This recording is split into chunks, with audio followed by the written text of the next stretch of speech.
You're watching a meeting of the Austin City Council with Mayor Kirk Watson, Mayor Pro Tem Cheeto Vela, Council members Natasha Harper Madison, Vanessa Fuentes, Jose Velasquez, Ryan Alter,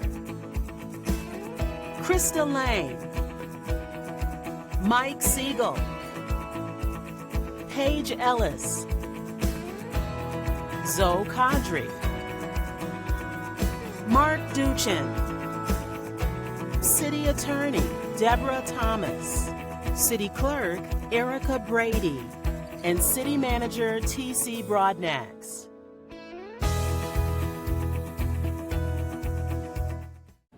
Well, good morning, everybody. It's 10 o'clock in the morning on August 12th, 2026, and I will call to order this Austin City Council budget meeting. Typically, when we start these meetings, I run through what the schedule is going to be, and we finally made it to today, which is the first day that we will have the opportunity to vote on the actual budget. Let me tell you how we're going to operate. I posted it on the message board, but if somebody hadn't seen it, let me be clear.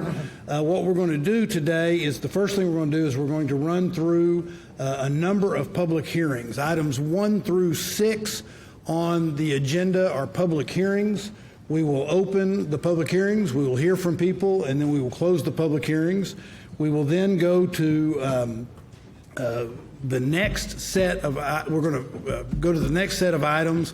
And as I indicated on the message board, we will take those items up sort of like a consent agenda. When we get to the end of everything, including the amendments from staff and the amendments, proposed amendments from council, then we will recess, and we will also have a moment, we'll go to the Austin Housing Finance Corporation Board of Directors meeting and the Miller Local Government Corporation meeting. We will, just as by way of advice on this, what we will do is when we have finished the amendments, we will take a short recess so that the financial staff will be able to make sure the maths, and we will come back and look at how that plays out to see if we need to do any, and we probably will. If I anticipate this right, some adjustments in that regard. The way we will vote today, just again, I want to be really clear, first vote we will take today after we've done all the listening will be item number 7, then we'll go to item number 6, 8, 9, 10, 11, 1. Then we will have the consent agenda, as I've described it, which will be items 12 through 22. So treat those like the consent agenda, and if you have an item you want to pull from that consent agenda, we will do that, and I anticipate that will happen. Then I'm not going to adjourn the meeting at that point in time, even if everything's done. I'm going to recess the meeting so that we can have the AHFC board meeting and the Miller board meeting, and then we will come back. And the only reason I'm doing that is in case somebody thinks of something while we're doing those board meetings. I just want to make sure we've crossed T's and dotted I's and can take care of it if we can take care of it today and not need to come back. If we need to come back, it's no big deal, but you get what I'm saying. So with that, members, unless there's questions, yes, Councilmember Alter. I just have one question for the public's edification. On the website, like I'm looking at item 7, which I believe is the budget. I'm just wondering where the public can find all the amendments, and I guess just the amendments, so that they can speak to the most recent versions. Mr. Van Eno, help us out. Good morning, Mayor and Council members. Ed Van Eno, Chief Financial Officer. Those are the final compilation is being handled right now. There was some changes even this morning, but it'll be posted very, very soon. Okay, good. Thank you. All right, unless there's other questions or yes, Councilmember Fuentes. Along the same lines, around what time will we receive an updated packet? I assume in the next few hours.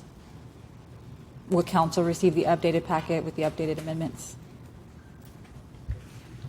I'm sorry, which the packet beyond the packet of The budget? packet of amendments or IFCs? The updated version. When Yeah, do you it'll be think? sent to you at the same time it's posted to the website. And you think that's any time now? Yes.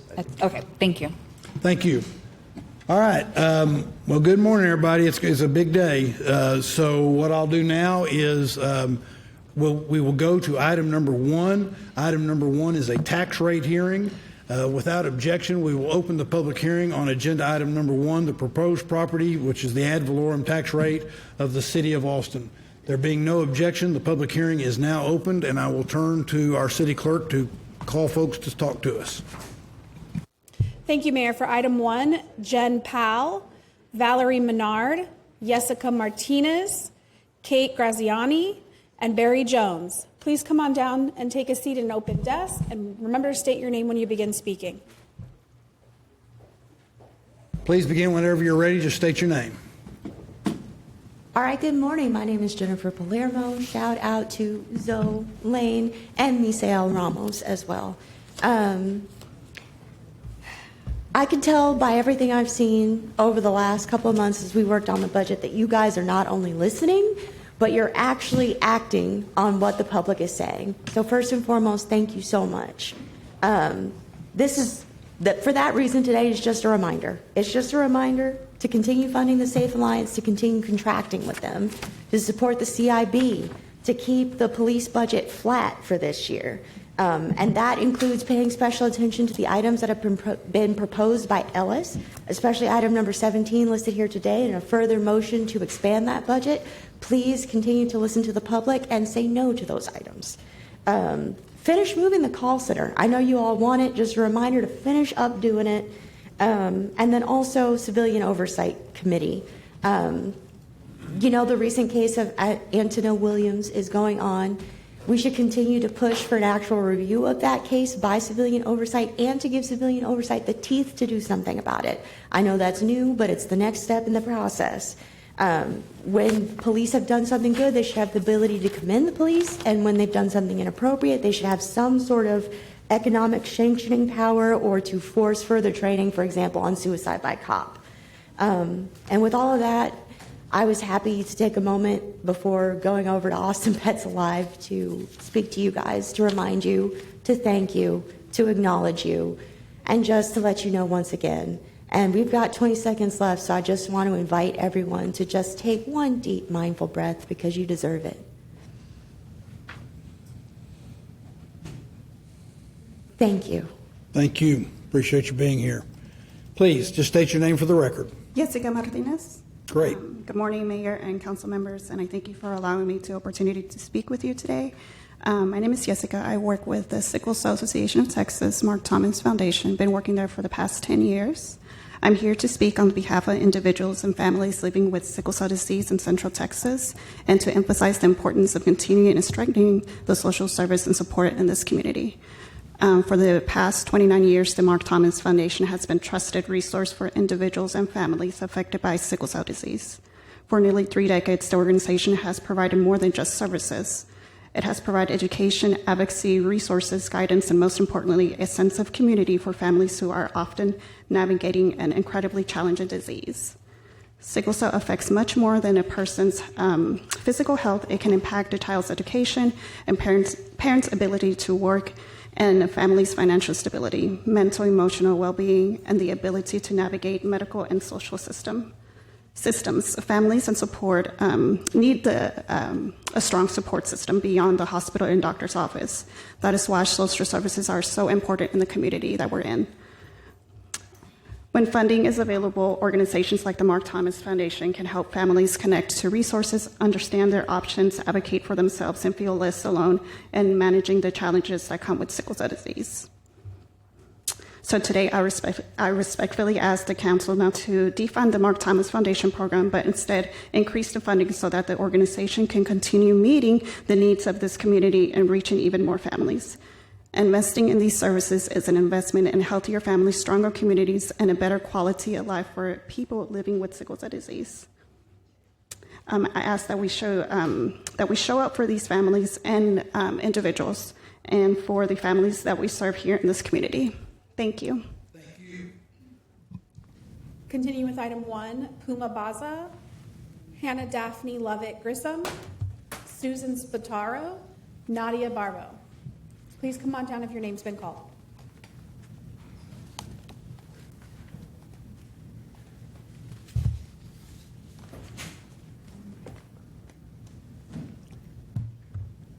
Ms. Spataro, if you don't mind, we'll start with you. And Sure. thank you.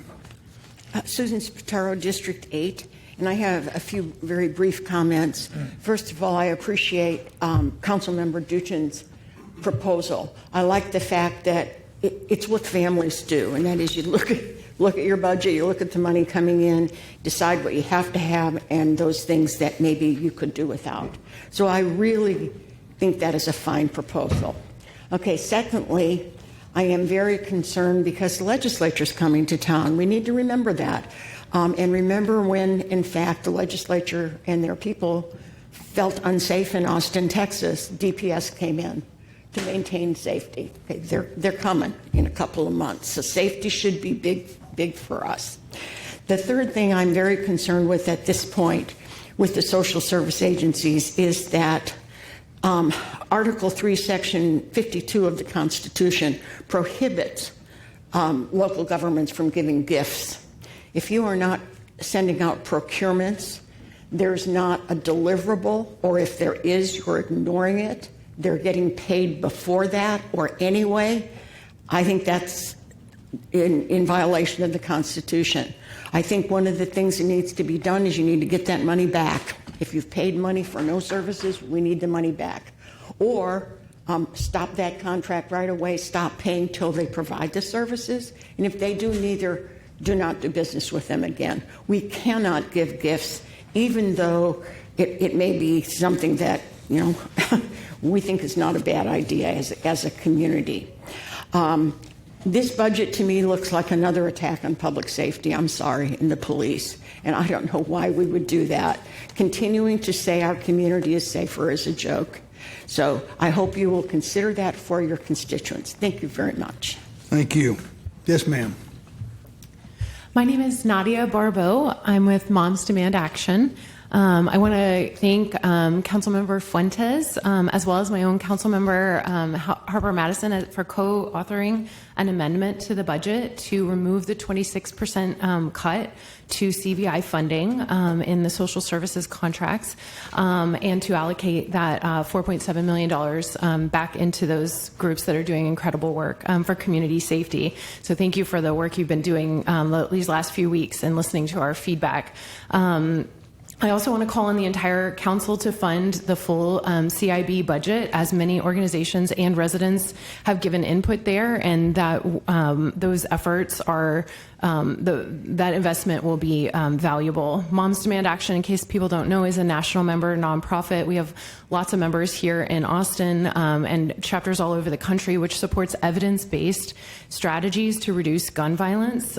Community violence intervention, CVI, is a proven evidence-based strategy and an investment that cities all over the country are using to pull down our rates of gun violence in the country. These numbers that we've seen in Austin prove that the amendment that you are, I think, posed to approve today works. Homicides were at 90 in 2021 here in Austin and dropped to 55 last year in 2025. That was based on the investments that we had been making for multiple years. One homicide can cost up to $2 million. And so by reducing that, we're actually helping our overall budget. So I just want to thank you for what you're doing, and good luck for the rest of today. Thank you. Thank you. Annette Price, Ben Suddaby, Mary Cree, Henry Sands.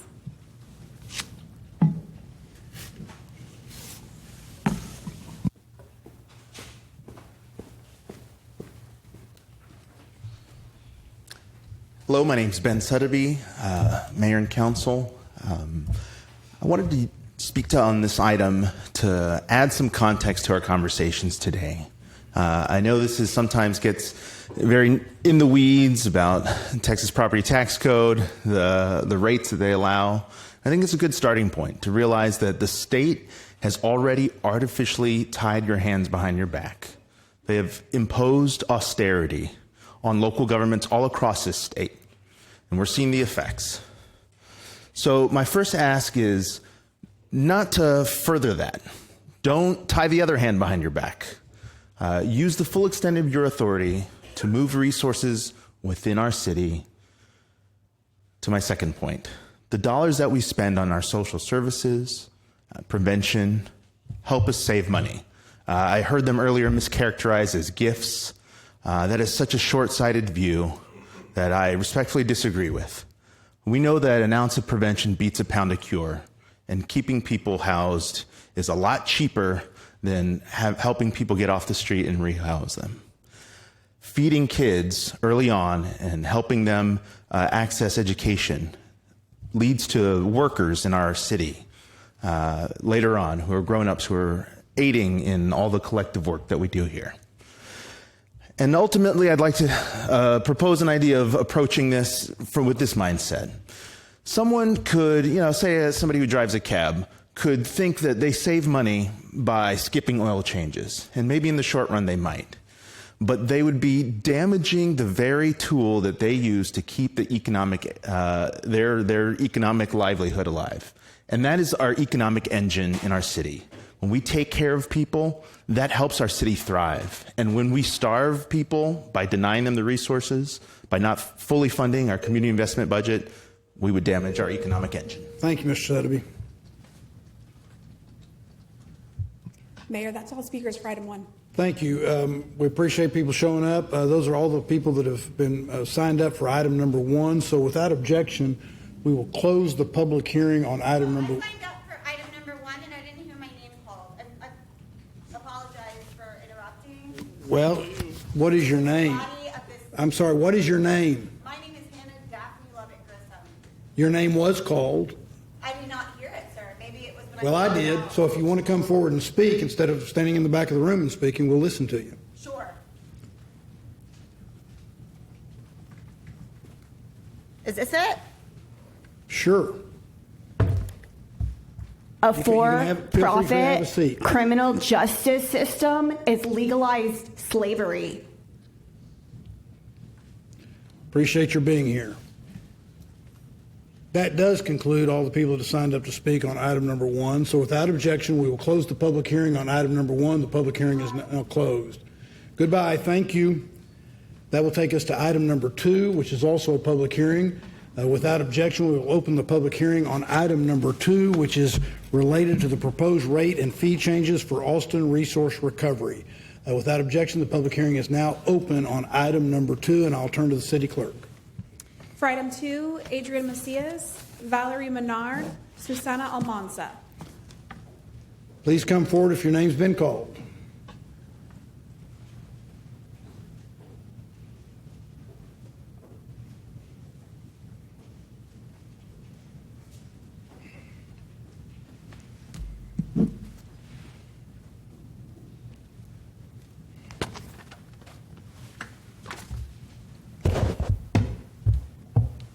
Welcome, Ms. Almanza. You have the microphone. Good morning, Mayor and City Council members. I'm Susana Almanza with Poder.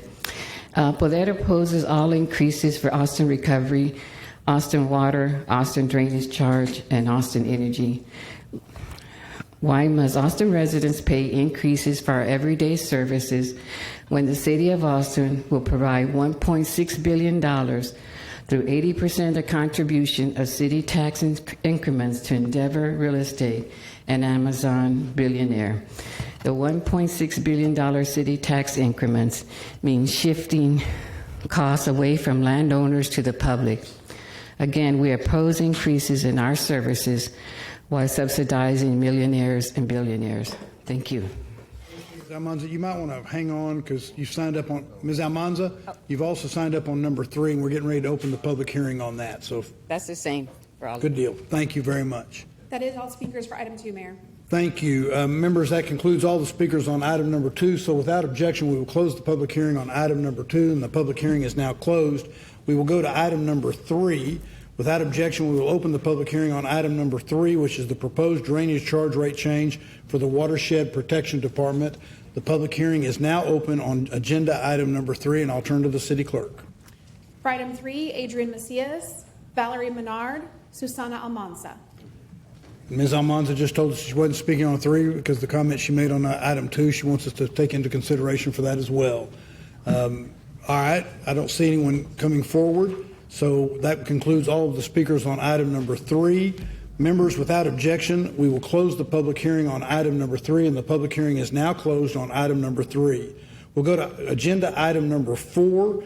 Without objection, we will open the public hearing for agenda item number 4, which is the proposed rate and fee changes for Austin Water.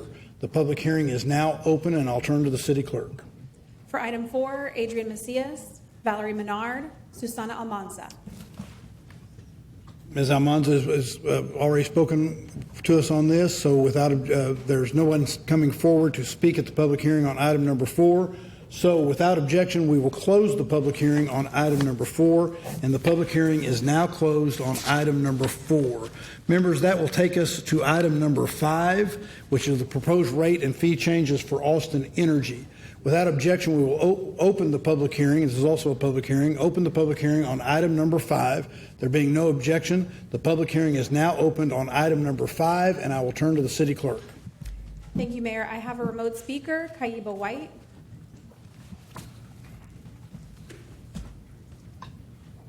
Ms. White? Hello, my name is Kaiba White, and I'm speaking on behalf of Public Citizens Texas office. I had spoke to you before about the Austin Energy rate increase request for another 5% rate increase, which we expect to be followed by subsequent requests for the next 4 years. We are asking you respectfully to please reject that element of the rate changes for Austin Energy. Hold off on increasing rates until after the utility has gone through a complete rate review and rate case process that allows customers of all types to engage with the utility and the information provided that backs up that request for increasing rates. I'm sure that you have all seen that Governor Abbott is saying that he is prioritizing a opening up of not just Austin Energy, but other city-owned utilities to competition within the state of Texas. This is something that we are extremely concerned about, and we would urge you to take that into consideration. A demonstration that the City Council is taking its regulatory responsibility seriously will help fight off that serious threat at the legislature. And that threat is, very serious, not just for Austin Energy, but for city finances, as you know. Any sort of degrading of Austin Energy's market share, which would almost certainly happen if there was competition, will result in a reduced revenue to the city from Austin Energy. I'll leave it at there because you've heard from me before on this, but I really hope that you'll take this seriously, and it's just a pause. It doesn't mean that Austin Energy won't get a rate increase. It just means that they need to wait until next year, until after they've done a rate case. Thank you very much. Thank you. Moving over to in-person for item 5, Marian Sanchez, Adrian Macias, Valerie Menard, Susana Almanza. Ms. Almanza is waiving her right to speak on this. Welcome. Please just state your name for the record. Good morning, City Council. My name is Marian Sanchez. On behalf of Poder, I'm here today to express community concerns regarding yet another 5% rate increase as proposed by Austin Energy. This past May, you voted for the city to invest in an expensive, harmful, and polluting natural gas peaker plant in the name of reliability and affordability. Since then, Austin Energy's projected capital expenses for power generation have now increased by approximately $1.33 billion for 2026 to 2030. At a time where many city departments and crucial programs are facing critical budget cuts, Austin Energy customers are now being expected to help pick up this unjustifiable check. After last year's 5% increase and the 2% increase from the year before, I ask you to consider the communities that are already fighting to survive Austin's ever-increasing cost of living and will no doubt be disproportionately impacted by these continued rate hikes.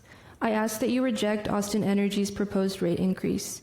The city and Austin Energy should prioritize delivering clean, reliable, and affordable energy and continue to implement and expand upon renewable solar energy technologies that are readily available, cost-effective, and truly dependable. Thank you for your time and consideration. Thank you. Mayor, that's all speakers for item 5. Members, as you've heard, that's all the speakers on the public hearing on item number 5 related to the proposed rate and fee changes for Austin Energy. Without objection, we will close the public hearing on item number 5. The public hearing is now closed.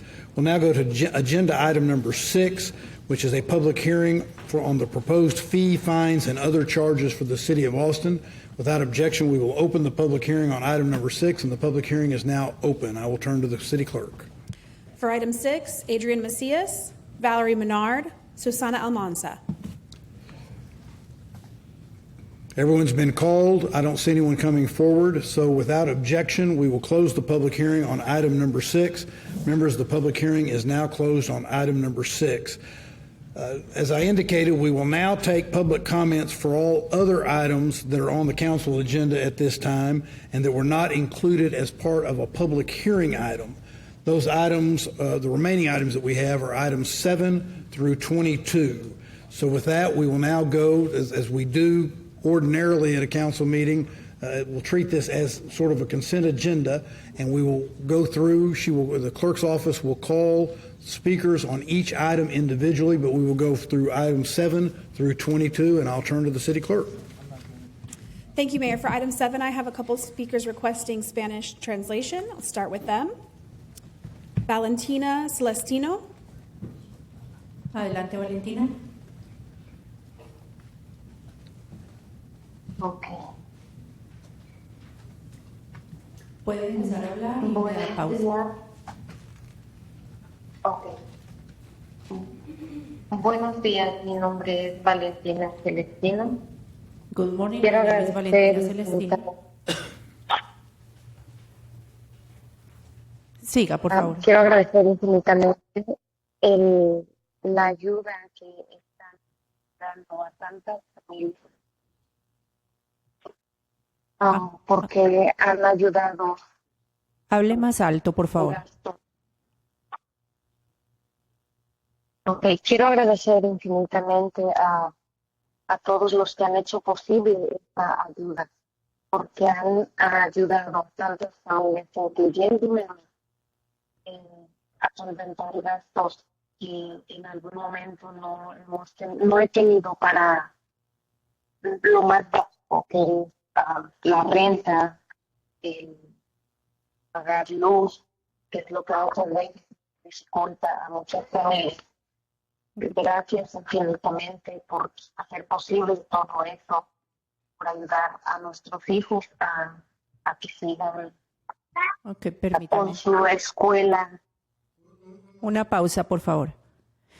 Thank you for helping us and for giving me this support with the grant, because it helps our families a lot to pay rent, to pay bills, to pay the food for my children. Siga, por favor. Okay. Y por el trabajo tan grande que hacen ustedes de poder llevar consuelo a tantas familias que lo necesitamos. No hay palabras para agradecer tanta amabilidad por parte de ustedes. I would like to congratulate you and thank you for the immense work that you do, because this gives not just support but emotional support to so many families, and I cannot thank you enough for all your kindness. ¿Algo más? ¿Cuánto? Y que hagamos lo posible para que estos fondos sigan ayudando a tantas familias que lo necesitan. And let's make possible to continue helping as much families as possible.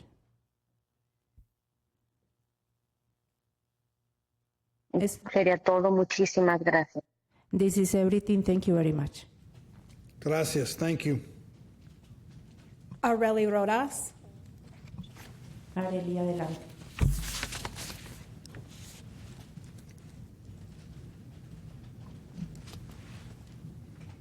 Areli? Buenos días, mi nombre es Areli. Sí, buenos días, mi nombre es Areli Rodas. Good morning, my name is Areli Rodas. Estoy aquí para apoyar la recomendación presupuestaria de GABA de financiar la subvención de estabilización familiar para familias nuevas. I'm here to support the budget recommendation from GABA to support the financing, the grants for family, the stabilization for families, for new families. Puedo dar fe que anteriormente recibí una beca de la subvención, lo cual fue de gran ayuda en momentos difíciles. I'm here to give my testimony that I received these payments from the grant, and it was a great help in difficult moments.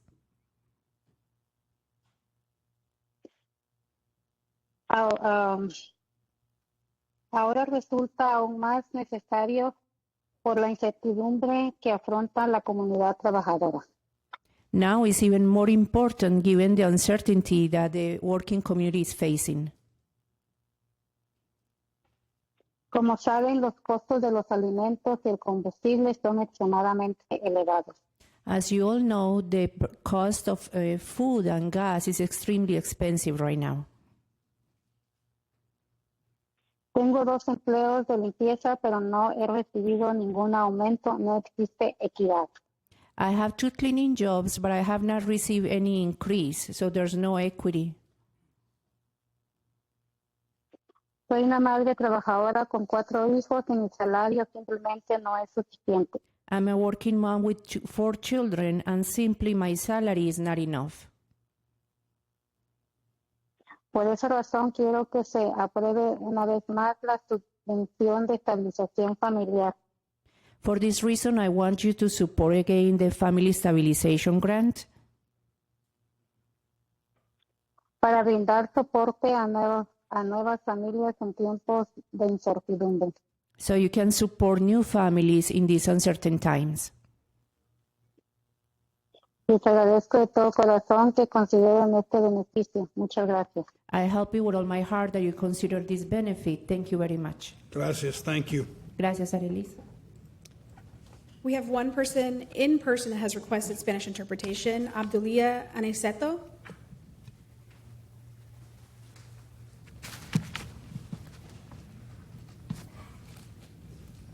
Abdulia Aniceto. Abdulia Aniceto. She's not. Okay, thank you. Okay, continuing on in person for item 7, I have Jen Powell. I have Haley Easley. Haley, are you here? Is Sabrina Shaw here? If your name's been called, please come forward. Sabrina Shaw? Lucy Wynn? Okay, then Haley will have 4 minutes. And Taniqua Brewster. Is Haley Easley here? Please come forward.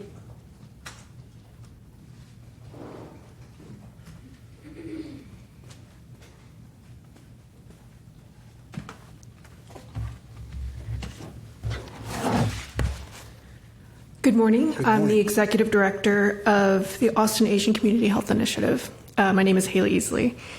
Before I start, I just want to clear up the name because it confuses people. Our legal name is the Asian American Resource Center, Inc. We're a nonprofit, different than the organization of the city's Asian American Resource Center. So today I'm asking your vote on Councilmember Lane's amendment. It restores $61,000 in ongoing funding for our 2 Austin Public Health contracts. First, what the money pays for, we have 5 community health navigators. They're licensed community health workers who speak Vietnamese, Korean, and Burmese, and they come from those communities themselves. People hear that and think interpreter, but that's the smallest part of their job. They explain which services are available and what someone qualifies for. They book the appointment, and they work out how the person gets there. They sit in the room and they push back when a provider isn't listening, and they make sense of a bill that comes afterwards. Already, we've served this year 299 people across our 2 contracts, and 98% of them need help reading their own medical paperwork. And there's no substitute for this. Nobody else in Austin is doing year-round in-language navigation like this. If we stop, these families don't go somewhere else, they go without. Second, the reduction. On July 22nd, the council asked staff to set each of the contracts cut based on its own performance rather than a single percentage. Ours was cut by 10 and 8.8%. Last November's cuts already lowered what we were contracted to do, and despite this, we passed our new goal of 255 in 9 months, and 93% of those clients reported healthy outcomes. Our seniors contract is still in its first year, but we've already hit our goal of 34 in the first 9 months. Both of the contract outcomes haven't been measured yet, so there's no outcome data for them at all. So it got cut before there was outcome data to look at. If it stands, our staff's caseload will go from the 50 that they should have, that they normally have based on our 10 years of experience, to an average of 60. One of them is already at 76 clients. We try not to have a waiting list because being turned away isn't a delay, it's the end. They don't come back, and the people they've told don't come either. But after November's cut, there were people we had to turn away anyway. $61,000 is 3/4 of a navigator. That work moves to 4 who are left. The average goes from 60 to 70 against a standard of 50, and then more people get turned away. I'd also like to ask you not to assume we can take it out of the admin. We've tried that. November's cut took our operations manager, so our program director and I absorbed the finance work, and our reimbursement requests fell behind. This isn't a saving, it's just moves the problem. So that's the budget side, and I'd like to tell you about some people on the other end of it. A woman in her early 50s was referred to us, a refugee with no income, living alone after an abusive husband left her. Her legs were red and swollen because she'd run out of medication, and she could barely walk. She didn't speak English. Over the next few months, our navigator got her medication, enrolled her in SNAP, referred her to a domestic violence agency, and got her on Central Health's medical access program for preventative care. She told us, "I know it's going to be my lucky year. I felt it the first day I became Machi's client." Another client, 64, with hypertension, diabetes, and thyroid cancer. Her insurance denied her cancer treatment. Our navigator helped her appeal. It was denied again, so she appealed again. After 5 months of back and forth with doctors, hospitals, and the insurer, the client was finally approved with all costs covered for her cancer treatment. Her family said they couldn't have done it themselves. Their English wasn't strong enough, and they didn't know how to fight it. In our reporting to the city, that case appears as a single client. When we turn someone away, this is the work that stops. Councilmember Lane, thank you for bringing this forward. Thank you. Please, just state your name for the record. Taniqua Brewster. Good morning, Mayor and Council. I'm just here to speak on the budget and asking that we don't make any cuts or look at the cuts that we're trying to make to social services. Social services really do help so many people, and not just one program, but many of the programs. We have like Texas Harm Reduction that helps in so many ways with mental health situations, cleaning up encampments, homeless encampments that the police are having to do if we make those cuts to that program. That puts a lot on the police. Giving the police a bigger budget kind of criminalizes poverty, and we have a lot of Austinites that are living in poverty. A lot of our citizens are living in poverty. Then there's housing instability. We need those programs that are going to help to navigate through, as our last speaker said, navigate through for the citizens. Everyone doesn't know how to navigate through these programs alone. There's always barriers, especially in communities that are less funded, less looked at. And so I just think that it's important that we look at family stabilization grants, look at these things that are important and not keep putting them off or making changes that are ineffective to all of Austin or just supporting one part of Austin. We are Austin as a whole. Everyone deserves to live in affordable Austin. And that's about all I have to say. Thank you. Thank you. I'm returning back to some remote speakers. Gabriel Reed.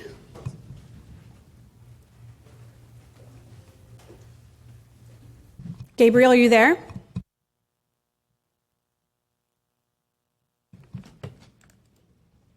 Michael Ward.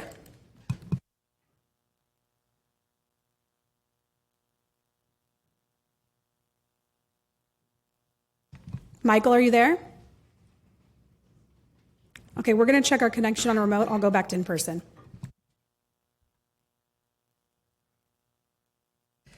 Alma Ruiz, Lily Harris, Jay Maverick, Savannah Lee, Adrian Macias. I'm going to call a couple more. Tahena White, Valerie Menard, Susana Carranza, Adam Greenfield, Alyssa Matthews. Great, please begin. Good morning, Mayor, Mayor Pro Tem, and council members. My name is Savannah Lee. I'm with Equity Action and a resident of District 1, and I'm here in support of the community investment budget. First, I want to thank Councilmember Lane and Councilmember Siegel for introducing amendments to create a joint emergency communications department. This is something the community has been asking for years, and it's heartening to feel heard by your representatives. I also want to thank Councilmember Fuentes and the others on the dais who have led the fight to restore social services. We encourage you to pass these amendments today. In my policy work, I've seen many thoughtful conversations about what it takes to make a public service function better. The time, the planning, and the attention to detail. I understand that there has to be a balance between urgency and prudence, especially when we're working with limited resources. But I also believe that when we know something is the right thing to do, we have a moral obligation to do it as quickly as we can. Because every day we spend debating whether to act is another day when vulnerable people fall through the cracks. So I will ask you this. The next time a teenager calls 911 in a vulnerable state, don't you want him to be met by a trained professional whose job it is to get him the right help? The next time one of our community members is detained by ICE, do they have the time to wait for legal help? Or do they need it before they disappear into a detention center? In a few months, when it gets cold, will our neighbors living on the street have somewhere to go, or can they wait until the next budget cycle? And this winter, when overdose rates rise, will the programs distributing Narcan have the resources to reach everyone who need it, or will we lose more of our neighbors? These are the questions you have to answer. We can get caught up in red tape, or we can acknowledge how senseless it is to leave vulnerable people in the gaps between our systems. We can roll up our sleeves, get creative, and make sure this city is there with a helping hand when our neighbors need us most. Because the one thing I know for sure is that we do not have the time to waste, and if we choose to waste it, who do we lose in the meantime? Thank you. Please. I am Susana Carranza. I live in District 9, and I thought I was going to speak later. But I'm here to request that amendments to carve back money out of the police budget and into social services in general should be approved, because that's a way better use of money. It's a lot less expensive and morally correct to spend money on prevention, on helping our community, serving us, and not policing. And again, in light of the police department not being able to handle a 17-year-old, it's clear that we need to invest in preventative and supportive service and not in punishment. I know one of the services that happens a lot, it is supporting victims of sexual assault, and there was a lot of funding that was lost due to the current federal administration, so we want the city to step up. And last but not least, we really need to help support services to help our immigrant communities, because as I was driving down here on Guadalupe, I don't know if it was actually ICE, but there were like 8 state troopers around that was blocking the street, so I can't tell for sure what it is, but in the city, in this town, like in this state, when we see that, usually it means only one thing, that they're just harassing some hard worker immigrants, and that is just heartbreaking. Thank you. Mr. Greenfield. Good morning, Mayor Pro Tem and Austin City Council members. Adam Greenfield of Safe Streets Austin. Speaking today to request that you fully fund our active transportation and street safety programs in the coming year's budget. This is excellent value for the taxpayer. For example, the Safe Routes to School program since 2016 has had $47.5 million of funding. Every year since then, on average, the comprehensive crash cost savings to the taxpayer is $47 million. So for a one-time bucket of $47.5 million, we save $47 million every year. With bikeways, we funded $60 million since 2016. Every year, comprehensive crash savings to the taxpayer is $103 million. And another example, Vision Zero, $65 million since 2016 of funding. Comprehensive crash cost savings, $78 million per year. This is great value to the taxpayer. The taxpayer expects these investments. We see the taxpayers using them. It's changing our city. We really need to keep this going and keep them funded at current levels. Thank you very much. Thank you. Going back to remote speakers, Gabriel Reed.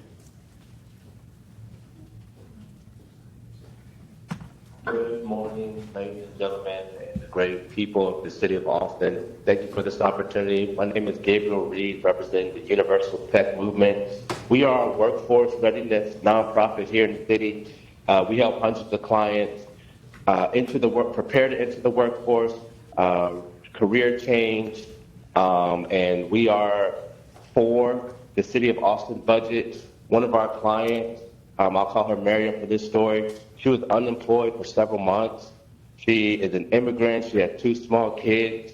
She came to our program, got a cybersecurity professional certificate at no cost to her. And then after several months, she landed a job with Austin Regional Clinic, making 82 G's a year. And so this is just one testimony of the impact that your generosity allows us to have on the people in the city of Austin. And we beseech you to continue to support us and programs like us, just so that we could continue to serve our fellow Austinites. I want to thank you for your hard work, your long night, the brunt that you take for the people. I'm a returned Peace Corps volunteer and a AmeriCorps alumni, and my heart is in service, and we definitely can't do the service that we do now with the Universal Tech Movement without y'all support. So thank you, and I hope y'all stay blessed by the best. Thank you. Michael Ward.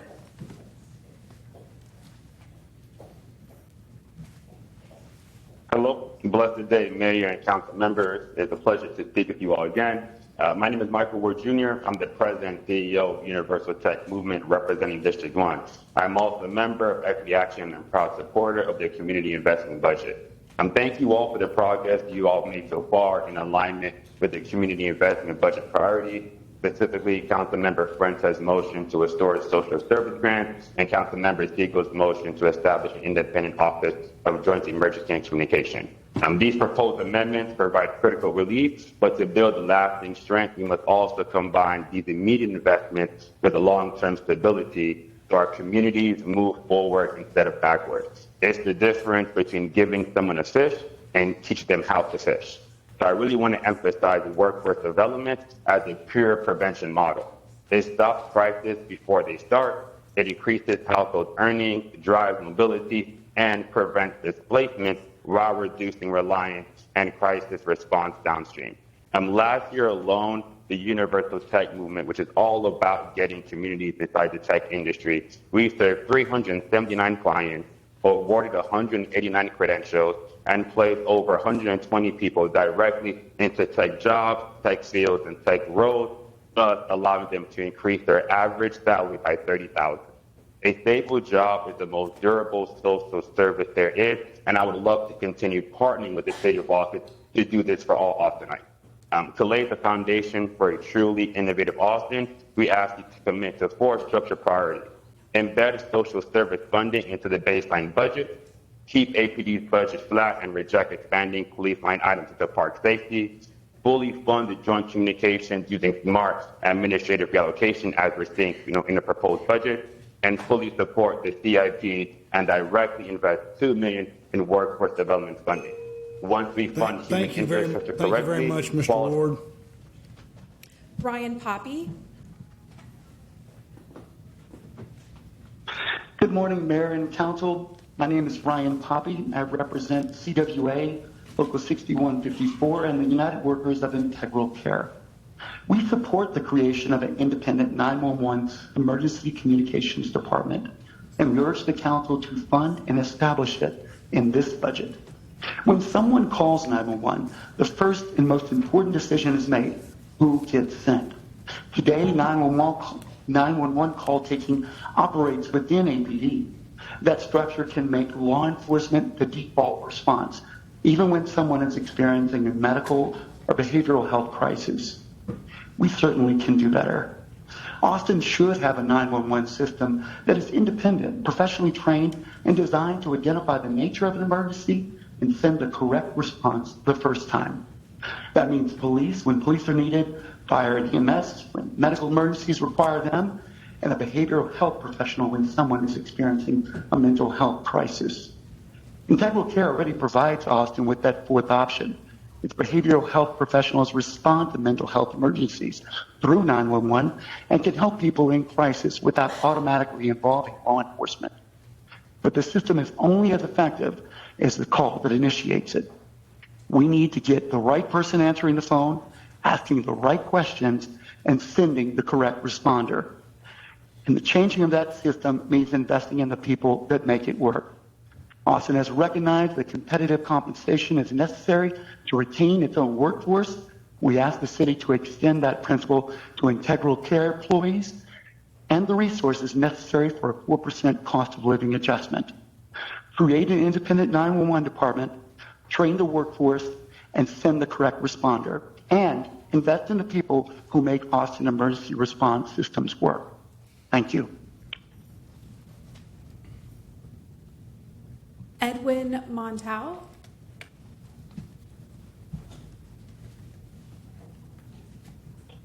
Yes. Good afternoon, Mayor and city members. My name is Edwin Montute. I am here in support of the Universal Tech Movement and the many organizations working every day to create real pathways to economic opportunity for Austin residents.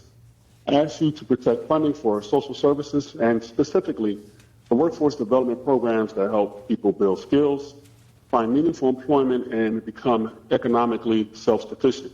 When we talk about workforce development, we are not talking about an abstract government program. We're talking about people. We're talking about someone gaining technology skills that can change the trajectory of their family. We are talking about someone returning to the workforce who needs training, mentoring, and a second chance.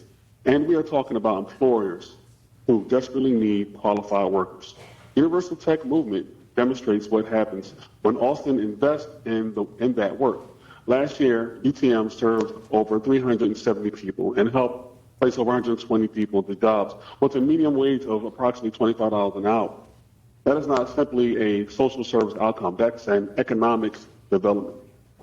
Those individuals who earn wages, support their families, spend money in the local economy, pay taxes, and contribute to the strength of the city. Cutting workforce development funding may save money on paper today, but it risks creating much greater cost tomorrow. Austin cannot build a strong economy while weakening the very organizations connecting residents to that economy.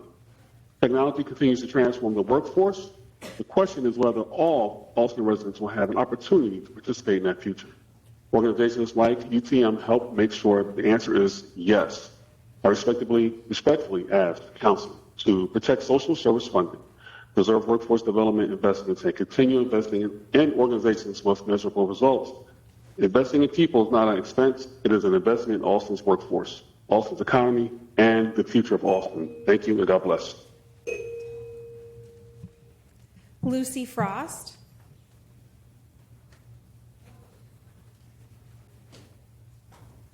Lucy, are you there?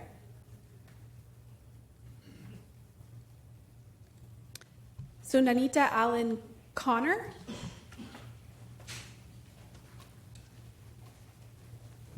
Sundiata.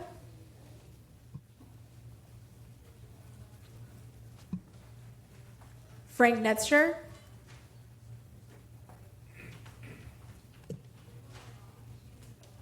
Okay, we're going to check our connection again. I'll return to in-person.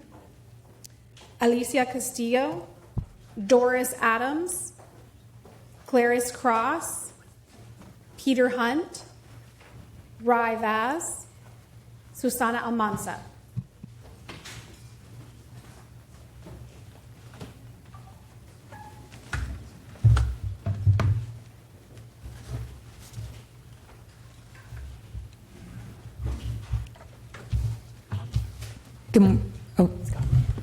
Me? You, and we'll go down the Thank you.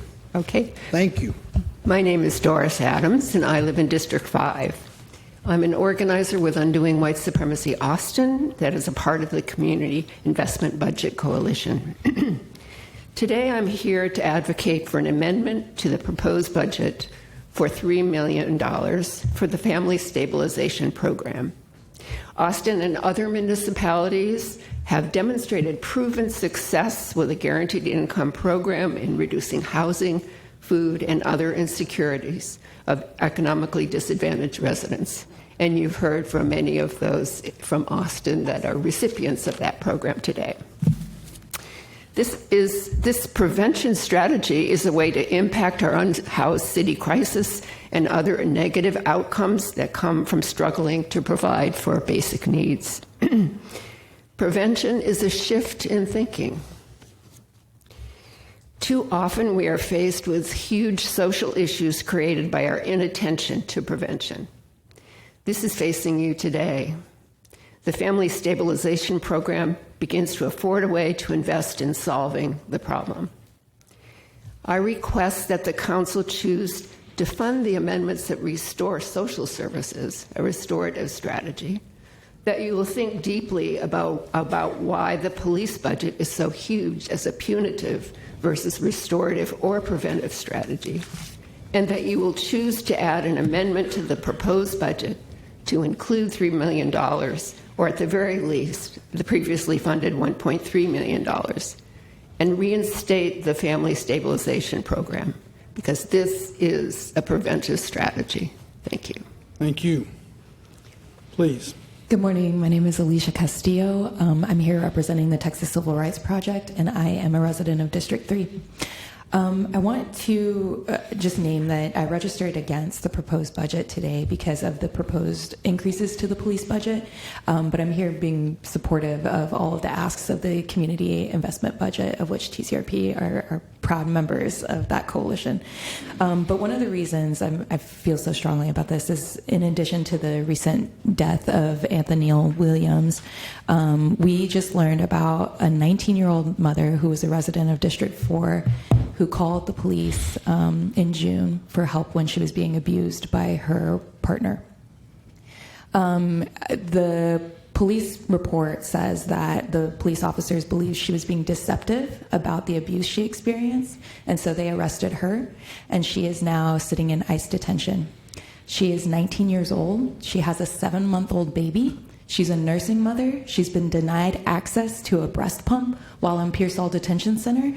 And this is all because she called 911 for help, and they believe that she was the perpetrator of violence rather than the victim, even though she had called in the past for help and APD had documented her injuries of abuse from when her partner choked her.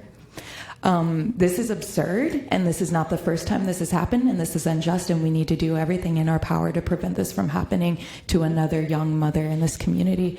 And so we ask that, in addition to that, you all support the items that would do that, like Councilmember Caudry's item to support victim services. Please restore the social service funding, support immigrant legal services, and thank you, Councilmember Vela, for your work on that in the past. Support the Family Stabilization Grant, support all of those social services that prevent this harm and violence from happening to our communities, instead of further supporting the police department that collaborates with ICE and the federal administration. Thank you very much. Please. Hi, Ravaz, District 9. Council, budgeting is a hard thing. I should know. I work in the service industry. But when you approach a budgetary process, you have to prioritize what is needed and what isn't. If APD operated last year with less, why should the community give them more? The only gifts, as someone put it earlier, that APD has given the community is bullets and full compliance with federal agents snatching our neighbors off the street. Social services work. They have always worked, The reason why people think they don't is because social services are almost always on the chopping block first. To give money to who, you ask? APD, of course. Why don't we pay less for consultants?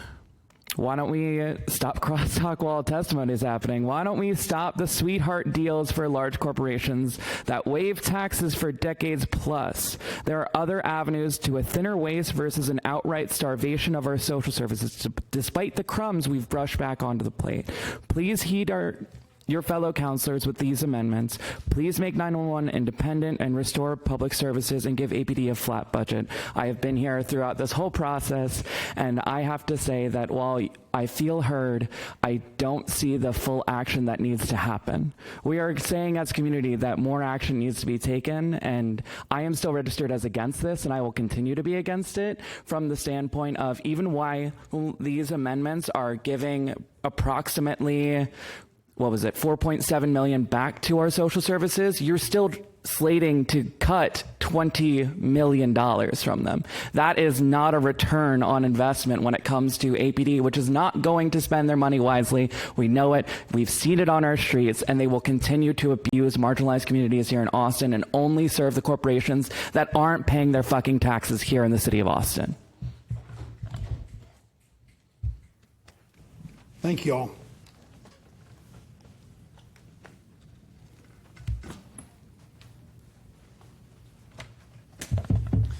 Good morning, Council. My name is Peter Hunt. I'm a resident of District 10 and a volunteer with Austin Justice Coalition.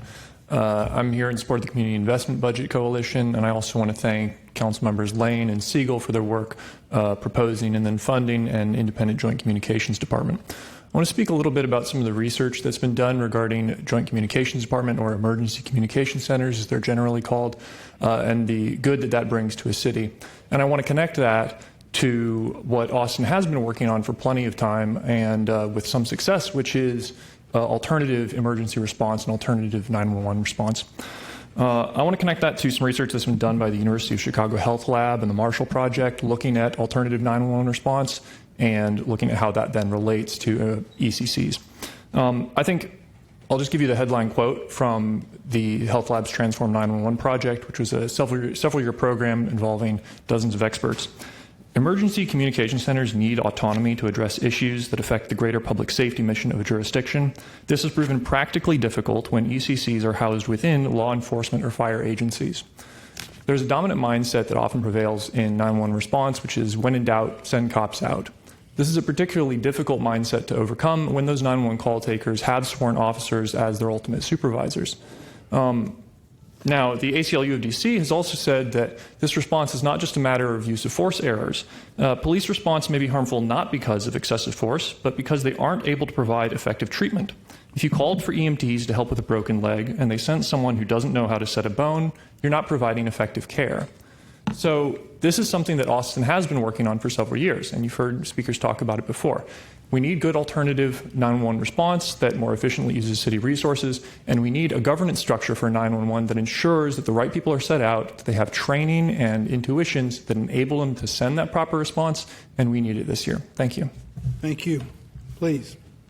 Good morning. My name is Clarice. I'm with Asian Family Support Services of Austin. I'm a proud resident of District 9 and also wanted to thank Councilmember Lane for proposing an amendment to reductions for ACHI's programs.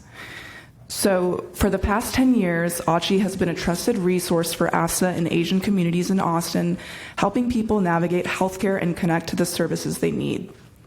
If you didn't already know, AFSA supports survivors of domestic violence, sexual assault, and human trafficking. At AFSA, we see how interconnected the work being done in our community is, especially when it comes to systems navigation. We provide some systems navigation for families in our prevention programs and direct services, but there are many more people in our community who struggle to navigate or access healthcare. When those needs fall outside of our scope, we rely on partners like ACHI to connect people to the right provider to ensure they access care in a way that works for them. Like AFSA, ACHI creates a trusted doorway where people who have low trust or confusion can learn how to access systems in ways that are meaningful and beneficial to them. ACHI makes healthcare more accessible by connecting them to primary healthcare while also supporting them in navigating the complex medical structures that help with things like chronic disease management. Without ACHI, our community members may not be able to navigate the maze of providers, services, and locations required to get the care they need.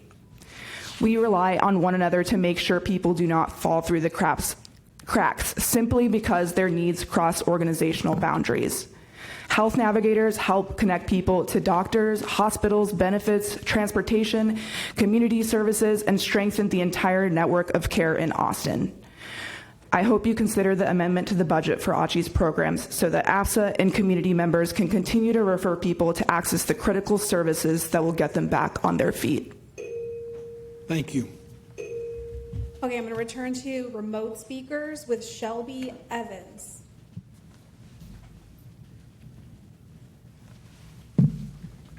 Shelby, are you there?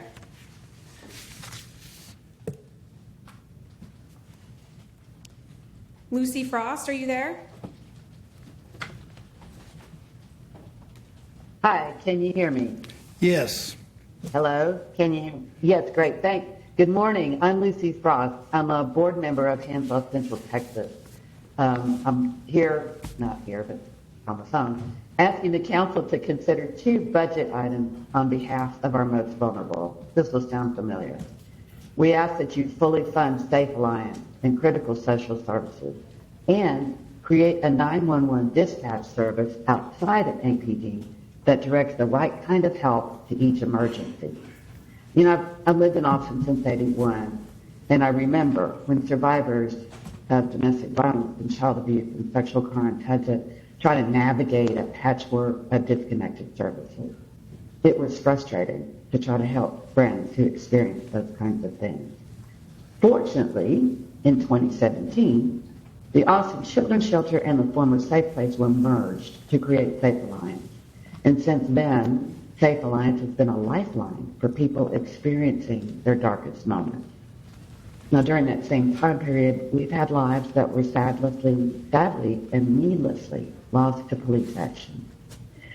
So I'm asking city leaders to deeply consider, 1, moving 911 dispatch out of APD, because not all emergencies are best handled by police, and 2, fully funding SAFE and other social services instead of returning to a patchwork of services.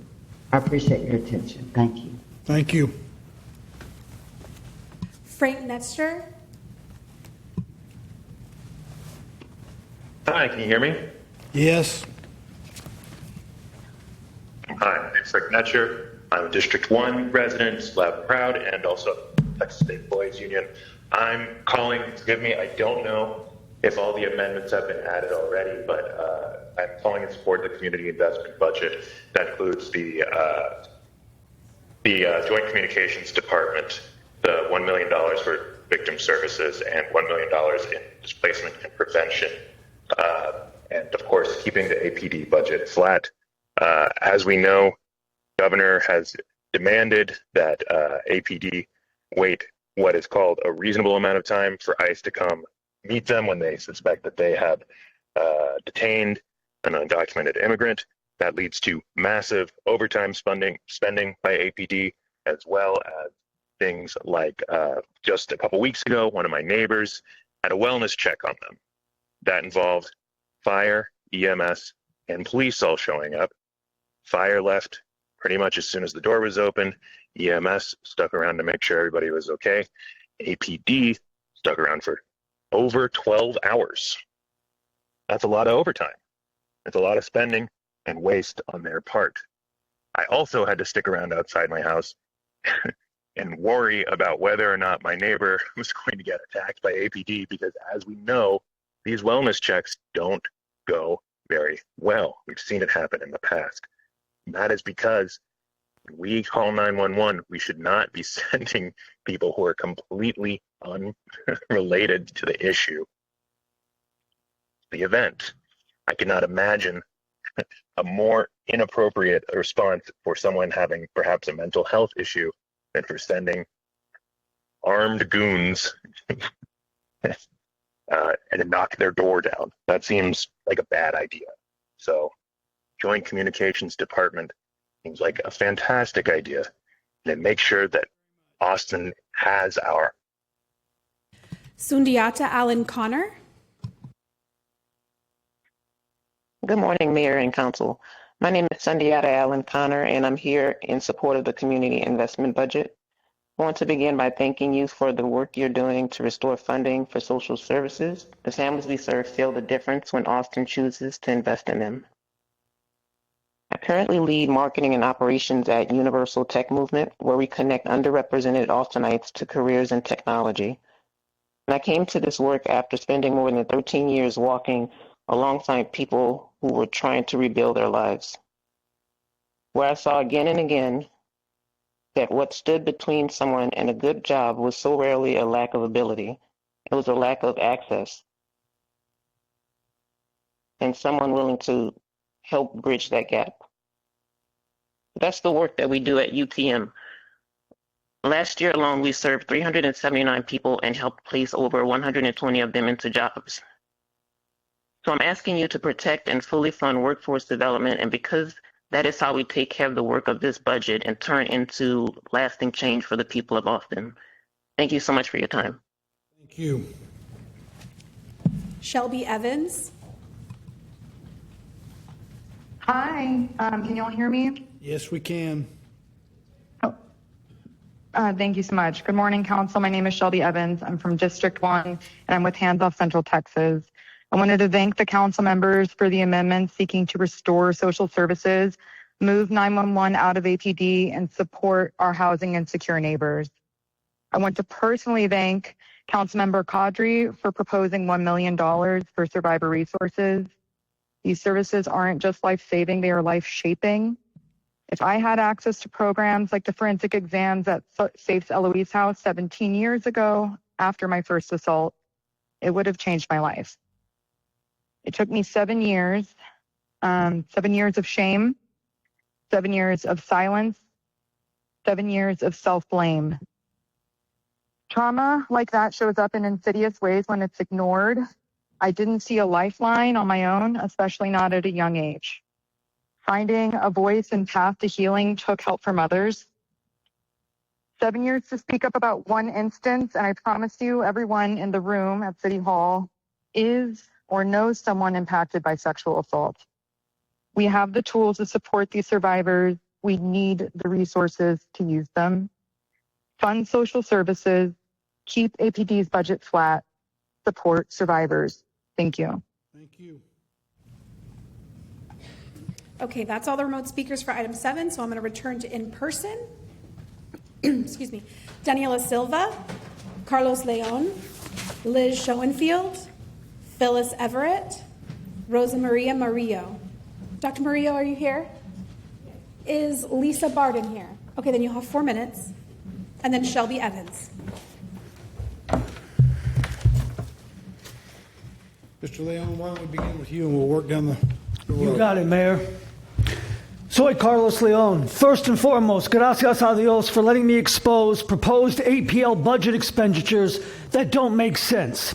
As part of its $80 million budget, APL's Hannah Terrell expects a one-time $1.1 million funding increase to support audio-video, lighting technology, and a new loading dock to enhance archival management material handling at the Austin History Center campus.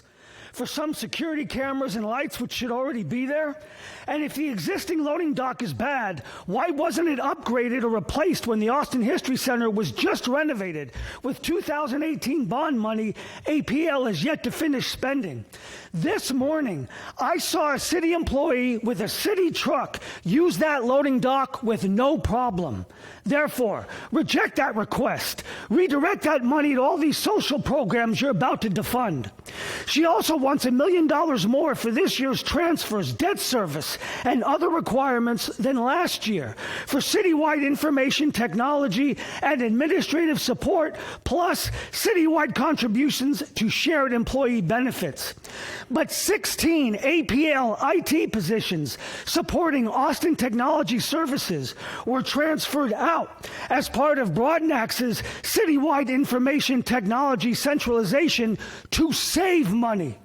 Thus, this year's APL funding request in this area should be significantly less than last year. In fact, per APL's own numbers, APL's total budget should be $3 million less than last year because their 16 IT positions are gone.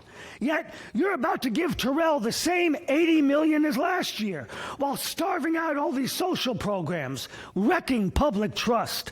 I pray you do what's right. In Jesus' name I pray, amen. Thanks, Mayor. Thank you, sir. Dr. Schoenfeld.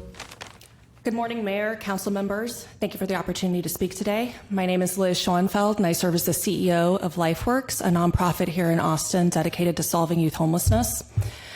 I want to begin by thanking you and city staff for your collective leadership throughout the budget process. I know that the last several months have required difficult decisions, balancing the need to invest in our community while also remaining mindful of the affordability challenges that facing so many Austin families. And I especially want to thank you for your commitment to restoring $4.7 million of the proposed reductions to social service contracts. That decision reflects Austin's values and recognizes that strong communities are built by investing in solutions that prevent crises and create lasting opportunity. I would also like to ask for your support of Councilmember Alter's amendment, creating a $500,000 matching grant fund for supportive services tied to foster youth to independence vouchers. At LifeWorks, much of our work focuses on the intersection between foster care and homelessness. Nearly 60% of the young people experiencing homelessness in Austin have a history of foster care involvement. And we also know what changes that trajectory: stable housing coupled with the right supportive services. Our community has already demonstrated national leadership on this issue, and the city has been an indispensable partner in moving that work forward. I especially want to thank David Gray and Carrie Rogers for their support. Today, the opportunity is even greater. HUD has removed the cap on the number of FYI vouchers that communities can draw down, and the limiting factor is no longer the availability of these vouchers, it is whether communities can provide the supportive services to make those vouchers successful. This amendment positions Austin to seize that opportunity and sends a powerful signal as we head into the next legislative session that our city is willing to invest alongside state and federal partners.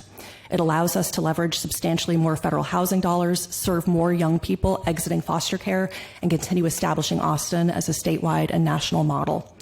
This amendment builds on the recommendations from the Human Rights Commission and Councilmember Velasquez's associated resolution. Thank you. Good morning, Mayor and Council. My name is Daniela Silva. I'm the Austin Policy Coordinator at Workers Defense Action Fund. I'm here to provide testimony on behalf of two of our members since they could not be here today. Tina loves the parks and rivers in Austin and asks that you prioritize their maintenance in the budget.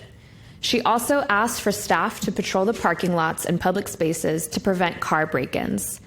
Tina finds it incredibly important that there be funding for educational and workforce development programs for vulnerable populations. She struggles with the rising cost of living that are not being met by rising wages and is frustrated that state laws are making it harder for immigrants to get professional certifications. Finally, she asks that you keep the police budget flat and instead use that money to give people opportunities and support.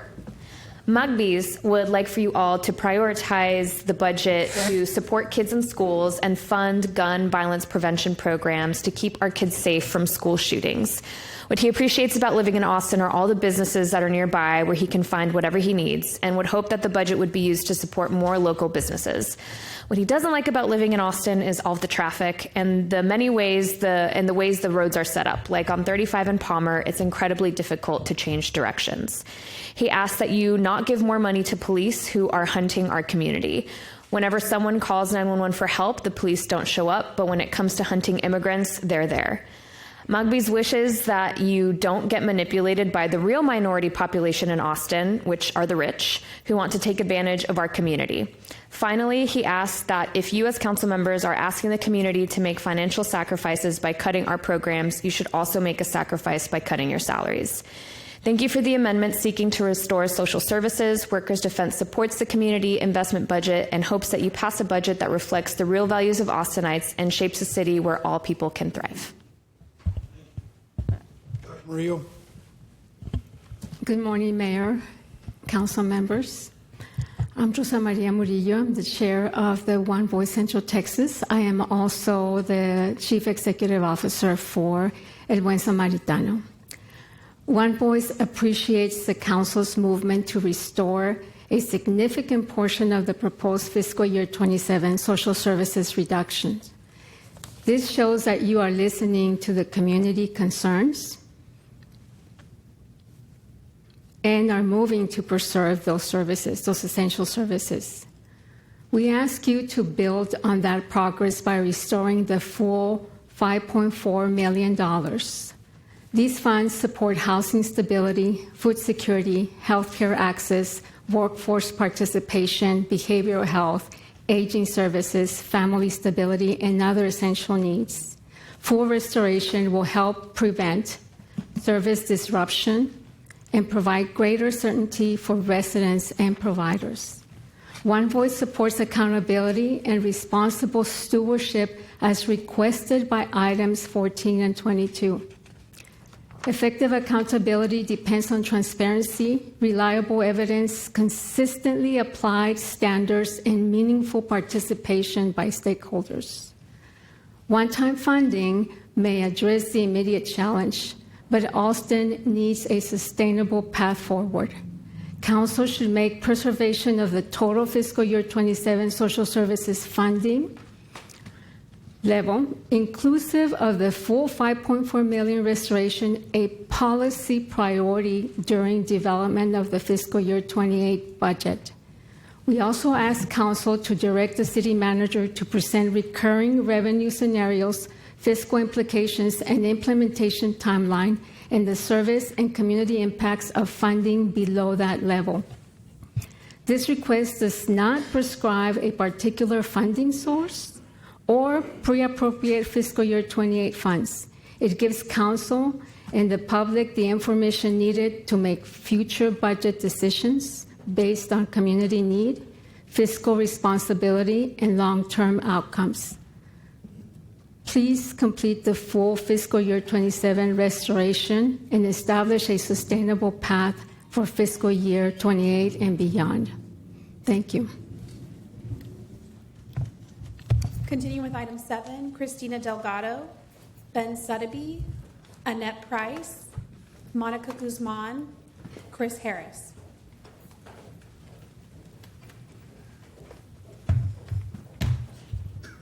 Oh, sorry, had an issue with the chair. Good morning, council members. My name is Christina Delgado. I'm the National Organizing Manager for Community Justice. And I am here before you not just in my position, but representing hundreds of advocates, fellow survivors of gun violence, and our One Safe Central Texas Coalition. I would like to thank you all for your time today. First, I have to give thanks to Jose Velasquez, ATXP teams of Life Anew and Jail to Jobs, and Amber Goodwin representing the Travis County DA's office for their continued support and cultivation of the One Safe Central Texas Coalition, bridging the gaps between community and municipalities to build a roadmap for peace. Thank you for fully funding CBI and committing to continuing this unique ecosystem. While the nation is seeing continued incidents of violence in various forms, we've been able to see some of the highest impacted areas in Austin and Travis County see decreases in homicides where the ecosystem has a strong presence. From the community to the hospitals that serve those directly impacted, this ecosystem holds a crucial function for immediate and long-term care and support to ensure the cycles of violence do not continue in the communities when the survivors return to their homes for recovery. The nation has taken notice. National leaders and organizations recognize the amazing work of Austin and the ecosystem built through years of work and commitment with community partners and now the One Safe Central Texas Coalition.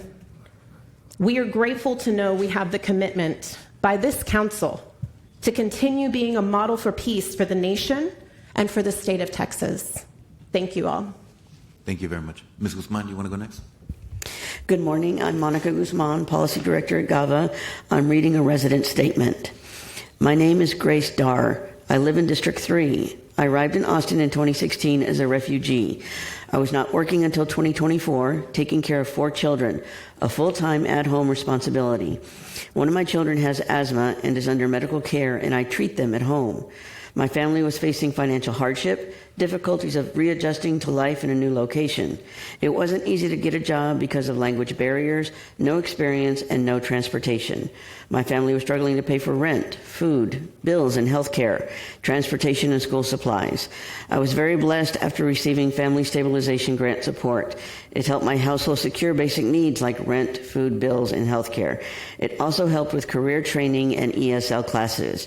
Thank you so much, City Council. I request that you approve the Family Stabilization Grant again for those who are struggling so they can have a better life.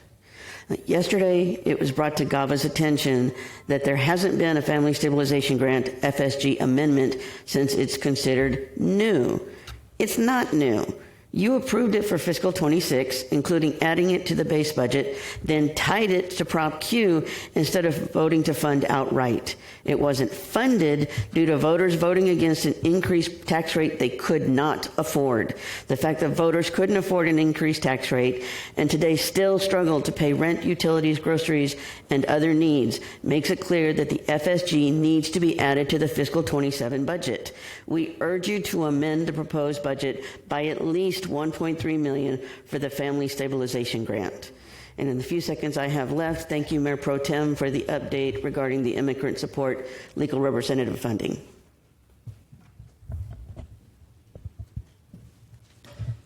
Thank you. Good morning.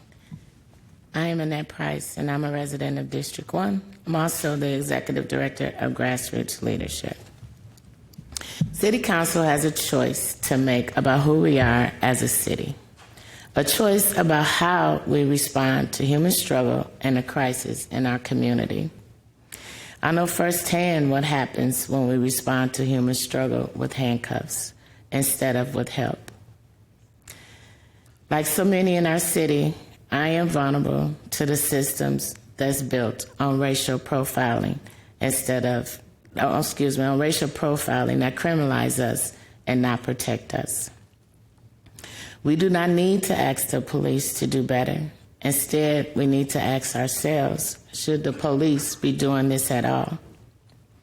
Every dollar we spend on the police is a dollar we do not spend on people and systems that actually prevent crises. We could have a crisis team and counselors who respond within minutes. We could have mental health professionals available 24/7.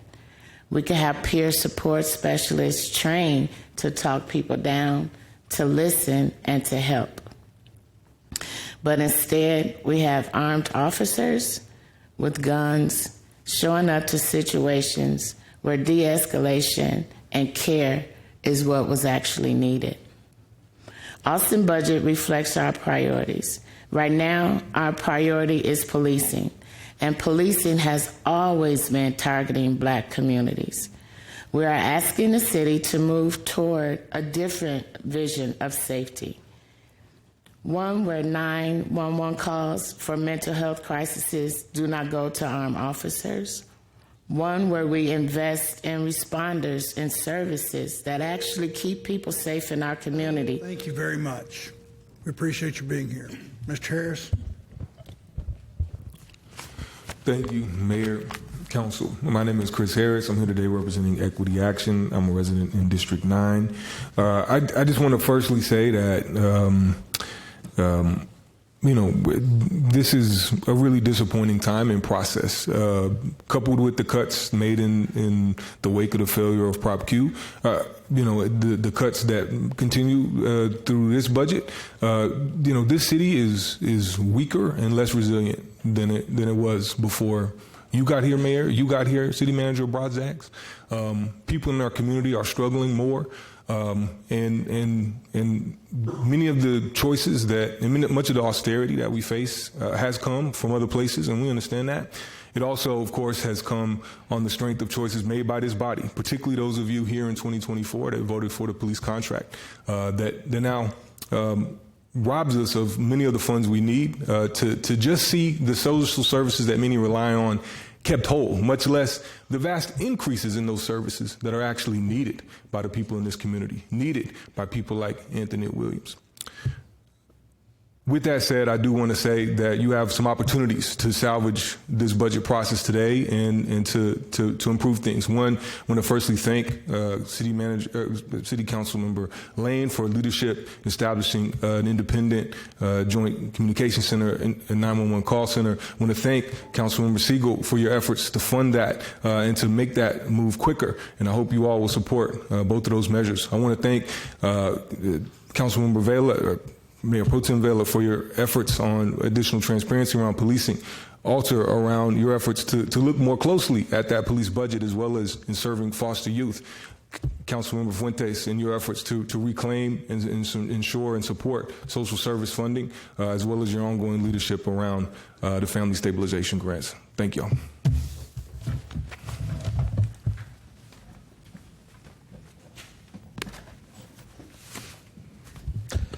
Mayor and Council, my name is Ben Sedeby. I'm a resident of District 4. Tough acts to follow. Both Ms. Price and Mr. Harris spoke to the sentiments that I was going to express, and I really do agree with everything they said.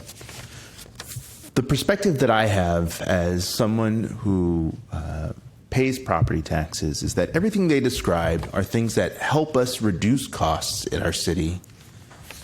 And what was originally proposed was spending money downstream on things that aren't prevention. I know that the conversation has to start at somewhere, and I understand that process, but I really urge you to fully implement the community investment budget. These are the items that yes, help our community, but also save us money. They are efficient and good government. This morning I saw some polling that up in New York, Mayor Mamdani is enjoying 70% of his constituents thinking that he's doing a good job and responsive and working hard. And this is done through good communication, through showing people the practical ways that good governance benefits their lives. And you have a great opportunity here in Austin to do the same. Collectively, we can improve people's lives and do things that benefit us all, and also, in the long run, invest in our community. That is the drive and what I see when I look at the community investment budget, is doing things that make both financial sense for our long-term financial health as a city, but also make sense in the well-being of our community. In that will move a lot to restore the trust and the relationship between you and your constituents. I do have one more remote speaker for item 7, Jordan Middlebrooks.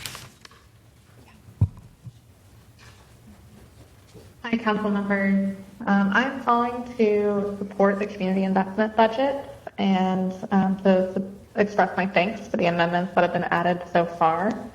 I would encourage and ask to allocate $1 million for victim services, $1 million for eviction and displacement prevention, one-time funding of $4.7 million for social services, $600,000 in maternal health funding to help Austinites access reproductive care, and to advocate for a joint communications department to move 911 out of APD, as we've seen in other cities like San Francisco and Oakland. Having independent alternative responses work and can help keep our community safe and prevent unnecessary escalation and violence. I am also calling to ask to please decrease and to stop funding the sweeps of the existing encampments. That is in no way a good use of our city dollars to take people's resources, put them in the trash, forcing them to re-engage in the same services to get the same documents, and it just creates this cycle that doesn't actually help anyone get farther along. I echo what other speakers have said before me in support of the community investment budget, and I really hope that our budget can reflect proactive and preventative care instead of responsive, escalated responses that ultimately can put more community members in the hands of ICE, can result in more violence and do not actually keep any of us safer. Thank you. Mayor, all speakers for item 7 have now been called. Thank you. Please go to item number 8. Yes, of course. Number 8, Carlos Leon.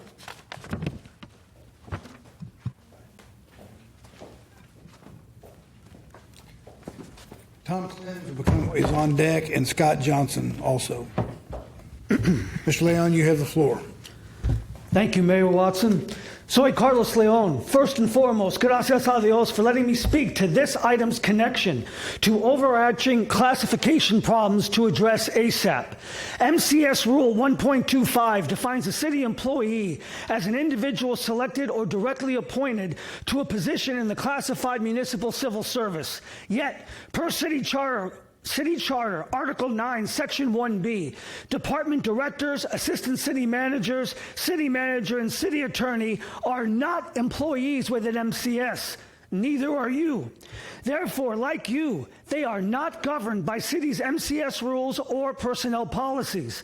Thus, your two-tiered system requires city employees to comply with laws, regulations, ordinances, rules, procedures, and administrative bulletins, but not you or your unelected bureaucrat executives, illuminating why Broadnax was not bound by merit or fitness when he passed over top candidate Kathy Donnellan to wrongly appoint Hannah Terrell APL director, who continues not revising APL's unconstitutional rules 15D1 and 15D2 to not comply with your superseding rules for public use of city properties. And Stephanie Hayden Howard, who knew all that when she was running the search, still has not sent her rules update to the city auditor promised 11 months ago, which Deborah Thomas continues allowing because there are no codified in-house accountability measures forcing those four to toe the line you haven't drawn. Efficiency audits will not solve this part of your public trust problem. Officially reclassifying yourselves to require you all to abide by the same legal instruments as your employees, followed by enacting measures producing results, such as the approved revision of APL's out-of-compliance rules, following City Code 1-2 would. In Jesus' name I pray, amen. Thanks, Mayor. Thank you. Item 11, Tom Clemens. 13, Scott Johnson. Item 14, Lisa Barden. Scott Johnson. Mr. Clemens, was your name called? Please come forward. You'll be the first one to speak, and then we'll on item number 11, and then we'll have Mr. Johnson speak on item number 13. Mayor and City Council, I've considered Austin home for 27 years. After working with state departments of transportation for 40 years focused on productivity, I came out of retirement 6 years ago when I became aware of a far superior solution to fix failed roads, with road maintenance being a big part of Austin's budget. Our roads are failing at a faster rate than ever due to greatly increased truck traffic, more extreme weather events, especially flooding, and our difficult Texas soils. A failed road can now be rebuilt by recycling all the existing material in place, mixed with a small amount of added material, resulting in a new 20 to 40-year extension in the life of that road. This solution costs about the same as the industry standard approach, which is to mill off 2 to 3 inches of asphalt, removing the cracks and potholes, and put down 2 to 3 inches of fresh asphalt that looks really nice, but milling and resurfacing is typically a cosmetic treatment at best to the base failure. A few years later, we are doing it all again with great disruption to traffic and poor value for the dollar spent. You might be thinking city staff take care of roads, that staff and design consultants we hire are the experts. That's true, but the reality is the private sector has little incentive to be innovative or progressive with regard to this huge city asset. And the change in these processes represents a high risk to staff. It's like expecting the designers and makers of razor blades to introduce a new product that lasts 3 times as long and costs less. It won't happen. In this area, you, the elected official, who are looking for significant dollar savings in the millions to help preserve. Thank you, sir. We appreciate you being here and appreciate your comments. Mr. Johnson? Good morning, Mayor and council members. My name is Scott Johnson. I'm in District 4. I support item 13 and want to expand on it a bit, and that is related to the special events. Back 10 years ago, there was a task force called the Parkland Special Events Ordinance done by the ACE folks, and those recommendations are vast, and it's unclear whether those have been fully implemented or are still being implemented. And I would like very much for the Climate, Water, Environment, Parks Committee to review that and ask for a presentation from the ACE folks and or PARD at that time. There's some opportunities there that are not being realized when you walk around special events within the city that clearly we could do better there. Thank you. Please, just identify yourself. Good morning. My name is Lisa Barton. I'm a resident of District 4, Executive Director of Keep Austin Fed, serving communities in all of your districts, and a member of One Voice Central Texas. I want to start by expressing my support for item 14 with the amendment from Councilmember Fuentes. One Voice supports accountability and advocates for the full restoration of social service funding. We also look forward to working toward a sustainable solution as we plan for future years. As I've mentioned before, Keep Austin Fed does not receive any city funding, so I'm not here to protect my own organization's budget. I'm here because we partner with more than 90 nonprofit and community organizations that provide mental health services, job training, shelter and affordable housing, education, and other services that address the root causes of food insecurity. We are just one small part of the ecosystem of nonprofits working to make Austin a livable city for everyone. So as a member of that ecosystem, I ask you to recognize and respect the work of Austin's nonprofit organizations. Item 14 acknowledges that the city has moved away from directly providing many services and instead relies on nonprofits to achieve effective results, often at lower cost and with greater cultural competency. As you undertake deeper reviews of social service contracts and consider incorporating performance into future funding structures, I ask that you apply the same understanding of real-world conditions to nonprofits that you apply to other city contractors. Nonprofits, too, face rising costs, employee turnover, pandemics, extreme weather, and unexpected disruptions that can affect our ability to meet a target. We absolutely should be accountable for meeting a challenging but realistic goals. But organizations should also have the opportunity to explain the circumstances behind a shortfall before funding is reduced or eliminated. Again, I urge you to fully restore social service funding and give city staff the time to review each contract with transparency, collaboration, and a commitment to strengthen, not diminish, the services our community relies on. Thank you. Thank you. Mr. Johnson? Hello again, Scott Johnson from District 4. Fully support the adding back of the funding that's been proposed for social service contracts. A lot has been said on that, and I'm very supportive of the comments that were applied earlier. My focus in this arena, as some of you know, has been on student homelessness and still is through the utility bill funds, Homeless Student Assistance Fund, and the Parks and Libraries Fund, which the parks portion gives scholarships to families who couldn't normally afford a summer camp or a sports league, and that can help divert the attention of these young people for more productive means. So please consider that. When you're looking at the social service contracts, there is always this need to be sure, whenever possible, to have the contract be one that is, if it's for homelessness, that can support families, not only single males, single females. And that's something that's important to me. I'll be following this process throughout. As I mentioned before the council, if you yourself have the means and the interest, please look at all of the utility bill funds, including the +1 that is well funded by Austin Energy, but the Homeless Student Assistance Fund and the Parks and Libraries Fund can use your support and any staff from your office's support. Thank you very much. Thank you. I have a remote speaker for item 14, Alexei Latimer.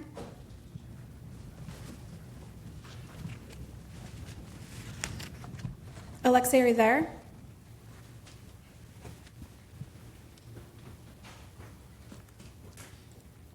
Okay, one more in-person speaker for 14, Rosa Maria Murillo.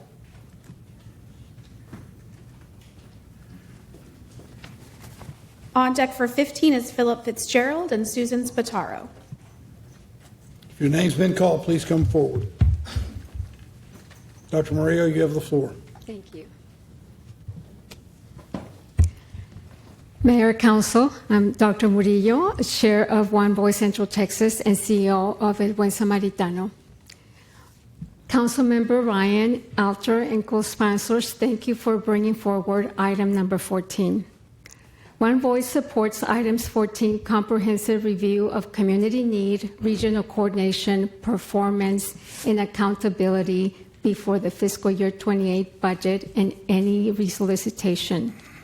Councilmember Fuentes' amendment, now incorporated, strengthens item 14 by directing the city manager to use the adopted fiscal year 27 social services funding level as the fiscal year 28 baseline. We ask Council to preserve that protection and ensure the fiscal year 27 level includes the full $5.4 million restoration. This request does not prescribe a source of funding or pre-appropriate fiscal year 28 funds. The city manager should present recurring revenue options, fiscal implications, and a timeline for council action before fiscal year 28 budget or solicitation decisions. The review should name a lead and publish its schedule, methodology, data sources, and findings. Providers and people with lived experience should review data, correct errors, provide context, and respond before recommendations are final. New performance and payment standards should apply prospectively without disadvantaging smaller, culturally specific providers. Finally, coordinate items 14 and 22 through one calendar, contract record, evidence standards, provider submission process, and final decision authority. Item 22's findings should inform the broader review, not duplicated. Thank you. Ms. Spataro? Thank you. Susan Spataro, District 8. I sit here and I listen to the continual attack on the police, who are putting their life on the line for us. And they don't, it seems, have a voice. The examples that people bring up, some of them are just not true. The murders in Austin are not going down, folks. They're just not. From 2010 to 2019, there was an average of 32 and a half murders a year. And then what did we do? We decided to reinvent public safety and lay off and eliminate 150 positions in the police department. And we treated them so badly without a contract that there was a mass move to retirement. And the city council canceled 2 cadet training programs. Okay, since that time, here is the fact, and that is that in between 2020 and 2025, we're just half through 26, the average murders were 68.5 a year. That's compared to 32.5. That's a 110% increase. Then we have a national organization, the Council on Criminal Justice, reporting, showing how many, they studied 30 cities, how the homicides went down. And it said Austin, Texas reported the largest spike from 2019 to 26 with a 74% hike in reported homicides. If we're doing some looking at things, let's look at what happened with reinvented public safety. The arguments you were hearing today were heard then. And what has happened? A year ago, when you were looking at the budget, the same things were brought out. And I mean, we need to start facing reality. And I want a police department. Thank you, Ms. Spataro. Yes, sir. Hi, Philip Fitzgerald, District 1. Those are some great statistics. I also like to point out that murders have gone down year after year over the last 4 years. 2020 and 2021, there was a severe impact on murders across the nation due to COVID. People went crazy, yada, yada, yada. I wasn't going to talk about that. Okay, so in general, I'm in favor of keeping more metrics. I think keeping performance metrics in any industry is important when it comes to firing and laying off or giving promotions. But I'd also, as we all know, there's no mechanism that the city has to reduce the budget at all. So, adding more metrics to measure performance seems kind of frivolous, seems more like hand waving to show that we have control and we're actually giving these budget increases for a reason. I'd also like to point out that people got really upset when they found out that some of our nonprofits were getting money and they were not hitting their metrics, and then we see all the requisite cuts that came afterwards. So if we have an ability to cut those immediately and people get up in arms, then I think we should also get up in arms to the fact that the police are pretty routinely not answering calls when they're supposed to, and often going over budget. We've had a ballooning in overtime pay. They're not hiring people at the rates that they should because they want to dip into that overtime pay. So, ideally, keeping metrics is important, but if we have no mechanism in place to cut the budget, then it just seems kind of pointless. Thank you. For item 16, Philip Fitzgerald and Ava Maltone Johnston. And then for 17, Philip Fitzgerald, Alyssa Matthews, Rai Vaz, Ben Suddaby. Please begin, sir. Yeah, Philip Fitzgerald, District 1. All I had to say for this was I'm pretty in favor of it. We have to give people of Austin a better ability to create their businesses. Not everyone is cut out for corporate life or working behind a desk or working behind or in a cubicle, I should say, or a job site. So enabling people to create their business, whether it's a home-based business or as termed here, micro business, is a really great thing. I think a lot of wealth has flooded into Austin, and it's important that we allow the citizens of Austin to share in that wealth. Please. Hello, Mayor Watson and Austin City Council. My name is Ava Mouton Johnston, and I'm speaking today both as a District 1 constituent and as the City Policy Coordinator for Institute for Justice's Cities Work Initiative. Thank you for the opportunity to testify in support of item 16. Over the past 3 years, Cities Work has conducted research on what it takes to start a small business in Austin. We found that in comparison to 25 other cities, Austin is the most regulatory complex and the third most expensive city to start a restaurant.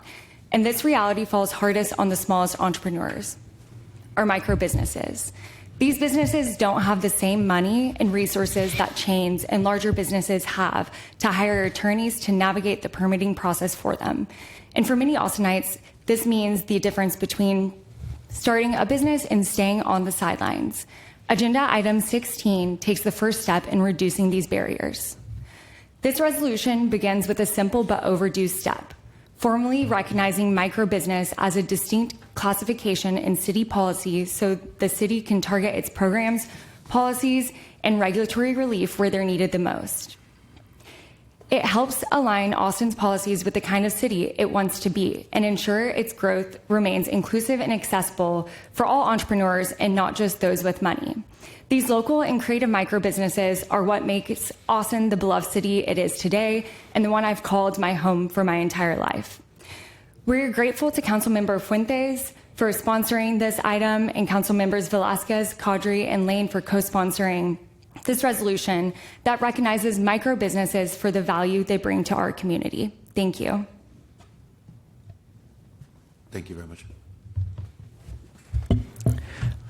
Hi, are we on item 17? Just double check. Okay, thank you. Yeah. I saw the scroll and I didn't want to. Sorry, item 16 is the current item. Item 16. I was called up for 17. Yes, which is all why. speakers from 16 have been called. Go ahead, Okay. 17. Okay, sorry, I just wanted to double check. Rai Vaz, District 9. I want to make it evidently clear that any acquired, developed, deployed, or activated equipment in our parks are not AI enabled. I am a part of the No ILPRs Coalition along with other anti-AI and anti-surveillance groups here in Austin. We have the Trust Act in place, I know, but any honeyed words claiming that the technology is AI enhanced or assisted by AI will be seen through immediately. The issues facing our parks are systematic and are not going to be remedied by Flock or Oracle.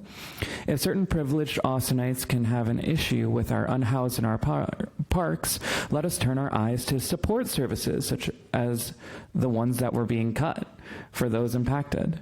Prioritized for the deployment to city parks with a history of violent crimes, directly from what was in the agenda today, is oftentimes coded language to deploy cops to parks in marginalized communities and public spaces. That means using racial profiling as a weapon of racial disparity and defunding our public spaces. We don't need more arrests in park. We do need more support holistically for our community so we can all enjoy our public spaces without the fear of surveillance and police action. I want to take this last little bit to share a personal anecdote. I worked downtown on 11th Street. There was a homeless man who was lost his life in the heat. He was around the corner. My fellow coworker walked around the corner and said, "Want to see a dead body?" And so they were sitting there motionless, and we called APD to come, or 911 services, and the response time was slow. And I think that if we want to tackle what is being hinted to in this proposition with the disparities here, we need to face the holistic and systemic issues versus the ones that could have helped prevent that person from dying where they did. Thank you. Mr. Suddaby. Hello, Ben Suddaby, District 4 resident. Our parks are a beautiful and important part of what makes Austin a wonderful place to live. So as we talk about those and all the investments that we do in improving those parks, if there are barriers that make people feel like they can't access them to the extent that they'd love to, yeah, that's a topic of discussion, right? But we also have to make sure that the systems that we put in place are in accordance with our community values.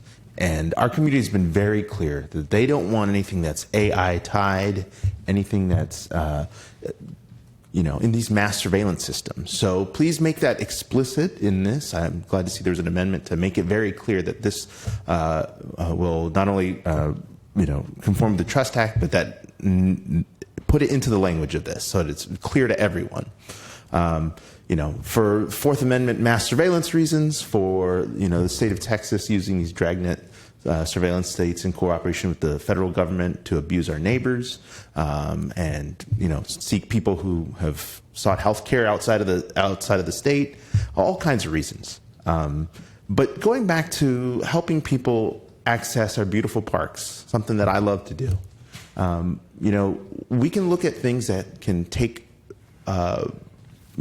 things off of the officers' plates by having like a park ranger who's unarmed, helps someone know about the different programs that are happening in our parks, keeps an eye on somebody's vehicle so it doesn't get broken in, lets them know about other options for getting to the park, like a bus or our bike share system, which is coming back online soon. There are lower cost options that do a better job than some of the systems that everyone fears, and help us shift our view on how to make it better. Mr. Fitzgerald. Hi, Phil Fitzgerald, District 1.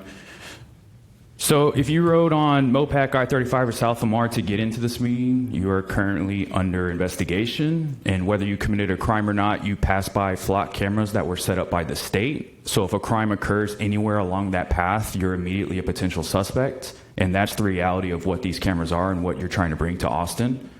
Going back to governance, as that gentleman was speaking about earlier, this council is beginning the opportunity to lead the city, and we're being asked to trust in a governance that has so often been disappointing. People are screaming about grocery prices and childcare costs and our schools closing, but y'all are focusing on adding more surveillance to our streets. And I feel like this council is treating flock cameras in a very similar fashion to how it's treating data centers. People are saying no to data centers, but some of y'all are trying to frame it as no unless. No unless they pay for their water. No unless they pay for electricity. But people are saying no, period. The Trust Act, which was passed this past spring, is just an attempt to pacify those objecting voices. But the day the state steps in and requests access to those cameras, it will be given. How do I know this? Well, the city used to have a lot of street murals. The city also updated policies for APD not to work with ICE. What happened? Greg Abbott stepped in, applied pressure, threatened to defund some money. So the city turned over it, removed the murals, and had APD work with ICE. So there's an established pattern here of this council not putting Austinites first. And the bottom line is the trust is gone between the community and the city council.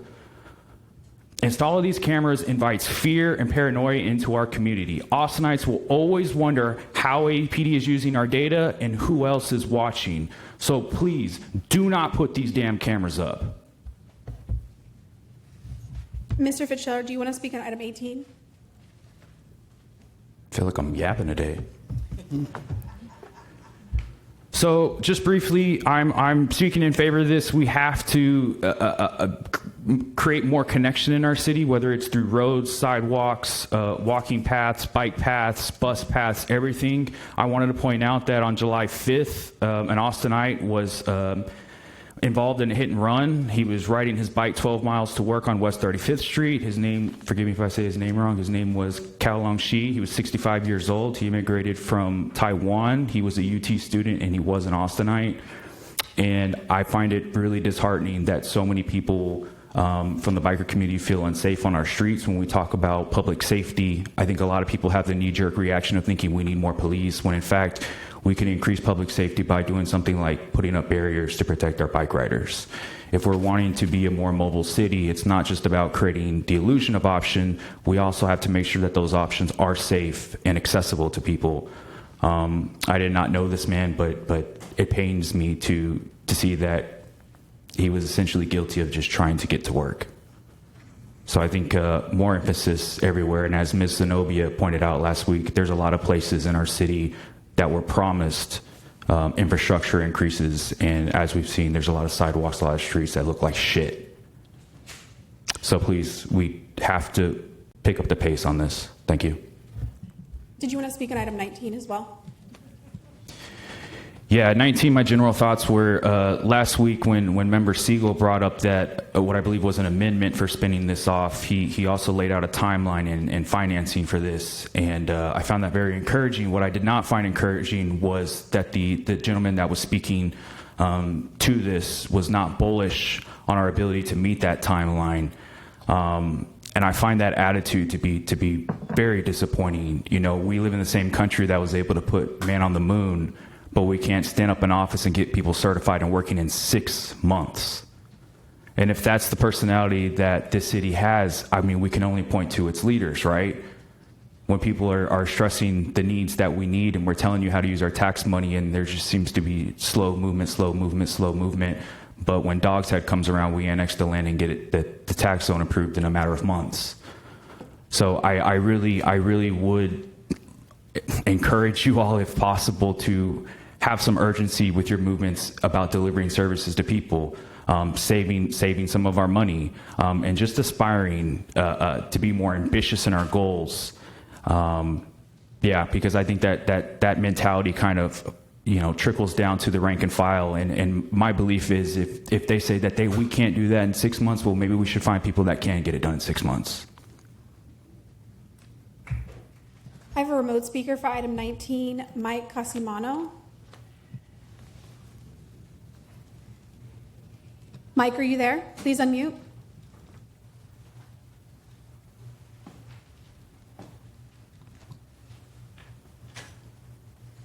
For item 19, I have David Weinberg, Ben Sotheby, Susan Spataro.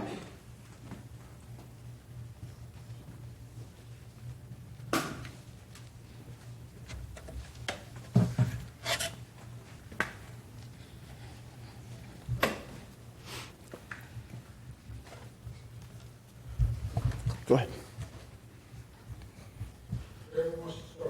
Okay, Susan Spataro, District 8. I think this is a really terrible idea. I'm looking at a line here, and it says that all civilian 911 call takers in all non-sworn positions which are required to support or manage the work of the civilian call takers. We talk about competent I don't know how, I can't remember the number of months it takes to train to be a police officer.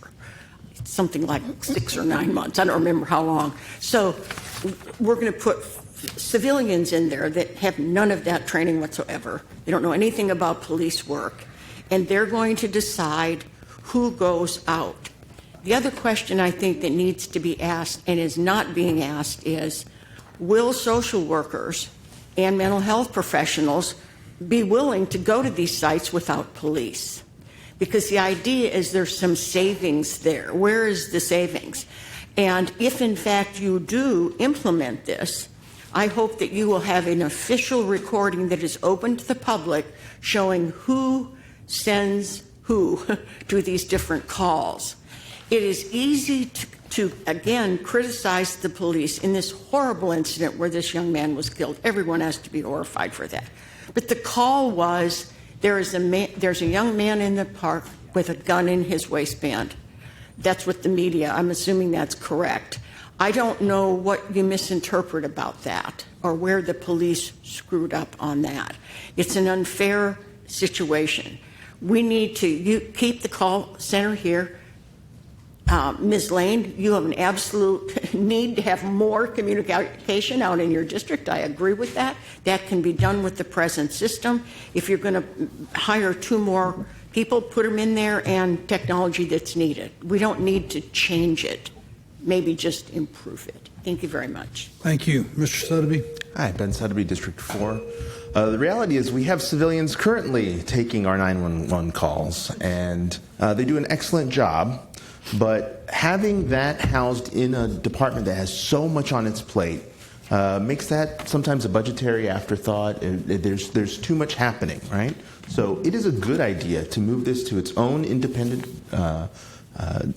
department, headed up through civilian, focused on civilians focused on this task, because the reality is as our city grows, especially in districts like District 6 on the border with many other jurisdictions, there is so much interplay with different entities. And having someone who can focus on that actually helps by taking something off the plate from our officers. The folks who are going to be responding to those mental health calls have been asking for us to look at methods to send them to those calls. This is a cost savings, right? This initial investment will allow us to reap rewards in the long term and, again, restore trust. The reality is that in many of our neighborhoods, people are reticent to call 911 for many different reasons. But if they know that they are calling someone in a department that is independent from the police, who can connect them to, the care that they're seeking, that can help restore the relationship between our city and the folks that y'all serve. I know that in my neighborhood, that when someone has needs for emergency assistance because of health or fire or mental health, one of the first concerns or the first things you hear people shout is "No llame la policía," don't call the police, because of the fear. So this is actually something that helps in that area. For 19, I'm going to try Mike Cosimano one more time. Mike, are you there? Mr. Sotheby, don't go too far. Hello. Thank you so much. My name is Mike Cosimano. I live in District 7. I want to thank my council member, Mike Siegel, for co-sponsoring this item, and I want to thank Crystal Lane for leading on it. 911 should work for everyone, and it should be independent, that it can operate without bias by balancing each agency's needs besides its own operational requirements. I believe experts should lead in their respective fields, and an expert in policing is not the same as an expert in operating an effective call center, which is what 911 is. It's an extremely important high-pressure call center, but it is a call center.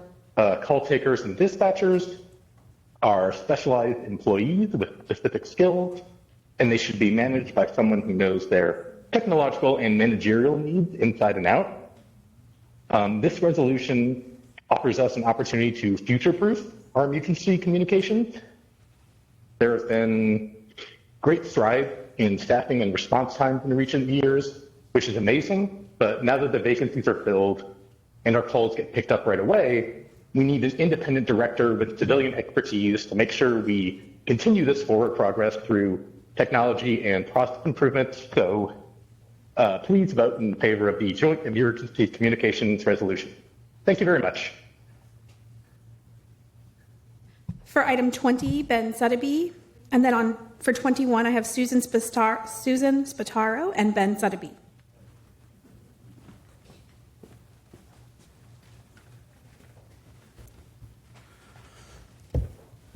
This is a direction to city manager. Oh, sorry, Ben Suddaby, District 4. This item is a direction to the city manager to explore something that has come up, a reality that came very clear as part of the bond advisory task force process was that the needs in our city outstrip our capacity, and flooding is an area that many people feel has been,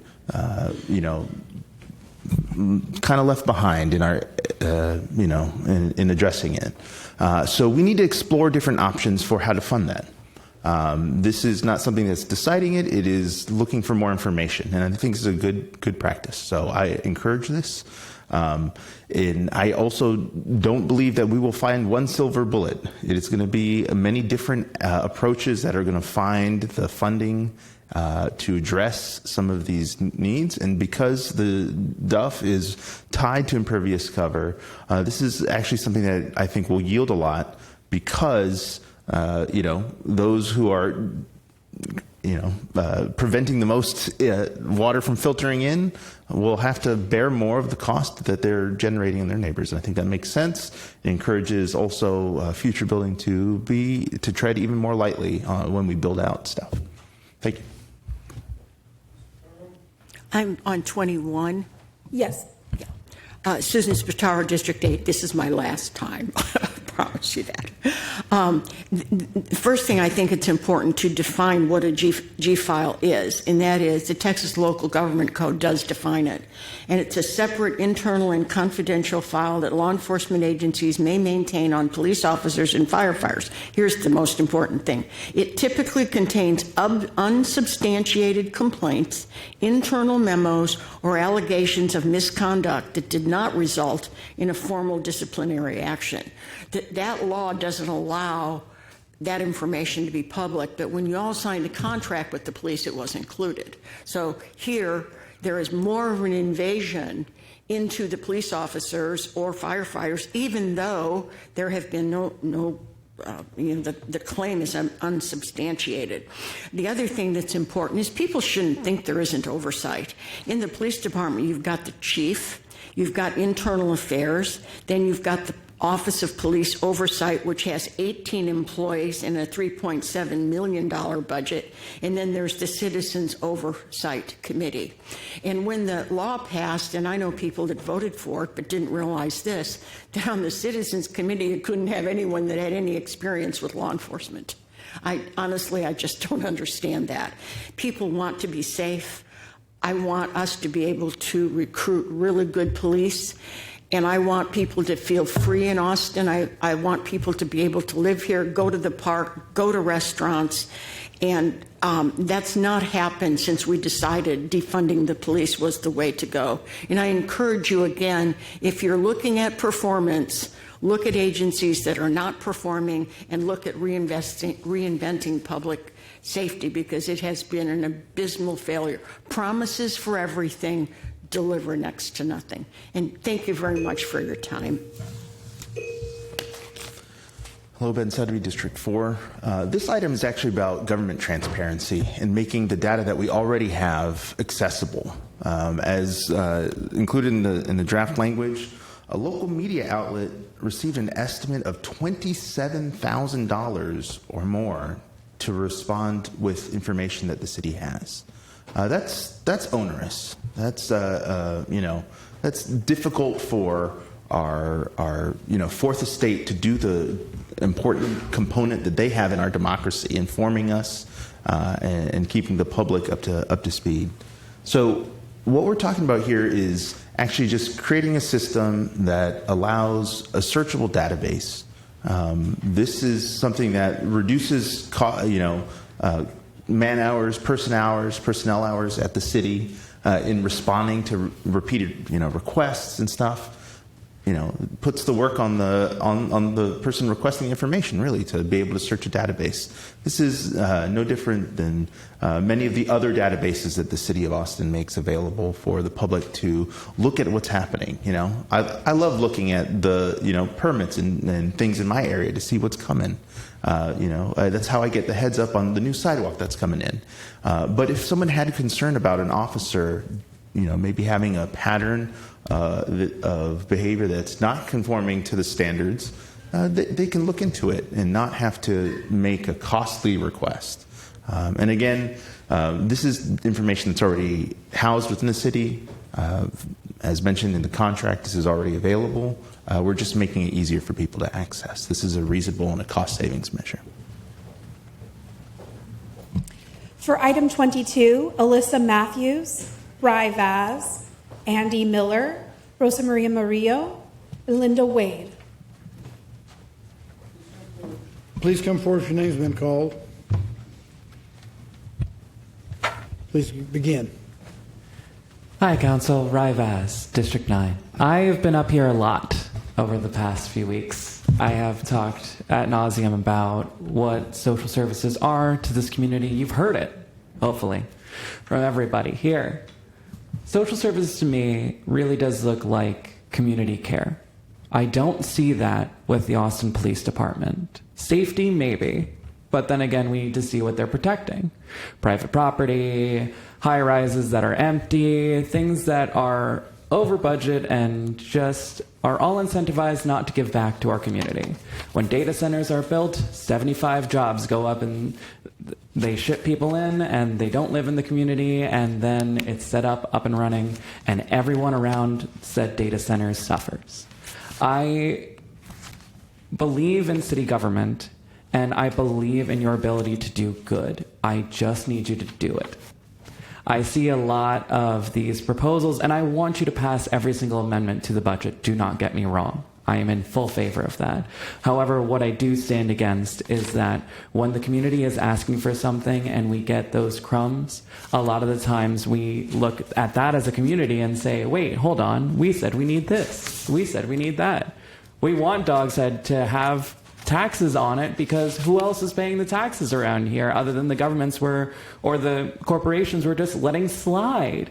Where are the protections for our communities that are not in a press memo or a declaration here at City Hall that highlight the broad diversity of Austin but then lead to nothing? So I strongly advise you to please listen and take community action when it comes to this. This is not an issue that can be solved by giving cops more money. The cops with more money get more guns, and we have a lot more issues than we are able to solve as a community when it comes down to it. Thank you. Dr. Murillo, let's start with you and then we'll go this direction. Dr. Murillo, Chair of... You probably need to move that microphone closer to your mouth. Thank you. Dr. Rosa Maria Murillo, Chair of One Voice Central Texas and CEO for El Buen Samaritano. I don't know if this is going to be my last time here, but let's hope so. Mayor Watson, thank you for sponsoring item 22 and calling for a complete assessment before awards change. We absolutely support item 22, focus on accountability and community need. However, we have serious concern that this assessment will be done within 35, 40 days. We are asking council to extend, because of that, we are asking council to extend the contracts at their current scopes and funding levels until this assessment is completed. Providers have an opportunity to respond and final decisions are complete. Residents should not lose services because the review remains unfinished. And I will stress, we have serious concerns that this will be done within a month. Item 22 addresses immediate decisions, while item 14 guides the broader FY28 review. Both should be coordinated. and use one calendar, contract record, evidence standards, and provided submission process and final decision authority. Item 22 findings should inform, not duplicate or conflict with item 14 review. I appreciate your time. Thank you. Thank you very much. Ms. Wade? Good afternoon. I'm Linda Thomas Wade, CEO of the Sickle Cell Association of Texas, Mark Thomas Foundation. And I also would just like to thank all of you council members for your support, and Council Member Adler, as well as Mayor Watson for item 14 and 22. Because of the city's investment, we have been able to build upon that funding to secure additional state and federal resources, significantly extending the reach and impact of the city's investment. I am in favor and respectfully ask you to identify $4.7 million to be used to restore the proposed social service cuts and reductions. Specifically, I ask that you maintain level funding of $350,000 for fiscal year 2027 for sickle cell programs and services. This is especially critical following the 10% reduction in funding we received last year. Further reducing our funding would directly impact our ability to serve the community. We already operate with limited resources, and additional cuts would mean reducing essential programs and losing 3 experienced staff members. Our foundation is the only nonprofit in Austin, Central Texas, dedicated exclusively to serving individuals and families affected by sickle cell disease and trait. We provide patient advocacy, limited financial assistance, mental health counseling, certified case management, community education, support groups, youth programs, and outreach. And these are the services that fill critical gaps in our community safety net. 1 in 12 African Americans suffer from sickle cell trait, and 1 in 36 Hispanics. Thank you so much for your time. Appreciate you being here and what you do. Yes, sir. Good morning, Mayor Watson and City Council members. My name is Andy Miller, and I'm the Executive Director for Austin Child Guidance Center, located in District 7 and serving children and families throughout our community. First, I do want to thank you for restoring funding to Austin's social service safety net. That investment matters tremendously to the children and families who depend on these services. ACGC has been faithfully serving the community for 75 years. We provide specialized mental health services to children and families, including children with complex behavioral health needs. As you consider item 22 and the evaluation of social service contracts, I ask you to be very careful about how success is measured.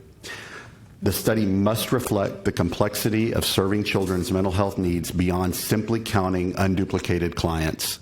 For example, one child might need 5 sessions, while another might need 20, 30, or even 50 sessions, along with family engagement and care coordination, yet both are counted the same as one client. A simple client count does not reflect service intensity, clinical complexity, or the true impact being done in the community. Austin strives to be one of the best places in the country to live, work, and raise a family.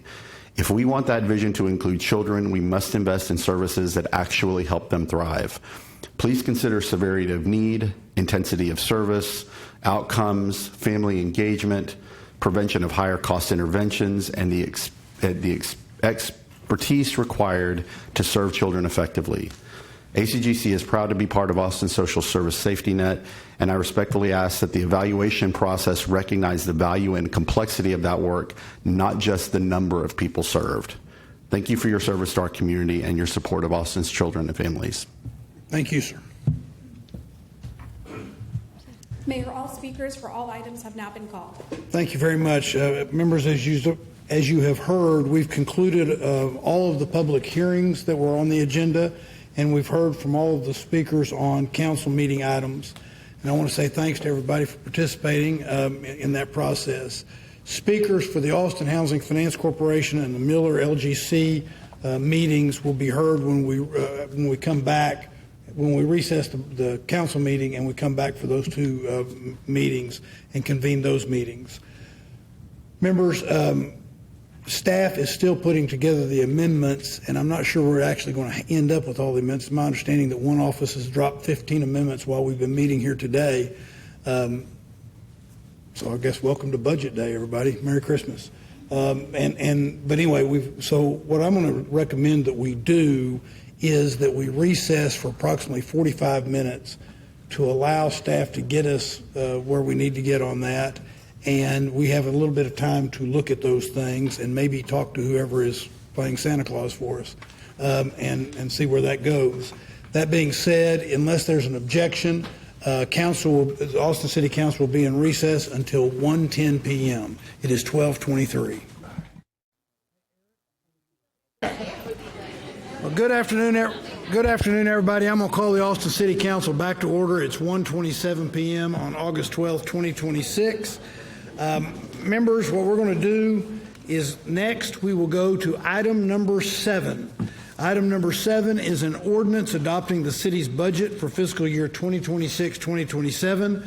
We conducted the required public hearing on the proposed budget on July 30th, 2026, and we also allowed for public comment on this item earlier today.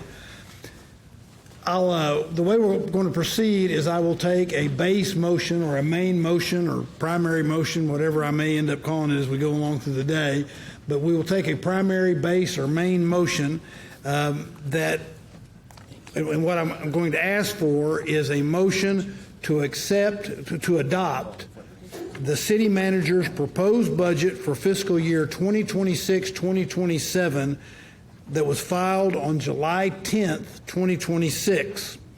After that motion is made, we will take up staff's recommended amendments.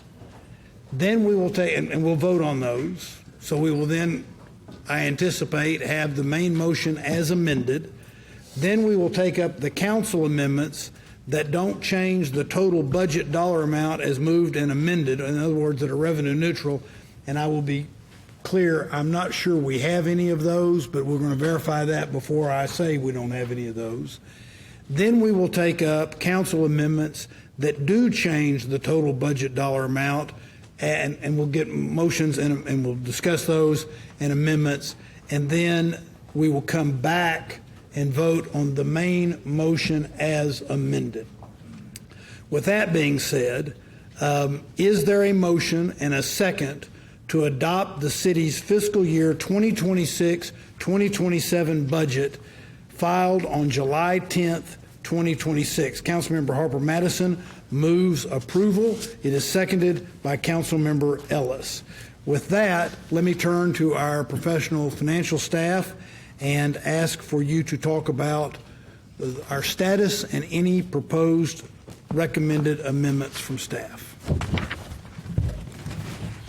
Thank you, Mayor. Carrie Lang, Director of Budget and Organizational Excellence. We do have some staff amendments that are included in Item 7, Exhibit A.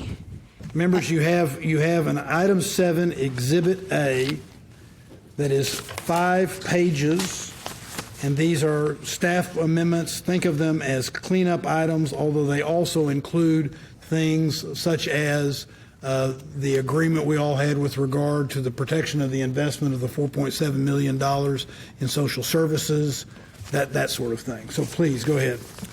Thank you. And so when you look at this item, the first 3 pages, as the mayor mentioned, includes the conversation and presentation we presented last week on the addition of the $4.7 million of property tax revenue that we received with the certified tax roll. That is the first line in A. And then the next several lines through page 3 are the changes to the proposed budget to address that $4.7 million to fund local housing vouchers in the general fund, as well as move items around from the Housing Trust Fund and the Hope Fund in order to allow for $4.7 million of funding in one time for the social service grants to continue through fiscal year 27. Moving forward to page 4 of the amendments, all of page 1 through 3 is staff recommendation number 1. Page 4, staff recommendation number 2 is to implement the 3% or $1,590 increase. The city manager presented a memo last week to increase the staff under $53,000 with this option for their wage increase. And this item 2 includes the cost to the general fund as well as enterprise departments for this $18,000. The remaining items 3 is an addition of 2 positions in the golf fund. This is cost neutral. The dollars were already appropriated for fiscal year 27, as well as a grant funded position that is going to be reimbursed by donations for Parks and Recreation. There's an additional fire lieutenant included that will be reimbursed by an interlocal agreement with the Austin Independent School District, as well as a carry forward of, this is item 6, of the Pay for Success Fund for the Homeless Strategies and Operations Office to make those dollars available in fiscal year 27.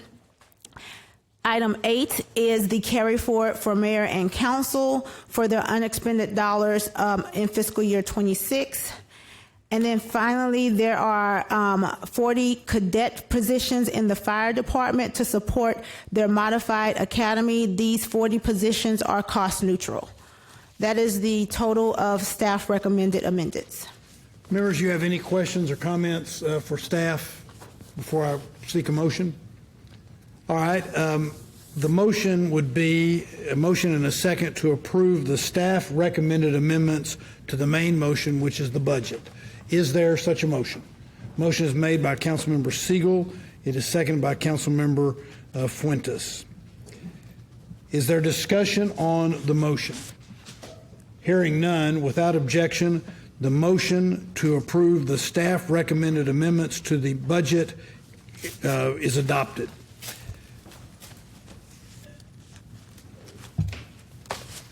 All right, now what we'll do is we will go to the proposed council amendments to the budget. The way I'm going to do this is just go straight through the packet that we have. I indicated before we recessed that there may be additional ones. Those are primarily, if not exclusively, cuts to the budget.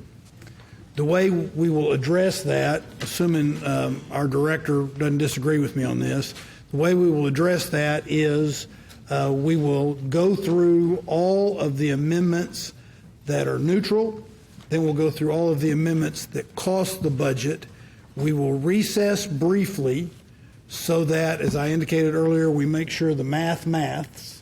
And when they come back, if they say the amendments have put the budget out of balance because we're spending more money than we got, then we have 2 approaches that we can follow. One is those proposed amendments that create cuts can be considered at that time, and or we will have staff make any recommendations it has about what ought to be cut in order to meet the amendments that have passed. Is that copacetic with everybody? Okay, then that's the way we'll go. So, members, if you want to speak on an amendment, let me know. But the first amendment will be Fuentes Amendment number 1 to the budget motion. And I will recognize Councilmember Fuentes. She will be followed by Councilmember Velasquez. So just, Councilmember, you'll be on deck. Councilmember Fuentes, you have the floor. Thank you. I move to amend the proposed fiscal year 2026-2027 budget by reducing funding for general fund consultant contracts, excluding social service types of consulting contracts or ILAs, by 10%. The city manager is directed to utilize the city's social service grant evaluation rubric to allocate the $114,520.90 in funding that results in the amendment to social services receiving proposed reductions or eliminations. Motion is made by Councilmember Fuentes to approve Fuentes Amendment number 1 to the main motion. Are you seconding it? It's seconded by Councilmember Alter. Discussion on that item. Councilmember Alter. Just one question to make sure that it won't be accidentally limited. In this, it says, and forgive me for just catching this in my brain when you read it, to social services receiving proposed reductions or eliminations. But if through the restoration process we are able to restore all the contracts we think we need to restore, and then think maybe a certain service should get additional funding, I just want to make sure that language won't limit our ability to invest in programs that we think just could use that additional investment because they're serving a high priority. Really, that's for staff. I wanted to. And the question is, would this additional investment limit you? I just want to make sure that the language at the very end that says to social services receiving proposed reductions or eliminations won't limit your ability to invest these dollars in a potential, like let's just say the food bank ends up with no reductions or eliminations, but at the end of the day, when everything settles, we feel like this extra $100,000 would be best served going there, that wouldn't limit your ability to make that proper investment in something that's a high priority. I don't believe that would limit us. If I could just jump in, it is not my intent to limit that discretion. If anything, it's geared towards the categories. And that's what I assume, and that's why I wish I'd read this again in my mind before, but because I know what you're trying to do, and I agree with it wholeheartedly. So don't want to box us in. Okay. Good. I think we're good. Perfect. Just thank you very much. Okay, sure. Councilmember Herbert Madison. A couple quick questions. One, I'm wondering if the author would be open to us rounding up 10 cents and make it a nice round number instead of dealing with that 90 cents on the end. And this is from, the number was, I think, confirmed and verified by city staff based on a 10%. I just wonder if a whole number might be helpful. A whole number is fine. We have it at the whole number. That's fine. The 20, okay. Yes. And then the other question is, and this is also a staff question, I'm generally okay with this amendment. The one question that comes to mind for me is things that are kind of an anomaly, like, for example, our interlocal agreement with Travis County for the Northeast Planning District. We couldn't have gone forward with the other, sort of elements of that plan that would exist in perpetuity without the interlocal agreement. And it says interlocal agreements and consulting contracts. I just want to make sure one like that one couldn't potentially be excluded from consideration because of this action. I don't know that it will be. I just want to make certain it wouldn't be. So it's excluding the interlocal agreements, so it wouldn't be, the reduction doesn't include those interlocal agreements. Okay, I misread that. Thank you. I appreciate it. Great, good. Other questions, comments, any more discussion? Hearing none, without objection, Fuentes amendment number 1 to item number 7 is adopted.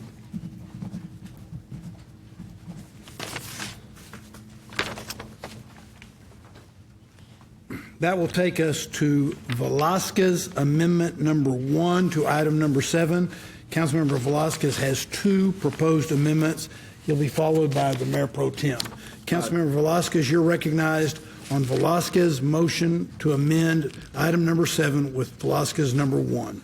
Thank you, Mayor. I move to amend the proposed fiscal year 2026-2027 budget by increasing appropriations in the Austin Homeless Strategies and Operation General Fund operating budget by an ongoing amount of $350,000 and add 3 full-time equivalent positions and add for street and community outreach, contingent upon the condition that these amendments will not reduce or eliminate funding from social service funding restoration. That's Velasquez 1. Velasquez 2 is... Hang on before you do that. Let's do number 1. Velasquez number 1, motion to amend number 1 to item number 7 is, he moves approval. It is seconded by Councilmember Siegel. Discussion regarding Velasquez motion to amend item number 7 with Velasquez number 1. Hearing none, without objection, Velasquez number 1 is adopted. That will take us to Velasquez number 2. And folks, for the record, this is Velasquez motion to amend item number 7 with Velasquez number 2.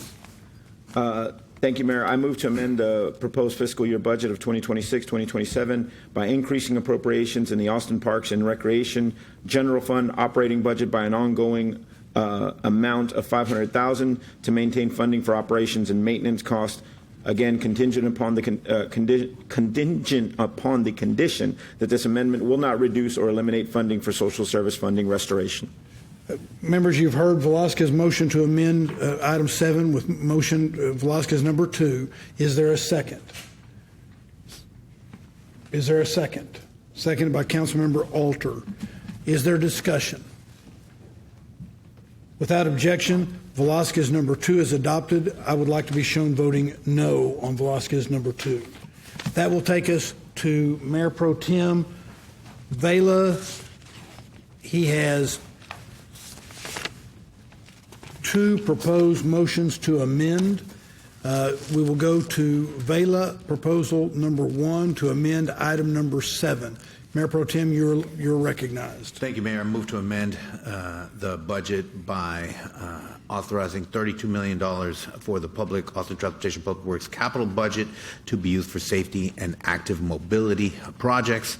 We've done a great job keeping up with the sidewalk and urban trails and mobility build out. If we don't add additional funds, it's going to stall. So I want to make sure and keep those crews working and moving forward. Mayor Pro Tem moves approval. It is seconded by Councilmember Ellis. Discussion. I just want to verify that this would come from the issuance of certificates of obligation. It says amendment will be funded through certificates of obligation or other appropriate funding at the city manager's discretion. Very good. Further discussion. Yes, Councilmember Duchin. Just to comment concern around both approving the $295 million bond on the ballot that might get approved, a budget that's currently at the maximum tax rate, and now we're talking about taking elements of the bridge proposal and approving them also. So I will be voting no on this one. Thank you. Further discussion. Hearing none, without objection, Vela amendment number 1 to item number 7 is adopted with Councilmember Duchin and the mayor being shown voting no.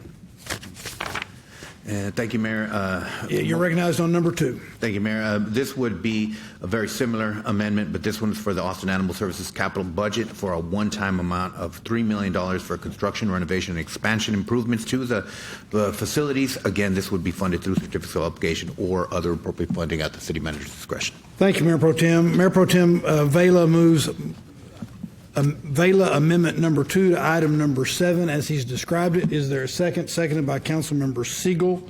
Discussion with regard to Vela amendment number 2 to item number 7. Without objection, Vela amendment number 2 to item number 7 is adopted. I would like to be shown voting no.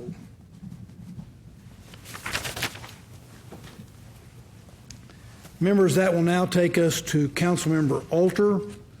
Councilmember Alter has I think 4, but I'll make sure because I think the numbers you have on your sheets may not be accurate, so I will do my best to call out those numbers. And Councilmember Alter, correct me if you think I blow it in some way.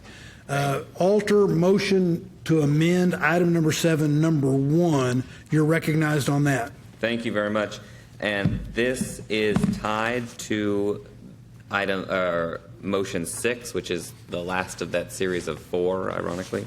But what we're trying to do is reduce the fees that we talked about as related to sound permit fees. If someone's going to have that type of event in their backyard, let's just say, a lot of people aren't applying for these, but when they do, it's often money that's taken out of the pockets of our musicians. That, like I said, is going to be a future amendment, but it has a $62,000 cost, which is reflected here in this amendment number 1. So this is to reduce the appropriations so that it's a net neutral when we get to that other one by $62,000. It is related to the temporary staffing that we talked about last week, whenever that was. It's hard to keep track. But this is in a much lesser amount. So remember, we were talking about less than 10%. Now we're talking about, a couple percent of that overall staffing budget or temporary staffing budget. And so I would move adoption of alter motion number 1. Councilmember Alter moves approval of alter motion to amend number 1 for item number 7. Is there a second? Seconded by the Mayor Pro Tem. Discussion on alter motion to amend number 1 to item number 7. Hearing none, without objection, I'm sorry? Okay. Without objection, alter motion to amend number 1 is adopted, with Councilmember Fuentes being shown voting no. Okay, good. All right. I don't mean good. I mean, thanks for calling it out. So I want to make sure I'm clear. I have Council Members Fuentes, Harper Madison, and Siegel voting no. And the motion to amend item number 7, alter motion to amend number 1, is adopted. That will take us to alter motion to amend number 2. It is labeled alter motion number 3, but we will call it alter motion number 2. So for clarity purposes. Councilmember Alter, you are recognized on alter motion to amend item number 7 with alter motion number 2.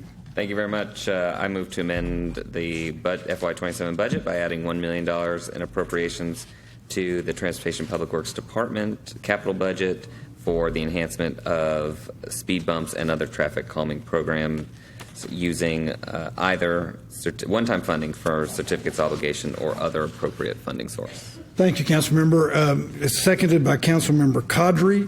Discussion with regard to alter motion to amend item 7 with motion number 2. Hearing none, do you want to discuss? No, I was going to second it. Okay. Councilmember Qadri already did. So sorry, keep moving. That's all right. Thank you. Got a third. I now know how she's voting. With that being said, without objection, alter motion to amend number 2 for item number 7 is adopted with, I would like to be shown voting no on that item. That will take us to alter motion to amend number 3. It is labeled in your packet, alter motion number 4.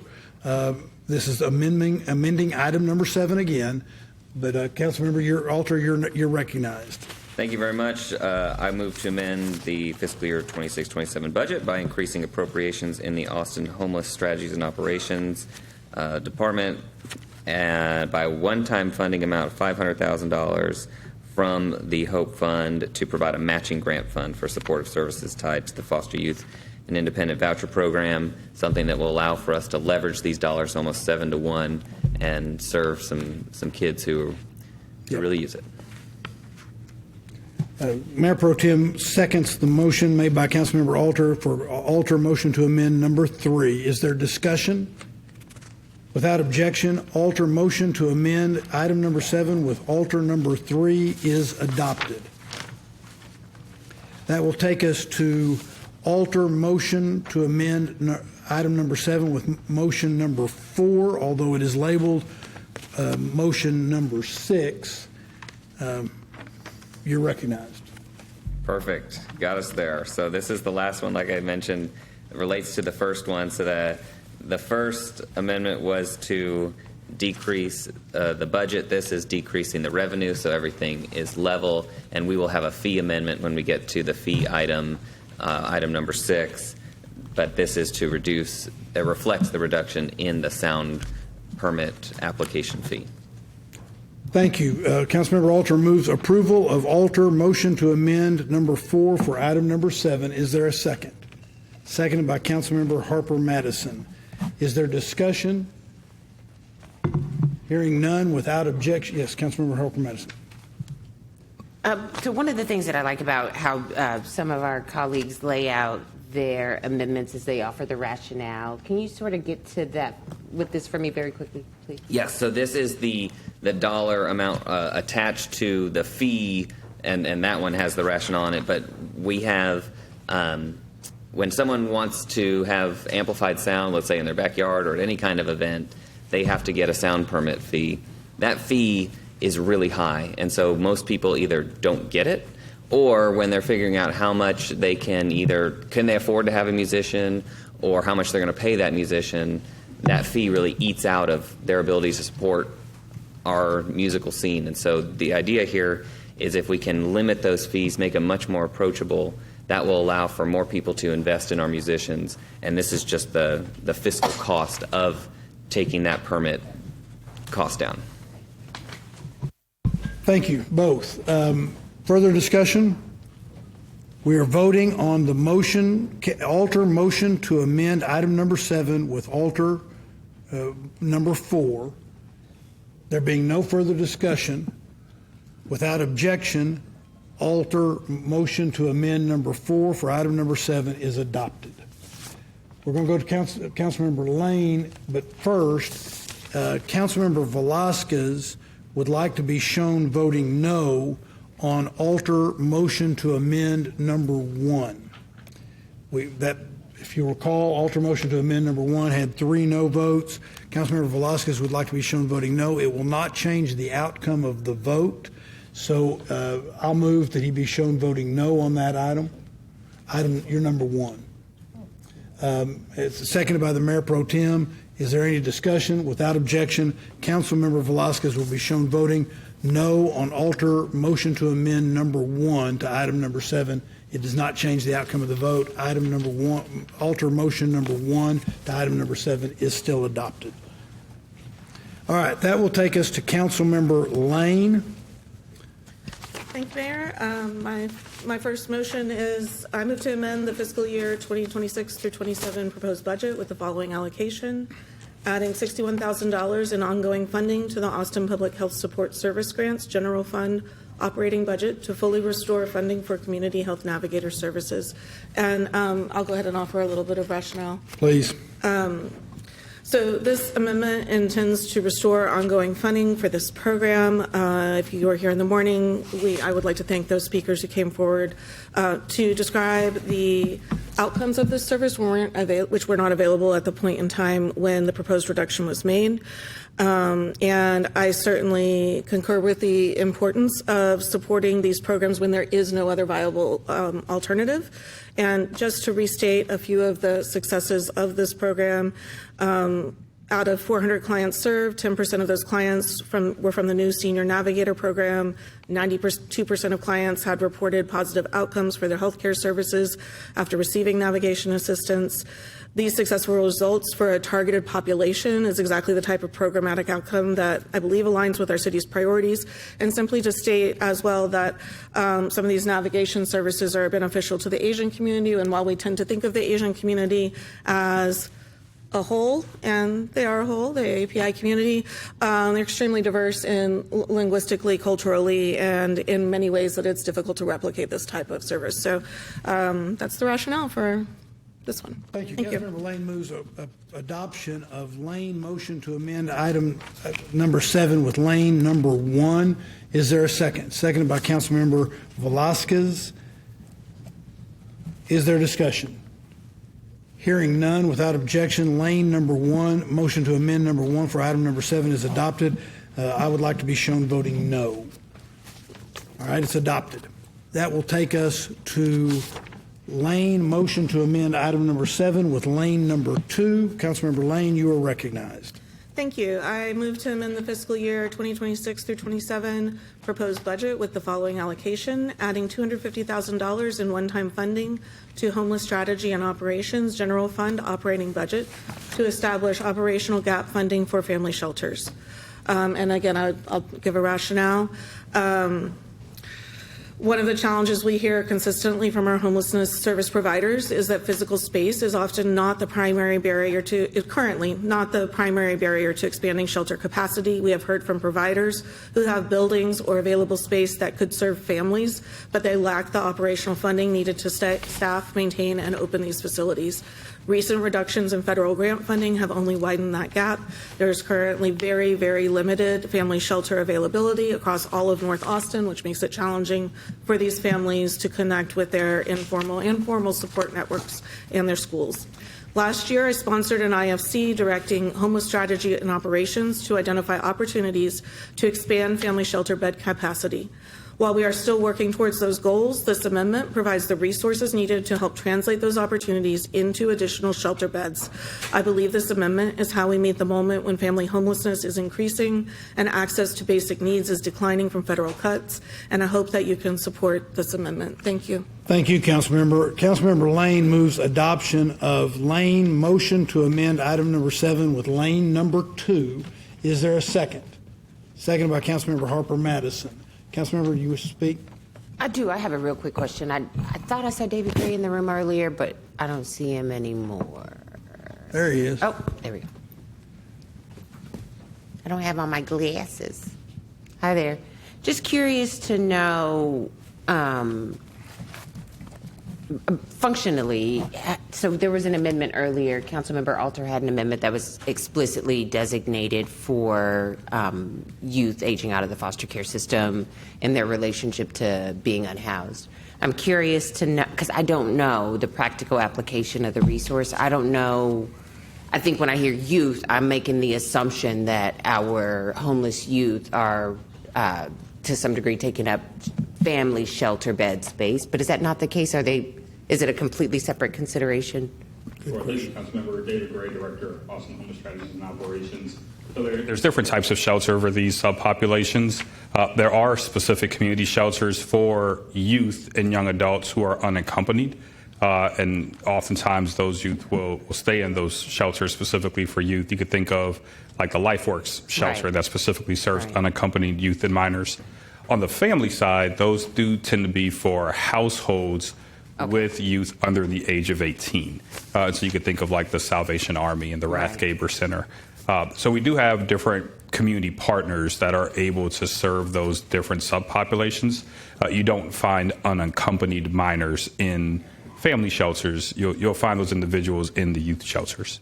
Okay, so it's not, nobody will have the opportunity to say that our efforts are duplicative, that a certain population is getting more than. Right, from HSO's. You understand what I'm asking? Right, from HSO's perspective and through our conversations with the council offices regarding their amendments, these are two different populations that would be served. Appreciate it. Yes, ma'am. Thank you, Councilmember. Any further discussion with regard to Lane motion to amend item number 7 with Lane motion number 2? Hearing none, without objection, Lane motion to amend number 2 of item number 7 is adopted, and I would like to be shown voting no on that item. Thank you, Councilmember Lane. That will now take us, members, to Councilmember Siegel's motions to amend, and I want to verify with Councilmember Siegel, while we've been walking through these so far, I believe your staff has handed out changes. They're labeled Siegel Budget Amendment 1A and Siegel Budget Amendment 1B, but those change the ones that we had in the packet. Is that correct? Mayor, there are corrections. In what was shared in the packet, the rationale for each of the items was switched. So they just put the rationale with the rest. Okay, so members, what you have been handed, in other words, what I would suggest you do is you pull out the ones that were in the packet and replace them with the ones that his staff just provided us. Also, for the record, what I'm going to do, there are 3 proposed amendments by Councilmember Siegel, and just for the record and ease with numbering, I'm going to label those. 1A will become Siegel number 1, 1B will be Siegel number 2, and number 2, Siegel proposed budget amendment number 2 will become Siegel number 3. That's just for ease with the way we're doing all these, and hopefully it is ease. Mayor? Yes. Can staff get a copy of that change? Director, I give you all the permission. It was emailed out by Katie Powers recently.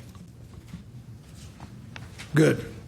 Okay, members, that will take us to Siegel Budget Amendment number 1. This is a proposed amendment to item number 7. Councilmember Siegel, you're recognized. Thank you, Mayor. Amendments 1 and 2 are part of Councilmember Lane's IFC as well. This is part of the move to establish a new Office of Joint Emergency Communications. And the difference between 1 and 2 is 1 is the expense piece and 2 is the pay-fors. And staff, basically at staff's request, we separated the amendment into two pieces. So for Amendment 1, I move to amend the proposed budget to establish and fund a new Office of Joint Emergency Communications in the general fund by making the following expenditure and funding amendments. First, to add ongoing funding and 4 positions to the new Office of Joint Emergency Communications in the amount of $766,581 for governance, operational, and technology enhancements to improve 911 response times. The total annual cost will be approximately $1.7 million.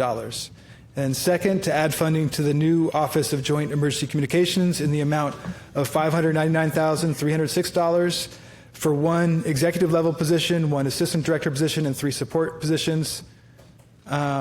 These needs are projected to increase to $979,139 in annual ongoing costs beginning in fiscal year 28 to create capacity to hire personnel as necessary to establish and facilitate the transition to an independent joint emergency communications department.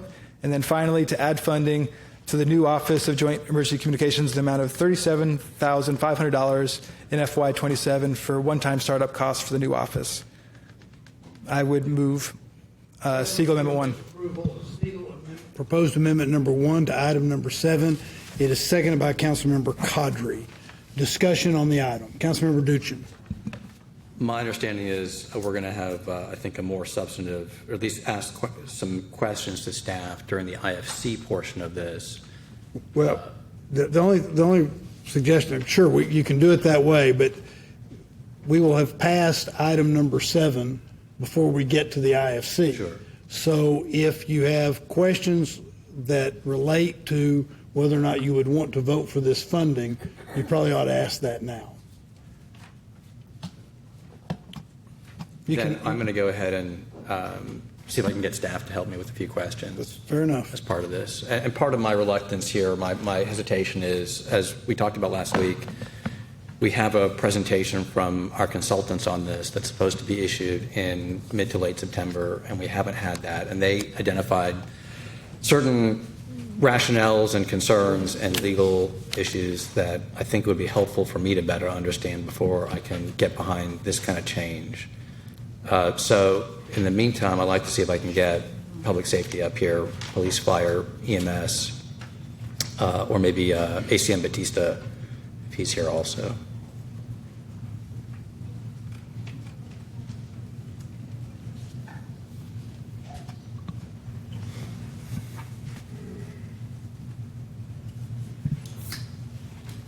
And Mr. Mayor, my hand is raised, but I think Councilmember Duchin may be doing exactly what it was that I was intending to do, so you don't have to call him. We'll after he finishes, I'll look at you and you tell me what you want to do.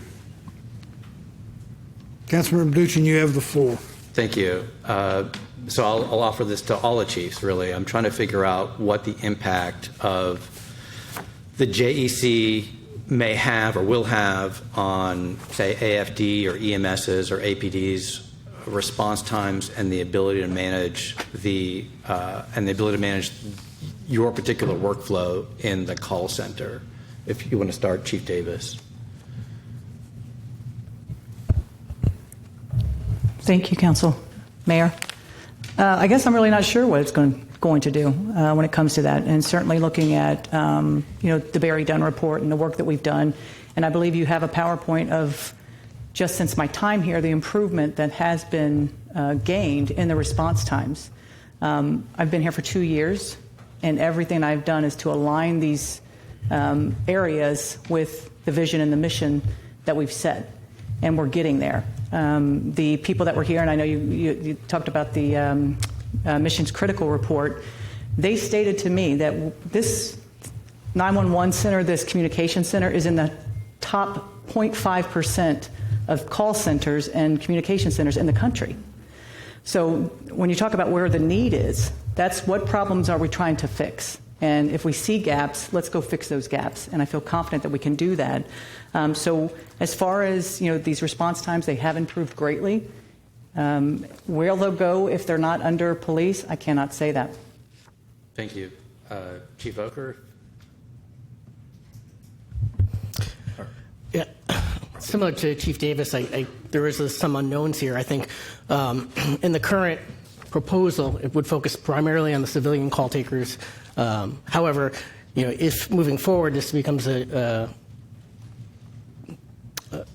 more of a joint communication center, it would have an impact. What we do each and every day and how it is we structure, how it is that we respond to these emergencies. The communication center is really the brains, and it's one component, as the chief alluded to how it is that we ensure that we're able to get to the most life-threatening emergencies in a timely manner. And so, having the ability to make sure that we can manage those processes and look at the best places for us to address any deficiencies we have are really critical for us. And again, I would say something very similar. For us, the initial 911 call taking stuff is handled directly by APD. Our dispatchers and our dispatching wouldn't be directly affected by any of the changes right on the front end, and we don't know what the impact would be down the road. What about specifically for fire-related concerns in terms of getting your trucks to areas of concern that are in the further reaches of the city, right, in D10 and D6 and so on? Right now, the way we operate with TELUS and with automatic aid, we don't have significant issues in getting our folks to where they need to be right now from the fire side. Okay. All right. Is Chief Batista here? Or ACM? Oh, there you go. There's only one chief or three. ACM. I think there's a saying about that, too many chiefs. In your opinion, would the creation of this department create a real JEC? How does this play out? Councilman, just a correction, it doesn't create a new department. This is creating an office. Well, he gets to ask questions. Mr. Mayor, Mr. Mayor Pro Tem, Councilmember Duchin, Ramon Batista, ACM. What's the question you're saying? You're asking if the creation of another department, excuse me? So is this, in your opinion, would the creation of this department create kind of a real JEC as we've been talking about and portrayed? Is that going to produce the sort of results that people hope that it will, in your view? So as I've said privately and publicly, that this will not create a real joint emergency communication center, because if and when we ever got to a place where there was a director in place, that director could not oversee fire and EMS. Would this affect the ability to have public safety departments collaborate efficiently or effectively? Does that change anything for you? We've had a consultant that came in and examined the operations of our systems and said that it is working effectively as it is today. Okay. Adding another system, another bureaucracy into the system will add another layer of complexity in how the calls get processed from the initial intake to the distribution to police, fire, and EMS. And how do you think having a director is going to impact the chief's jobs and their workflow?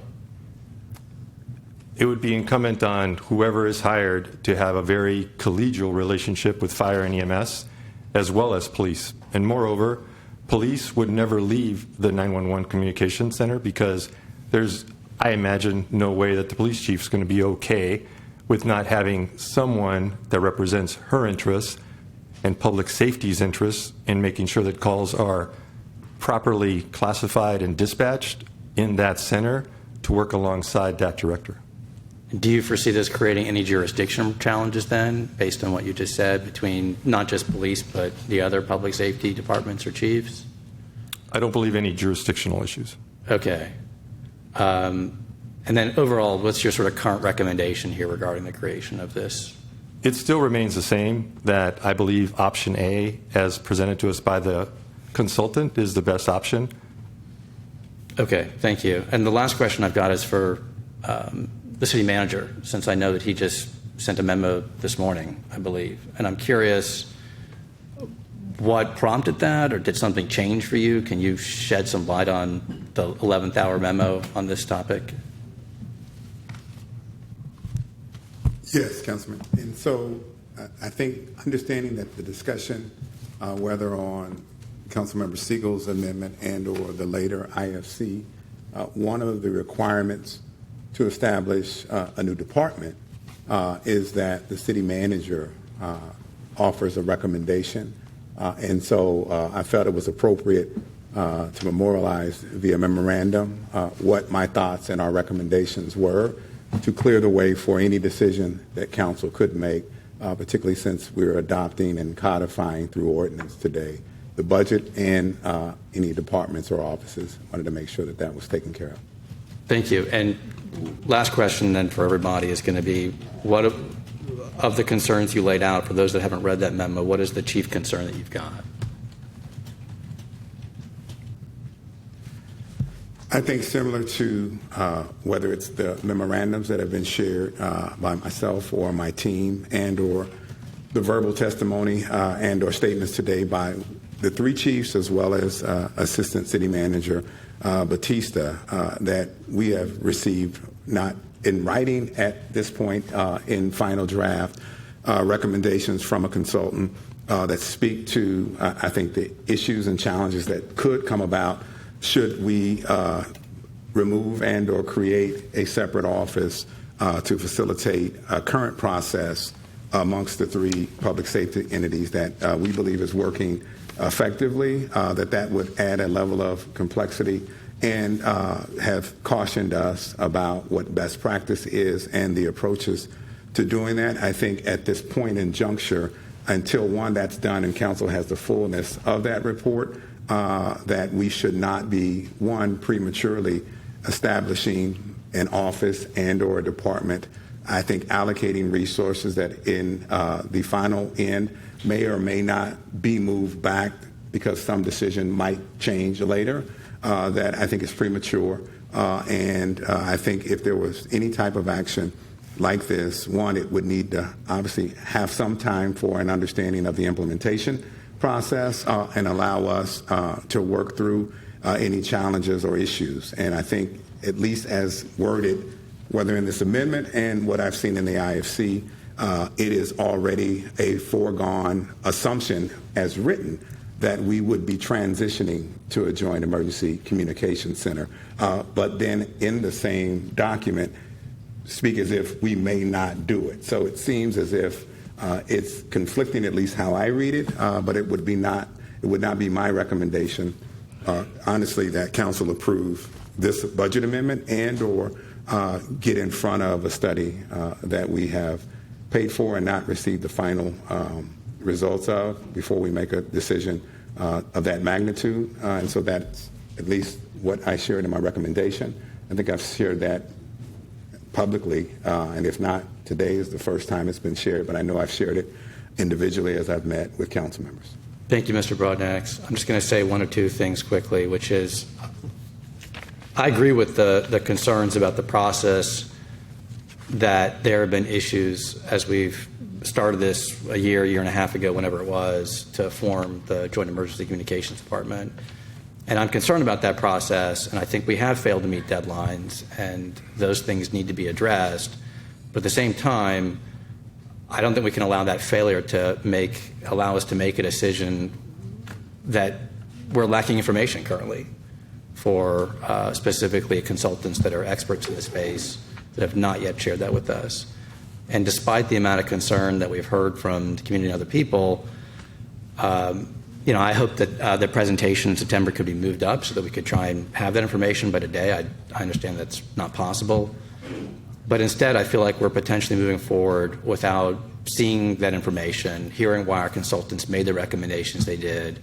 And I have two concerns about that. One is that it might look like we were behaving rashly.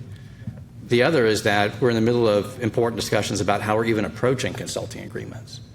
And we've had challenges with, including scaling them back, and we've had concerns and challenges around, if we're going to invest in these contracts and then disregard them when they're most relevant, that's one issue. I think there's also an issue where we pay for strategic plans and other consulting work, and then they sit in shelves and we don't use them to the extent that they ought to be.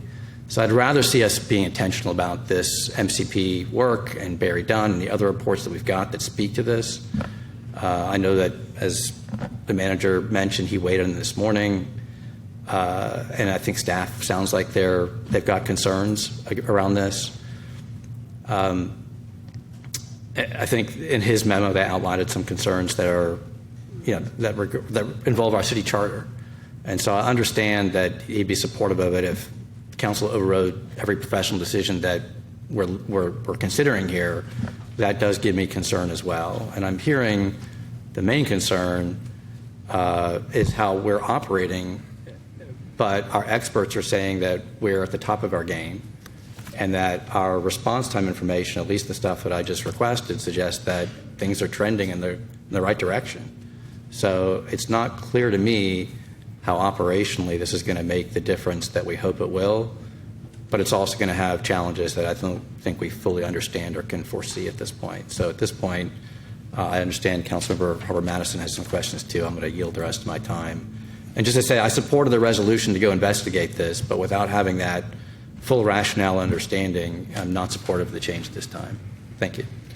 Thank you, Councilmember. Councilmember Siegel, and then Councilmember Lane. Thank you, Mayor. And apologies, Councilmember Duchin, for interjecting earlier. My concern was that you were responding to an earlier draft of this budget amendment, which that draft did propose transferring the civilian call takers out of the police department into a new department. But myself, our subquorum, we listened to city management that kind of presented a strong objection to that. And so this amendment is actually a much smaller baby step towards a joint emergency communications office that is entirely consistent with the consultant report, which hasn't been fully delivered to us, but which was summarized in a memo. And so this amendment allows for the investments recommended by the consultant to take place. To basically, I understand we have good response times, but this consultant identified 6 areas of improvement. To first, reduce duplicate call transfers and triage questions. Second, to strengthen quality assurance. Third, to modernize technology. Fourth, to expand and update performance measurements. Fifth, to improve coordination between 911 and 311. And then finally, to change the leadership structure. This is our consultant. Change the leadership structure so it's not just sworn APD leadership. And I want everyone to be clear, this is something I've learned. There's a difference between the call takers and the dispatchers, right? And so there has never been a proposal to take the dispatch out of the police department. The dispatch is where the sworn personnel for each of our 3 public safety departments sit. This is a reform to the civilian call takers, but we're not moving any of those folks now. But we are creating a small office with a leadership structure as recommended by the consultant. And then at a later time, council will decide what to do with this leadership structure, whether to turn it into a standalone department or potentially return it to one of the public safety departments.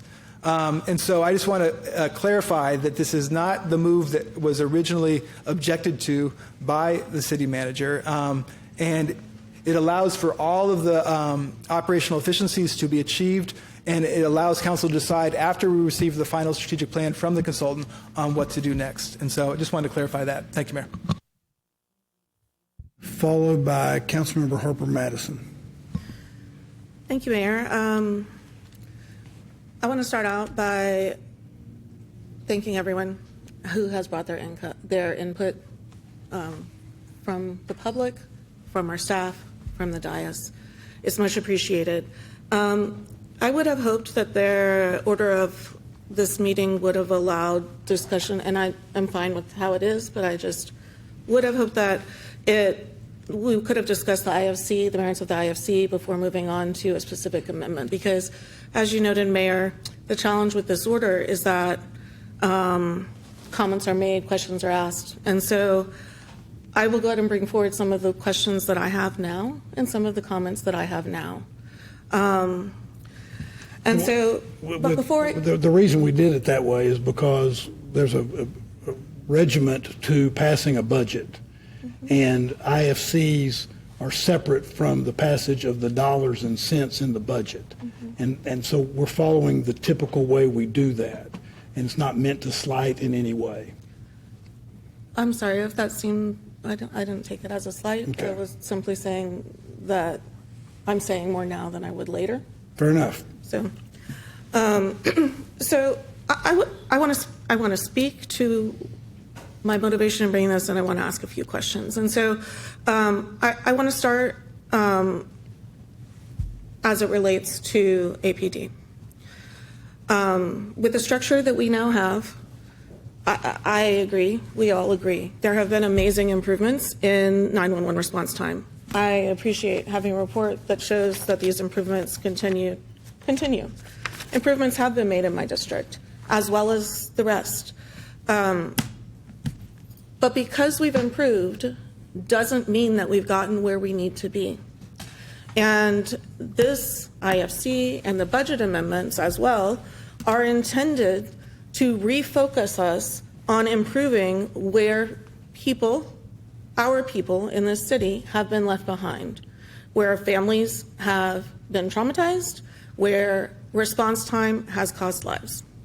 So I'm going to focus away from APD in my comments beyond simply acknowledging the work that's been done before me, that I certainly don't want to undermine any of that work. And I appreciate the partnership that I've been able to forge with Chief Davis. I've seen meaningful improvements in my district. And I'm going to turn to fire. Well, actually, I have a general question. So we have a memo that describes the contents of a consultant report. I see substantial recommendations within Alternative A that would improve our response time. My question for whoever would like to lead on this is, why haven't these improvements already been made? And I say this I bring this forward because the issues that we experience in District 6 have been like this largely since annexation, which is decades. So I'm just wondering, if we don't need a change in how we're handling emergency communications, why haven't we previously made these types of improvements? Are you talking about the recommendations that were in the report itself? Mm-hmm. Yeah, and yes. Mm-hmm. Yeah, so I think we all received this report last week sometime is when we saw this. But to your point, everything is about continuous improvement. Are there gaps? Are there areas of improvement? Absolutely, there always are. Every shooting we had, unfortunately, officer-involved shootings. Always looking at those as opportunities. How do we get better? How do we move beyond this? That is exactly what we're doing. And so when we look at communications, and I've talked with you about it, I would love to walk with you and see exactly through your eyes what you're seeing, specifically in District 10. How can we close those gaps? How can we make those changes necessary? And you have my commitment to that. I am all about that and how we can continue with these. Even the response times, as much as they're down, they're not good enough. We still need to improve on those, and we will continue to improve on those. But that's it. I've been here for almost 2 years, and we've made these improvements. We're on the right track. We are on the right track, but we will continue to get better. We will continue to address those gaps. Did I hear you correctly that you saw a report last week? I think it was the first report you guys saw. I saw it when we had phone calls about not the report, just the findings that you're talking about, the 6 areas. The memo? Yes. Okay, so you haven't seen a report from the... No, I have not seen a report. Okay, no. Thank you. Thank you for that information. Going to... Councilmember Lane? Yes? I don't want to interrupt you, but here's what I'm willing to do because of the way the conversation's going. Mm-hmm. What we can do is hold these proposed amendments to the budget. We will not pass the budget, item number 7, even as amended, until after we come back and we go through the IFCs. That way we can have the discussion, because one of the concerns I've got with this proposed amendment is that it assumes there's going to be the shift. And there may be, but it assumes that there's going to be a shift, and regardless of whether it's updated and that kind of thing, it makes an assumption that may not be the case with the IFC, as you pointed out. You wanted to have that discussion first. So what we could do is, for greater clarity, get the other amendments out of the way, then go to the IFCs, get to the number 19, pull it off the so-called consent agenda, do the consent agenda, then go to item number 19, and when that is completed and we know where that is, come back to the budget at that point, take up these proposed amendments by Councilmember Siegel, and then we take the recess that allows financial staff to tell us where we are budget-wise. Would that help you? I'm I mean, I'm prepared either way, and it is your right as the chair of this meeting and the mayor to determine the order, so it's fine. Well, I would like to say, if we are going to switch it, I would like to make a 1 to 2 sentence statement before. well, then let's go ahead. Let's not switch it. Let's just go ahead and do what we're going to do. I was trying to make it easier, but I can't seem to get there. I appreciate your effort, and I will try to move through. So when we talk about the improvement in response time, I would like to understand a little bit better your understanding of when the response time clock begins. So does it begin when I pick up the phone and dial 911? Is that when I see this report of response times, am I seeing I dial 911 and... It's the time the officer is dispatched. Okay, so it's the time from when the officer is dispatched. So is there any analysis going on or even tracking of the time it takes from when I call 911 until the officer is dispatched? Yes, I'm sure we would have that. I mean, are you sure that you have it? Am I sure that we know the time you call and the time it's dispatched? Yes. Yes, I'm sure we would have that time. Okay. I've given a few examples in the past in these very deliberations, and so I'm going to raise a couple of them, okay? And the first couple will relate to motor vehicle accidents, a PD type of response, but then I'll be shifting over to fire and some other areas. So I recounted on my way into City Hall from District 6, a car went off the road, off the bridge into Bull Creek, a couple cars in front of me. There was already another car that had gone off the road about a quarter mile back. Emergency response was already there. I stopped my car because I was right behind the accident, and I called 911. And I thank you for coming forward as well, Mr. Stoner. At the point when I reached an operator, and they said, where are you calling from? What is the address you're calling from, I believe is what they said. I said, there are no addresses here. It's woods on both sides. I'm really close to Old Country Preschool. I'm sorry, it's slipping my mind, on Old Spicewood Springs Road. And then they said, we need an address. And if you had called 911, we would have it. And so why would I get a response from the person when I called 911 telling me if only I had called 911, they would know, they would be able to locate where I was calling from?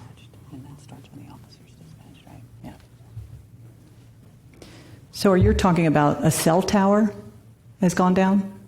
I mean, I am asking you. I was on the road. Mm-hmm. I was 2 cars behind a car going off the bridge into the creek on its side. I called 911. There was some issues with connecting, but then I connected, and I was talking to an operator of some sort. And they asked me for my address, and I said, there are no addresses where I am. I can see, though, this preschool down the road. That's the closest address. And they said to me, well, if you had called 911, we could locate your location. But you didn't. But I did. And so it's a 2-part question. And the first part of the question is, why would I have, and this is me, who had this experience, why would that have happened if in the system as you understand it? I would think, and this could probably be for James, but it would be more of a cell tower location type issue. Yes, ma'am. So a couple of things could have happened there, and I don't have the call in front of me, so we don't have that line out. So recognize I'm going to posit the possibilities for something like this to happen. The first one is that it was the call was received by, say, a different PSAP. So it could have been received by Wilco, it could have been received by someone else, and they transferred the call to us over an administrative line. In that case, the information that was there doesn't come with the call. So that's a very real possibility in this case. Again, I don't know this call in particular, so I can't speak directly to it. But there are ways in which that could have happened, and that's one of the reasons why the protocol exists. So where are you calling from? Is to ensure that the call taker knows where you're calling and can verify that information on the screen. if it's there, and if it's not there, to put it there. Thank you. So a transfer was made to a different operator. Data was stripped that made it Very possible. Possibly, yeah, possibly data was stripped, so then they couldn't use the technology that would be available in more central areas of the city. I mean, I can attest that slowed down response time for me because we had a whole conversation about whether I could give an address and why I didn't call 911. And so, in addition, there was a transfer that occurred of that call. So when you are tracking response times, ultimately that operator said, oh, someone else called in with the address, so we don't need any more. Help is on the way. Great. Love that. Went to go see how I could help them. So at the point that you are tracking the call response time off of the example that I gave, is it from the time that I called 911? Or is it from the time that dispatch happened? What data do we have available to us currently? Specifically, if the 911 call is routed to us as the primary PSAP, we do start, there are many places where we can start the call, but call tracking starts the moment the call is seized from the originating service provider. So whether that be from your cell phone or Verizon, AT&T, whomever that is, or it could be the wired phone in your house. From the moment that call is seized to the moment it's received in a PSAP, that information is tracked. And that's true for all 911 calls. Now, we receive those when they come directly to us, and we have that information. If it goes first to Wilco or another jurisdiction, they would have that information. So I'm going to set the different jurisdiction part aside. If we receive the call primarily, we know the moment from the call that is received all the way up through the time the call is hung up or transferred. So in this report on call response times, for the calls that started in Williamson County and got transferred over to us, are we seeing the time from when someone called 911 until help arrived? Do you have access to that data now and it is being integrated into these reports that you're handing out? As I said, we don't have that information because it starts at a different starts in a different place. We have it if it comes directly to us first. Okay, and so I am going to not keep going.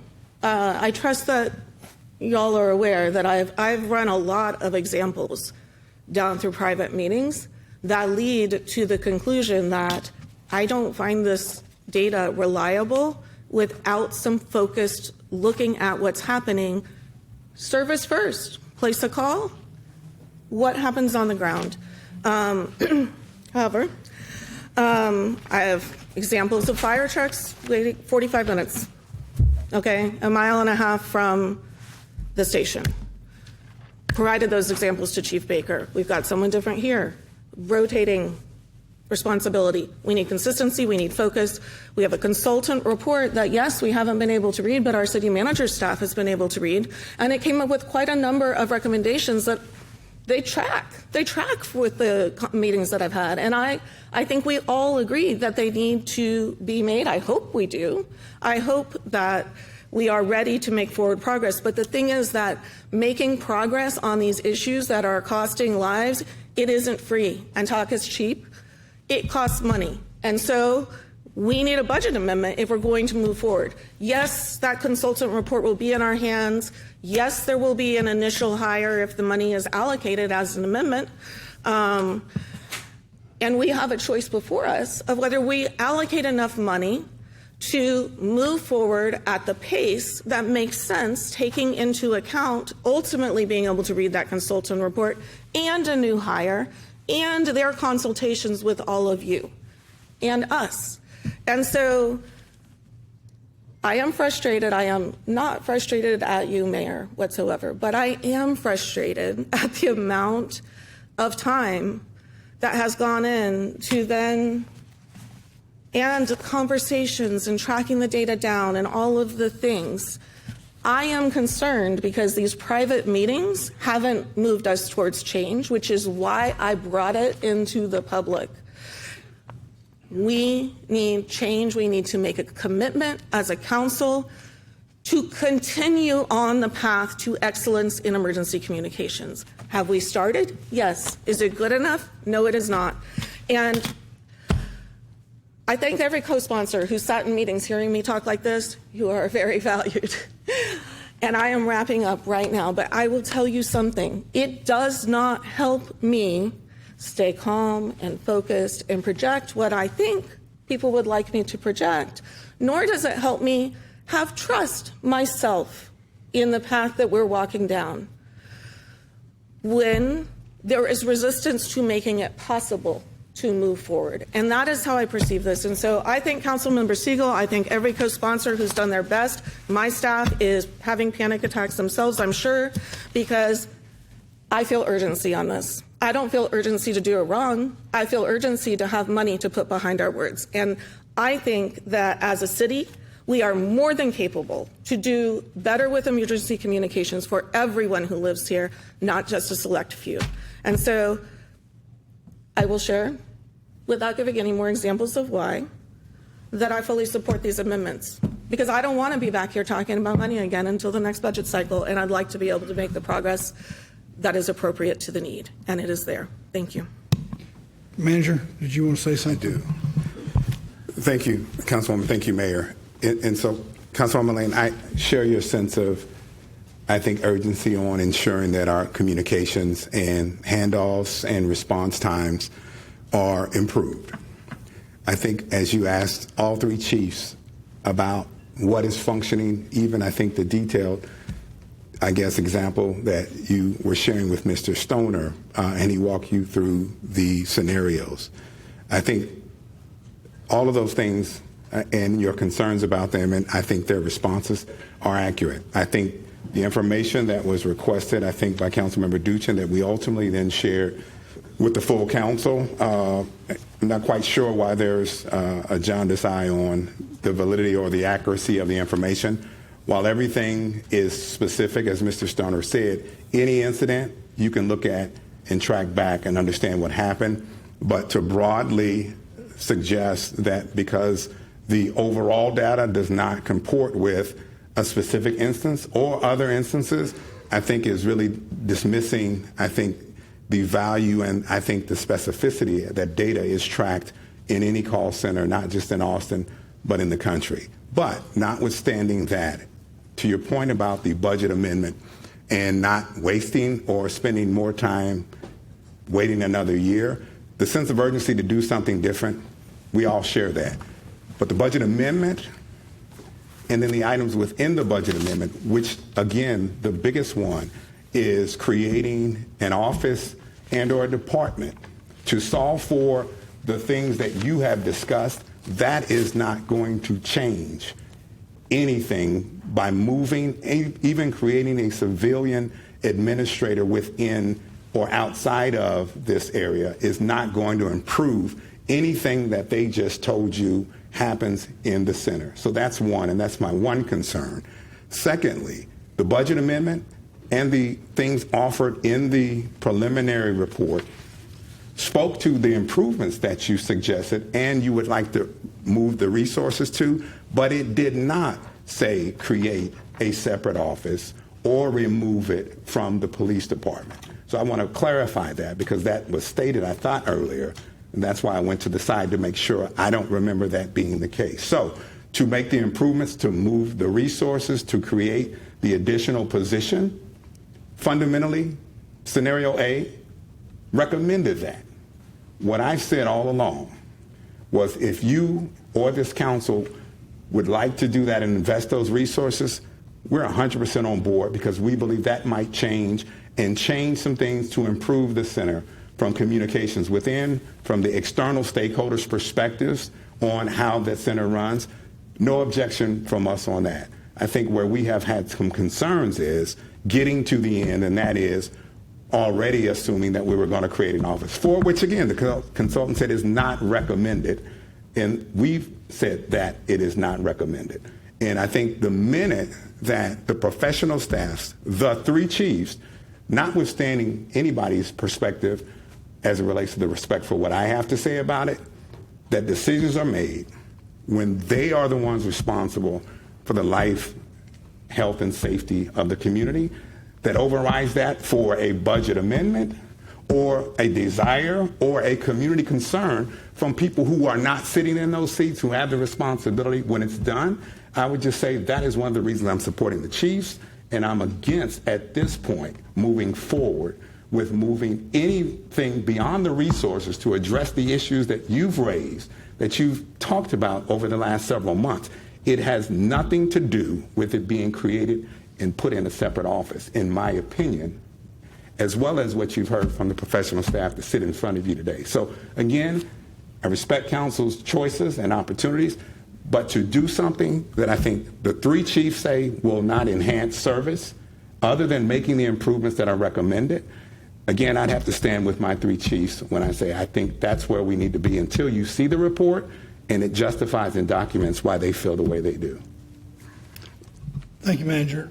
Mayor, I just wanted to also add a clarification that the city staff has not received a report yet. We've not read a report, knowing that the report was not from Mission Critical Partners was not going to be available until after the budget, and knowing how important this issue was to the city, Dr. Stoner, ACM Batista, and myself, we had a call with the consultant to find out where they were and to get some sense of what their preliminary results were, knowing the study wasn't done, but we felt it important to try to give as much information as we could to council, which led to the memorandum that we sent you. So, we're going to see their final report as soon as it's available. We will share it with the city council, but I just wanted to clarify that the memo that we put together was based upon that phone conversation, trying to get you some useful information before budget, but it was not based upon us receiving or reading a report. We would have given that to you had we had it.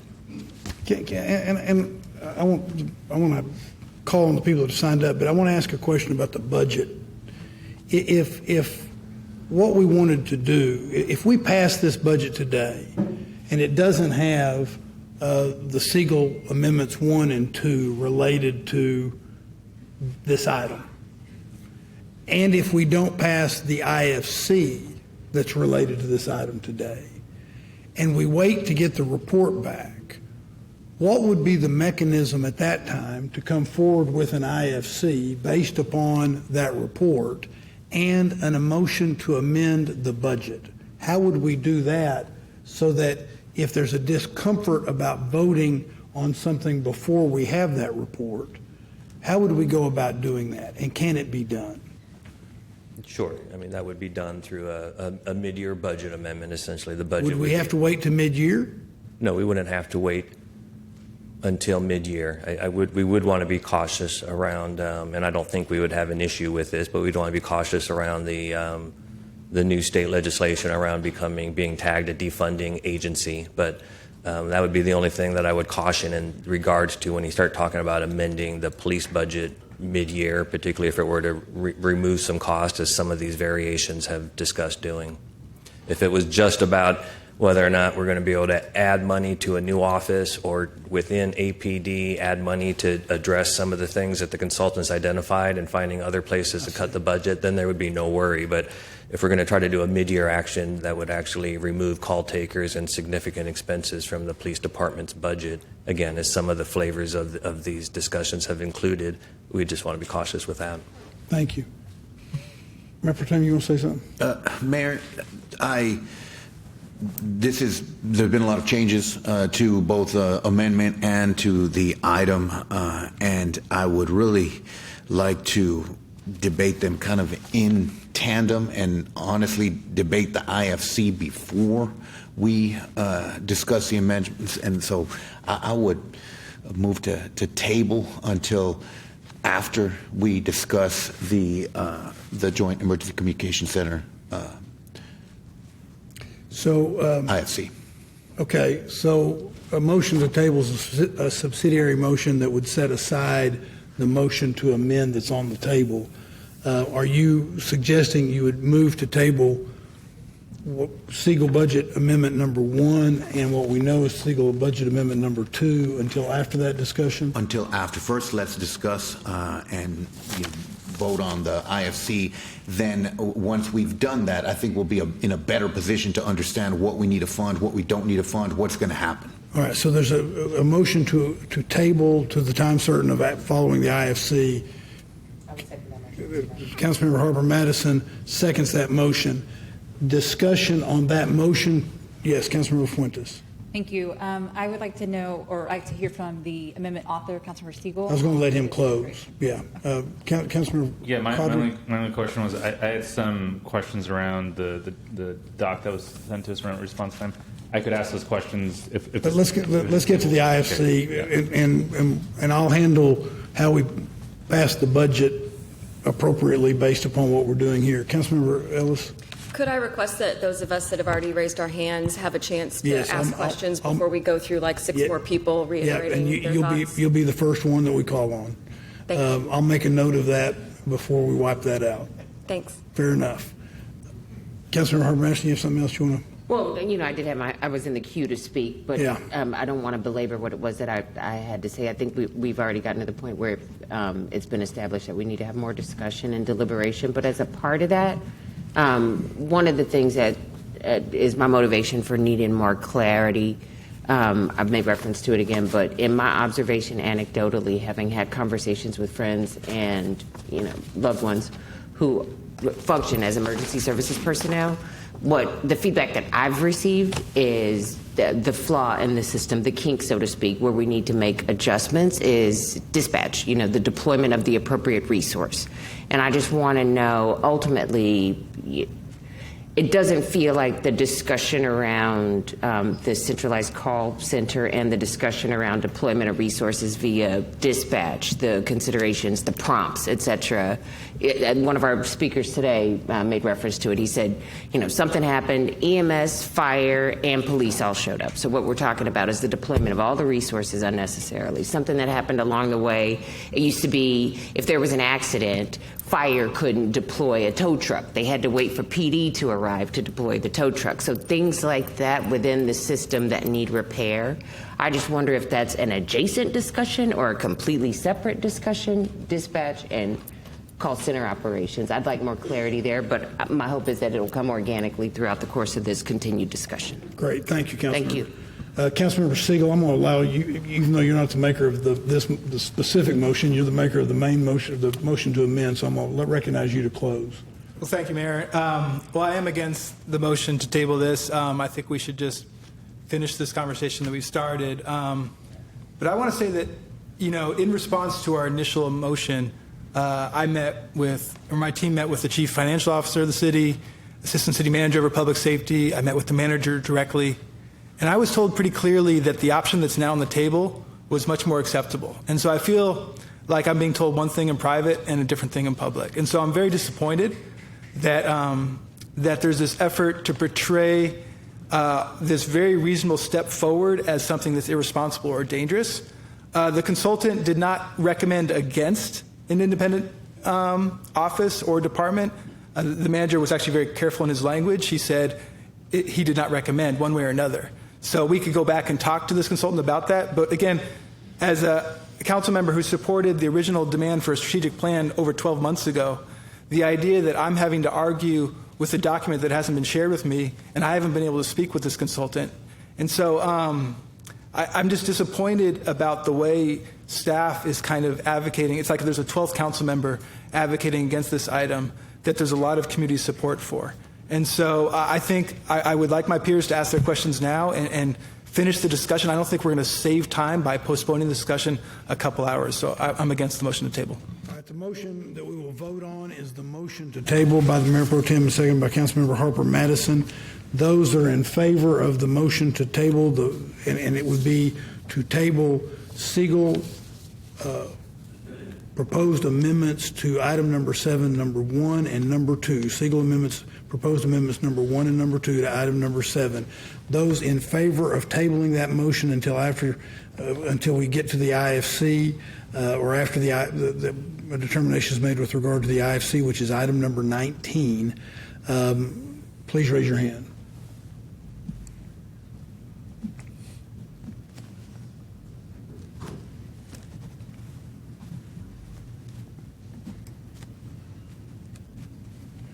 Those opposed, raise your hand.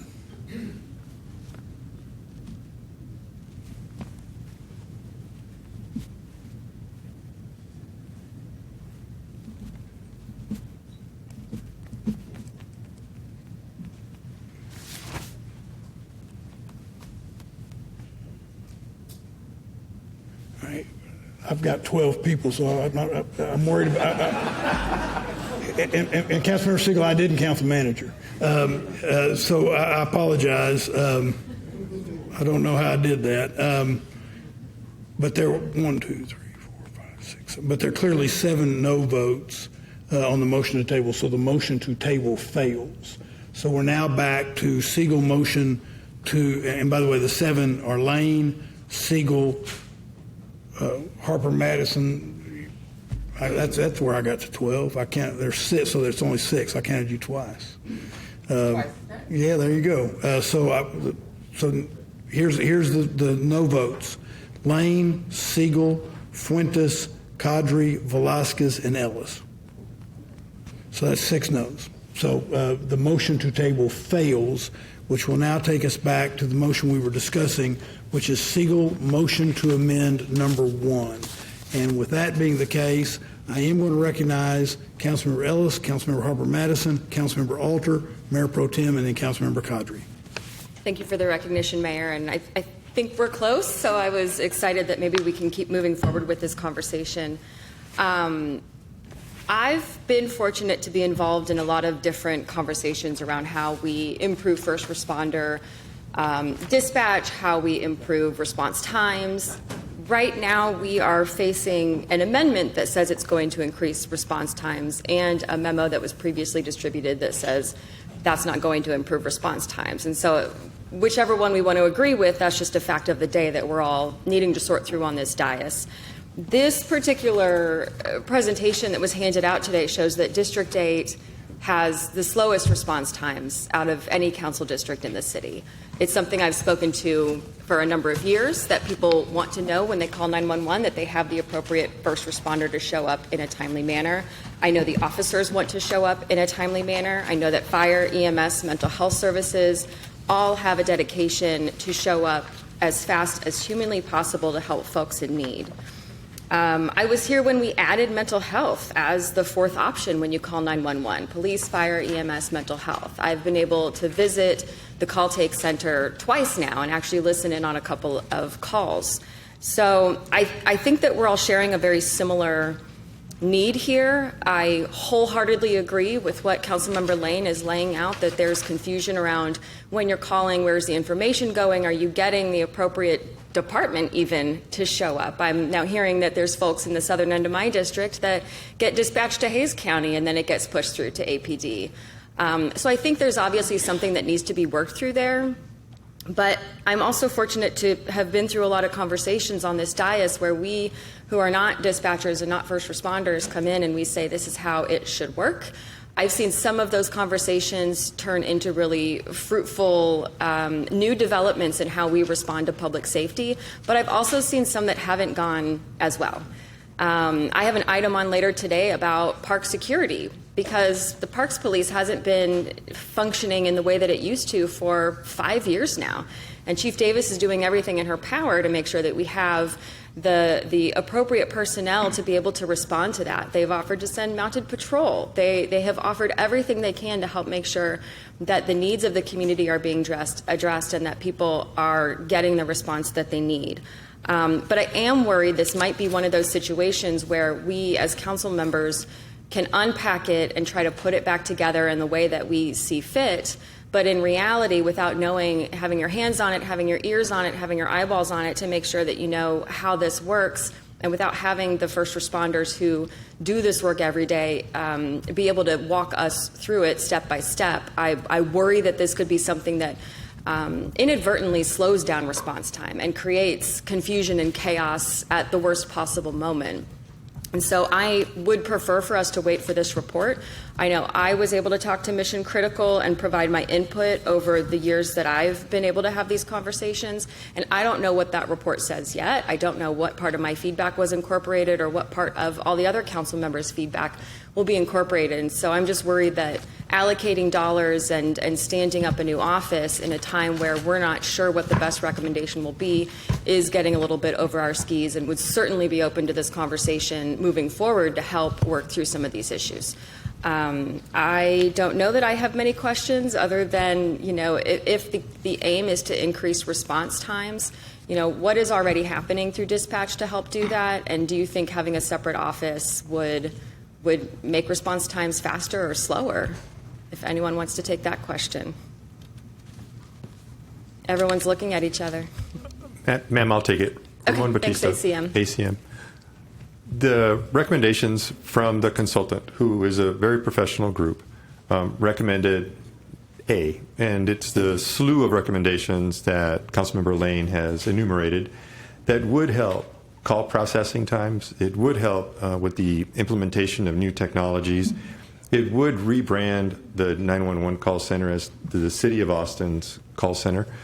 And it would make improvements over the long run in addressing process issues called transfer times, technology issues.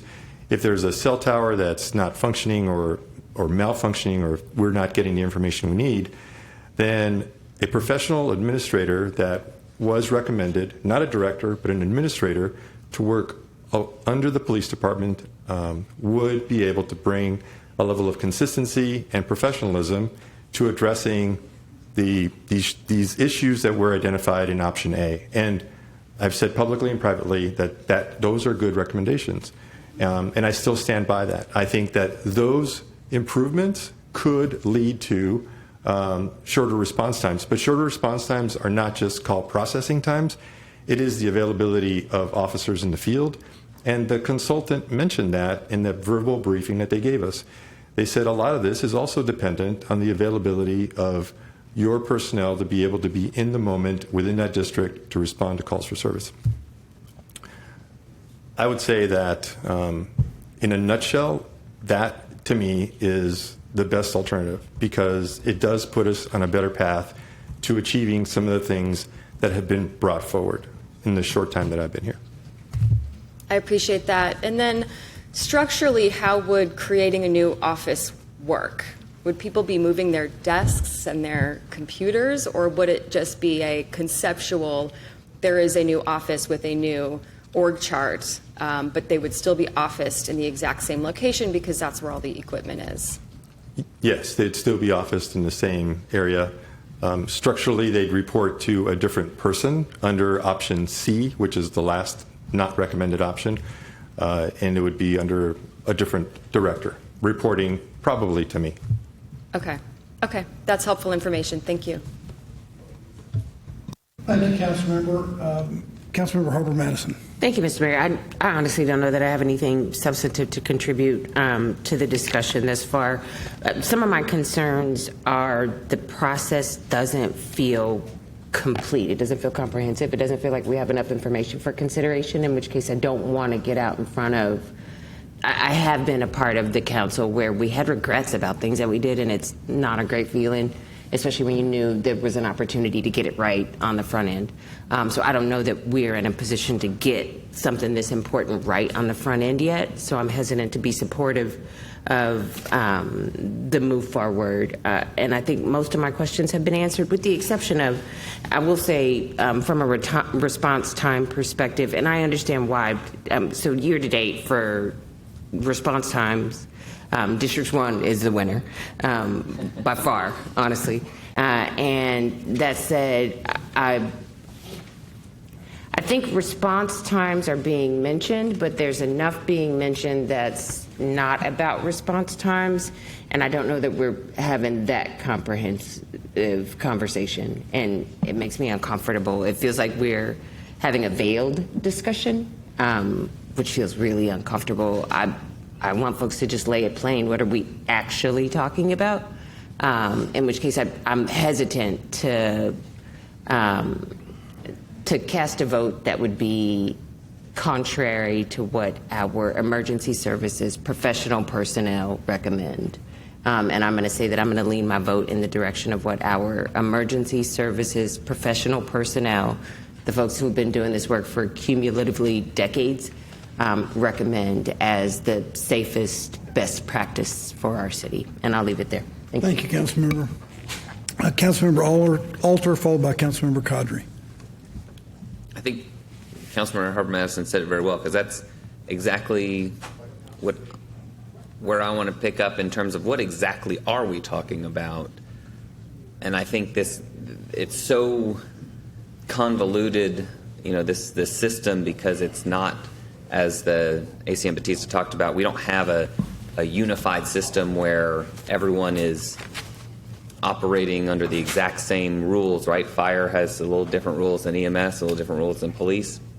And so I just want to really hone in on what exactly it is that we're talking about here, because I think we've gotten, we've zoomed out to the problem, which is response times, but I look back at an audit from 2020 when we were talking about 911 and how to improve 911. So obviously this is a conversation that's been going on since, before I was here, and I'm sure that wasn't the first time we talked about it then. And so I guess my first question is, just for clarity's sake, and you touched on this a little bit, Chief Davis, someone calls 911. That call goes to an individual currently under your purview as a civilian call taker, who then determines, they ask police, fire, EMS, or mental health. And then, depending on the answer, that call is sent to police, fire, EMS, or mental health, correct? That's correct. And it's then, let's just say they chose EMS. Then that is when your personnel step in, Chief Lukritz, and will then dispatch the appropriate responder to meet that emergency, correct? Well, the first step would be that the EMS would go through the medical call processing as well. So they would ask all the medical questions. They would be giving pre-arrival instructions, telling them how to stop bleeding, do CPR, or whatever. And then concurrently, it will then route to a dispatcher. Okay. But what we're talking about setting in motion potentially with Councilmember Lane's IFC and the funding element here is not the step of the process of once that call reaches, let's say, an EMS call taker. It is that upstream, just that first piece of the equation of when they call the civilian call taker and who is responsible for that individual. Is that correct? And All right, that's what I'm assuming, yes. okay. And the reason I'm trying to just really wrap my hands around what the personnel we're talking about is because conversations about will this impact a fire dispatch or an EMS dispatch, if we're just talking about that first group, the first portion of the call, and really at the end of the day, who manages those call takers, right? They have a certain job, and then they send it off to one of three of you or mental health through integral care. Those issues in terms of getting those resources, whether it's placement or otherwise, that's a separate question. What this question is all about is really just the management of that first step. Is that fair to say? I'm honestly to think how would that change outcomes? And so when you talk about response times, how doing all of this and all of the change that would take, how does that improve on that other end? Yeah, and the parallel in my mind, and we've changed it a couple times, so it may be a good parallel or not, but I know when we were, as a city, I don't know what year it was, but homelessness was housed within public health, right? And then within public health, we created the Homeless Strategy Division, still housed within public health, but had a different person in charge of really focusing on homelessness. And then that person was made into an officer, still within public health, but a different title, a different reporting structure. And then eventually it was determined that it would be better if that office was taken out of public health and made into its own standalone entity to really focus on homelessness. And every issue is different, but in my mind, I can see a parallel here where you are doing an admirable job, but maybe there is benefit in having some other professional manage that first step an office? Is it that the nomenclature we could debate up here all day, but we're talking about just who manages that first step, and then the next question of should it remain an office or go to a department? And so I guess that's not really a question for you, but other than to make sure that there's no, whether or not those call takers are managed through APD and someone within your leadership structure or managed by someone else. I guess I'm just getting a little confused how we can say that there might be, or that, safety impacts to fire EMS or police for that matter, when it's the dispatch element or once the call reaches them, that is unchanged in this conversation. It's who's getting the call to them. And that's a part of the process we're trying to wrap our hands around here. Yeah, I think for my purposes, as a chief, certainly as I'm looking at calls are picked up within 15 seconds of you calling 911. Yep. And then setting that system of getting all that information. Where do you need to go? Police, fire, EMS, mental health. What do you need? And then getting that to the most appropriate place. And I think it is important to talk about the changes made by this council in 2020 after having a 48% vacancy rate in that space, and the changes that were made there. Giving them a career path, giving them raises, that type of thing, but also the morale that changed to be able to say you work for the Austin Police Department, and then to take that and add another layer. When I think about the option A of having a manager there that can kind of coordinate all those things, totally support that. I can see where that would be valuable, all of that. But to remove that from the police department and to remove 104 employees from the Austin Police, I don't see the benefit in that. I don't see, as I'm looking at 15 seconds above the national average to answer a call, to get that where that needs to go, any changes, any gaps that we see, I am in the best place to make those changes. Do you feel, and I really want your genuine opinion on this, do you feel that the concern is lack of you potentially losing control over that process, that you feel like certain rules either need to be followed or not, and if that is taken outside of your purview, you would not be able to have that level of just control? I think it does add a layer, right, to the ACM's point of bureaucracy. When you're adding another director, you're adding someone else in charge of that. When there are problems, when there are concerns, instead of me being able to immediately make those changes, I then have to have this other layer of this other person coming in and let's meeting about this, let's get the data, all of that. So I think when you're looking at that continuous improvement, ensuring that those calls are answered and all the changes, if we need to make these changes, that they're able to happen and that process is seamless. Okay. Well, I appreciate it. And my last question, not for any of the chiefs here, thank you for helping just clarify for me exactly what it is we're talking about. What is in front of us right now, which I know we're talking about kind of multiple things at the same time because we've got the IFC and we've got this amendment. But this amendment right here is making an allocation of dollars for the operation should the operation occur. It's Councilmember Lane's IFC is actually creating the office. This is saying if that office is created, here's the money to make it work. Is that fair? I don't know. I'm going to direct that to you, Mr. Vaninu. Yeah, I think if this amendment passes, it's clear in the amendment that we'd be standing up an office as a separate department or office from the police department. Councilmember Lane's resolution speaks to doing that, but also provides additional direction to the manager to carry out a variety of additional tasks, looking at moving from an office to a full-blown department. Okay. And I worked with Councilmember Lane on the IFC to make it really clear that we're not predetermining the final outcome of what it's going to be. I think it's really important to generate a plan, figure out how we're going to make this move and make it in a way that is operationally better, not to do it just to do it and not to do it in a way that could potentially be harmful. And I believe that ACM Batista and the chiefs in front of us are going to ensure that happens. But under that kind of make a plan and execute that plan approach, The manager is the one who has to do the execution.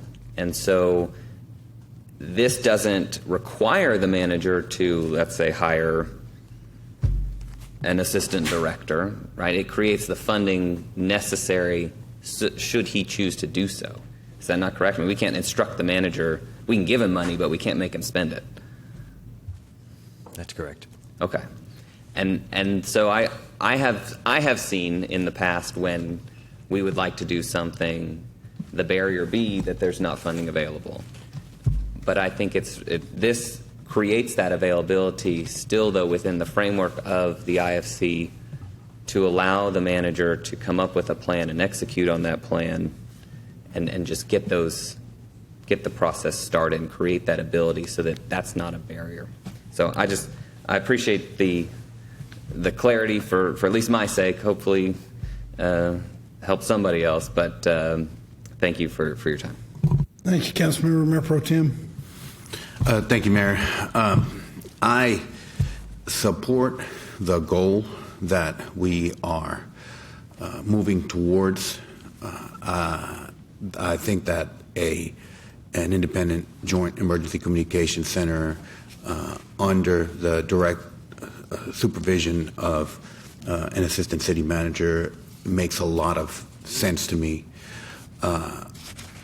This is a very delicate area. This is the hub of everything that we're talking about. I mean, 24/7, 365-day operations. I am extremely hesitant to fiddle with anything relating to the Joint Emergency Communication Center, particularly when currently we're operating well. Like I said, I support the goal, but I'm not seeing a coherent kind of plan or a process. And this does not. I think both Councilmember Ellis and Councilmember Harper Madison, I completely agree with their comments. So I'm going to be abstaining on the budget amendments. It's an important conversation. I support the goal, but I just do not want to rush into this and cause any damage whatsoever. I just think we have to move very carefully and deliberately here and be thoughtful about it and not just rush it because it's budget time or because there are goals or whatever the case may be. So I'm going to be abstaining on the items. Thank you, Mayor Pro Tem. Councilmember Qadri. Thank you, Mayor. I just had a few questions. I was looking at the packet that was given to us, and one of the things that it says on page 6 is that geographic size is one of the several factors that can influence response times. What are some other things that can influence response times?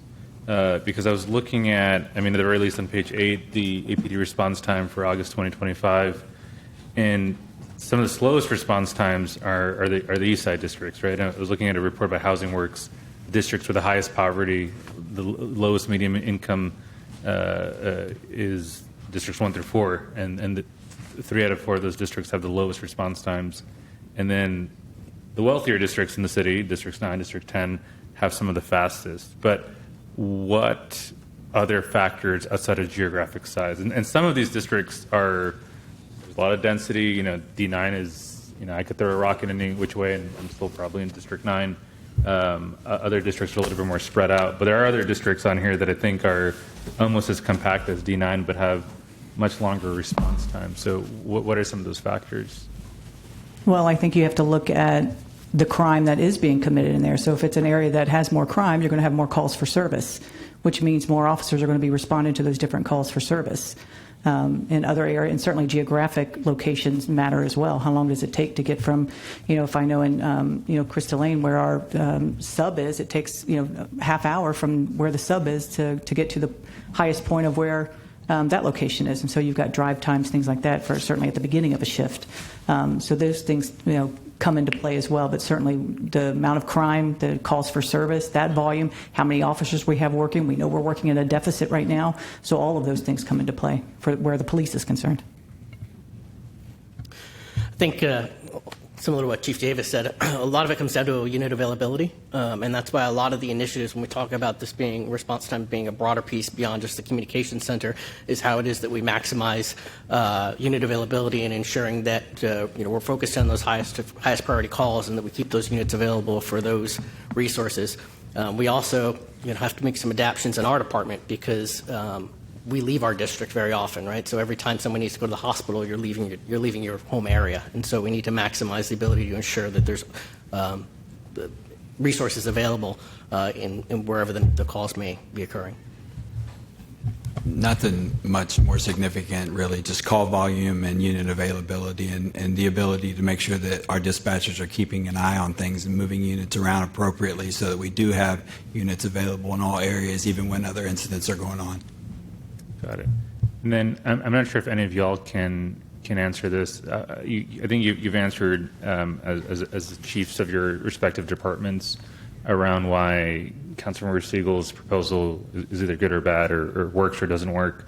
But from a provider's point of view, I don't know if any one of y'all can comment on it. I'm thinking about folks in the mental health care space. I'm thinking about integral care. Where would they be on this? I don't know if I'm asking the question correctly, but I wonder what benefits them and what doesn't, what would hurt them, I guess, with this. So integral care came online about 2019, 2020. And since that time, APD has been able to successfully reroute about 35,000 calls for service that were mental health related at the entry point and diverted them to integral care. So with respect to what would change along those lines, I don't know. I know that they've routed thousands of calls in their direction when it's come in that it's some type of mental health issue. Great. Thank you. Thank you, Councilmember. I don't have anybody signed up, anybody else with their light on, so I'm going to say just something real quick, and that is, actually, I'm going to set my time for me. From my perspective, I just can't imagine that what we would do is when we've hired a professional consultant and we don't have that consultant's report, that we would get out ahead of that consultant's report. In addition, when the manager said, pursuant to our charter, when the charter requires us to consider the recommendation of the manager's office, and prior to having that professional consultant's report, the manager recommends that we don't do it. I would think we would consider that, especially again when you don't have the report. And then finally, I would add that when our chiefs all say what they're saying here today in front of us, we would want to, at a minimum, wait until we have the report. This budget amendment does, in fact, set us down a course. And I would think that if we're going to pass an IFC today that does this, I would hope that what we would pass is an IFC that says we will get the report, and then subject to the findings in that report, we would decide as a council what we would direct the manager to do at that point. One of the interesting things is we've debated back and forth for a little while the concept of what we ought to do with consulting contracts. Well, the truth of the matter is the most inefficient way to spend money on a consulting contract is to hire a consultant, spend the money, and then move before we have the consultant's recommendations. But set that aside, we do have some recommendations that we can start moving on, and that in the memo was alternative A. Mr. Van, I'd like to ask you, there were three alternatives, alternative A, alternative B, and alternative C. Talk about the difference between alternative A and alternative C. Sure. I'll start with alternative B because it's the easiest, which was don't do anything, just leave it the way it is. Sure. That's why you hear alternative A and C being mentioned more so. Alternative A would include the addition of a civilian leadership position to the call center that would work right alongside the lieutenant at the call center, and be somebody who would be solely focused on and expert in 911 call taking, and just be solely focused on that. So there would be that one leadership position in Alternative A. Alternative A also is where the consultant identified a number of opportunities for improvements, and one of the big ones was a quality assurance unit. So some of these things we hear about, here's a situation that happened with a call, and the response they got was, you need to call 911, when they had already called 911. This quality assurance unit would be able to bird dog those issues, find out what happened, and recommend improvements so that that doesn't happen again. I'm going to let Dr. Stoner speak to some of the software improvements. The kind of the final aspect of Alternative A was making a variety of software improvements to improve response times. So a lot of the software requirements or software parts are driven directly by technology. One is to eliminate this excessive automatic call taking greetings at the beginning of the call. So every time you don't get it 3 or 4 times. There's one of the amazing things that APT has done to bring the call takers back and reduce that vacancy rate of many years ago was to offer different schedules, an 8-hour shift, a 10-hour shift, those type and kinds of things. That brings scheduling into an issue. So a particular type of scheduling software would be necessary to maximize call taker work, and that was one of their recommendations. Modify the 911 greeting. That's more of a branding discussion, how to make sure it's Austin 911, not police 911, those type and kinds of things.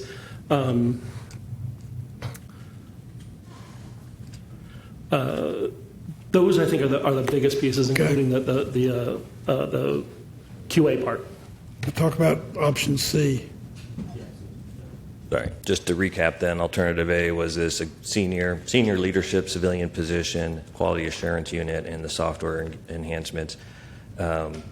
Alternative C then was something that was directed in the IFC from Councilmember Lane to look at, was creating this as a standalone department, and it would include all of those things that we just talked to. It would include everything in Alternative A, but it would also include an assistant director and 3 support personnel as part of standing up a new department.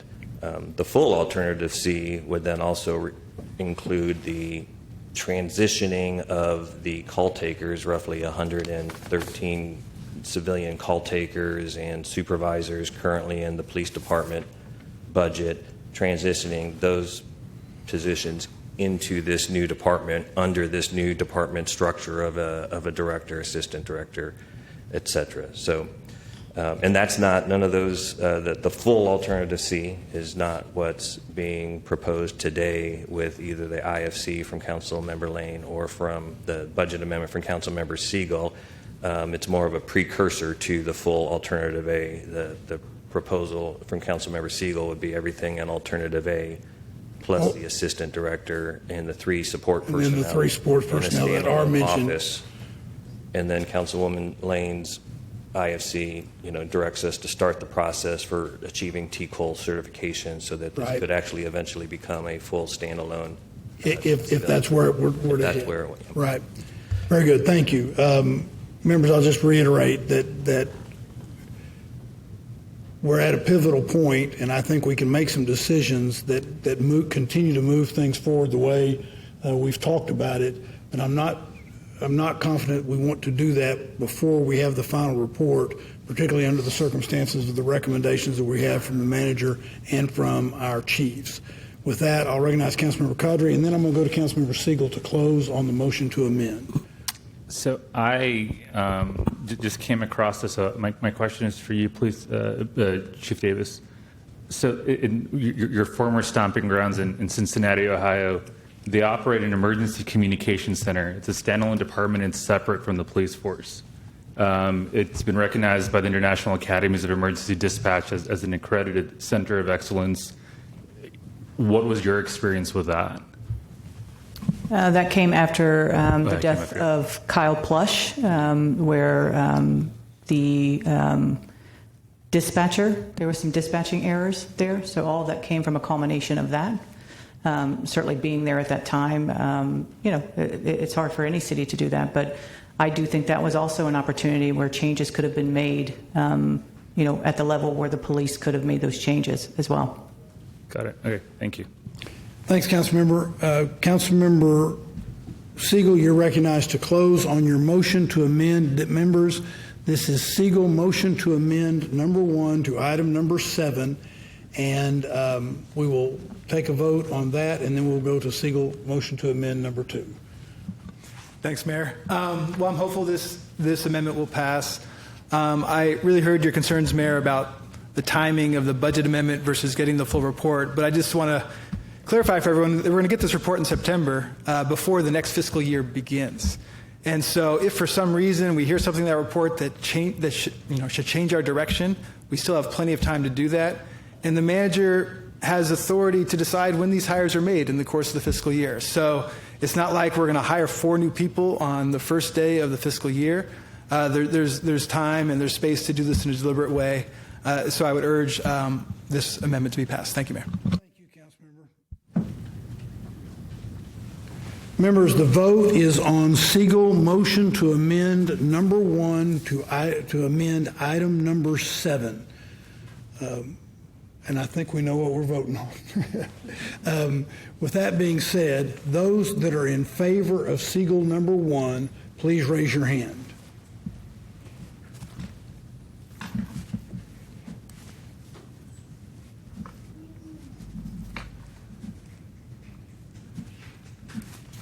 Those opposed, raise your hand. I'm not standing in opposition. You're staying? Okay. I'll abstain. Okay. There being 6 votes in favor of the motion to amend, 2 in opposition, Duchin and Watson, and 3 in abstention, the Mayor Pro Tem, Councilmember Harper Madison, and Councilmember Ellis. Siegel motion to amend item number 7, number 1 is adopted. That will take us to Siegel motion to amend number 2. Folks, remember that Siegel motion to amend number 2 was previous labeled Siegel budget amendment number 1B, but for purposes of the record and clarity, we're going to label that number 2. It reads at the top of the page, Budget Motion Sheet Joint Emergency Communications B. Councilmember Siegel, you're recognized. Thank you, Mayor. I move to amend the proposed budget by making the following $1,174,043 in reductions, and to direct that funding towards the establishment of a new Office of Joint Emergency Communications in the general fund. First, to reduce the Austin Police Department's commodities budget by $250,769, such that the police commodities budget will increase from the prior year's budget by 3.6% instead of 8.7%. Second, to eliminate $425,000 in one-time funding for the Austin Police Department's Service Enhancement 2, which is, quote, one-time funding for a headhunter pilot program and a year-round advertising program, end quote. Third, to reduce the consultant contract budget for internal services from the Internal Services Fund by 10%, for a total reduction of $996,548, the general fund portion of which is approximately $498,274. The rationale is that these pay-fors include reductions to proposed increases in the police department's budget that could be covered with asset forfeiture funding. As detailed in Volume 2 of the manager's budget, the 26 fiscal year budget included approximately $1.6 million in expenditures from federal asset forfeiture funds, but the department is on track to spend only $339,945 for the year. Both the commodities reduction and the one-time recruitment items could be funded with the asset forfeiture dollars, although this motion does not propose any reduction to APD's existing budget due to the potential availability of asset forfeiture funds. In addition, the amendment suggests funding the new office by reducing consultant contracts within internal services by 10%. I move the amendment. Thank you, Mayor. Thank you, Councilmember. Councilmember Siegel moves approval of Siegel budget amendment number 2 to item number 7. It is seconded by Councilmember Qadri. Discussion? Councilmember Alter. I just want to clarify something because this is a question I had before. We can't direct the use of asset forfeiture funds, correct? That is correct. So, because I believe that both these items, the commodities and the recruitment position, are important and should be funded. If we wanted that to be funded out of asset forfeiture, the chief would have to make that decision. That's not something we can direct to be done. That's correct. Okay. Can I ask the chief to... Chief Davis, if you'd come forward.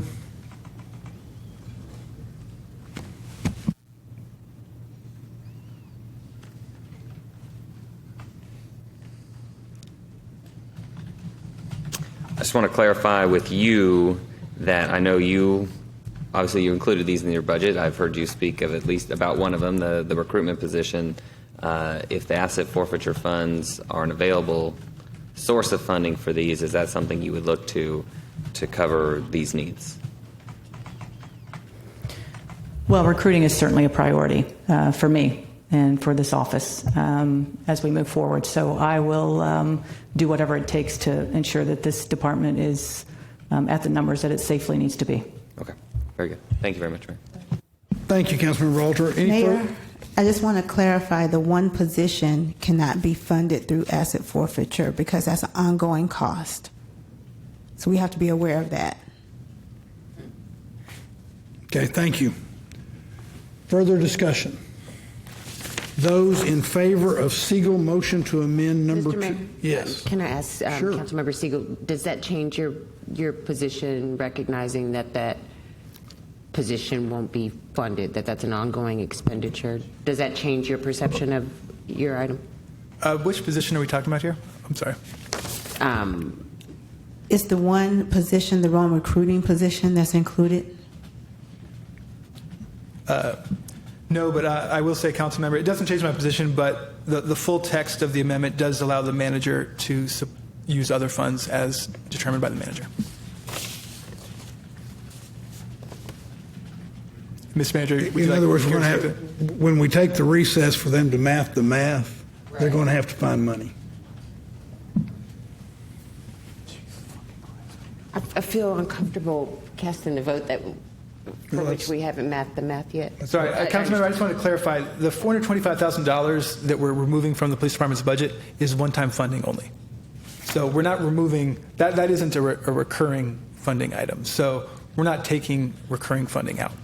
I guess what I'm talking about specifically is Director Lang was very explicit in having us recognize that we're talking about more than a one-time expenditure. We're talking about an ongoing expenditure, and that's different from now. I'm reading this differently is what I'm trying to say, and I don't know that I feel comfortable moving forward with a vote on an item for which we don't know whether or not the math works. The assumption for me moving through some of these other amendments is that I know that you guys have been working exhaustively with staff and getting appropriate recommendations and suggestions about where the dollars will come from, and so that's just a little different. That was different information for me. Director Lang, can you clarify the position you're talking about?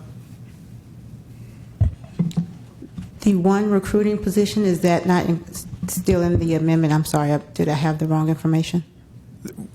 I don't think that's in the amendment It's at all. just the 425? Yes, ma'am. Then my apologies. It's just the one time. The ongoing is still in the amended the proposed budget. Thank you. I appreciate the clarity. Thank you. Appreciate the question and the clarity you created. All right, the vote will be on Siegel motion to amend number 2. It's to amend item number 7. Those that are in favor of Siegel motion to amend number 2, please raise your hand.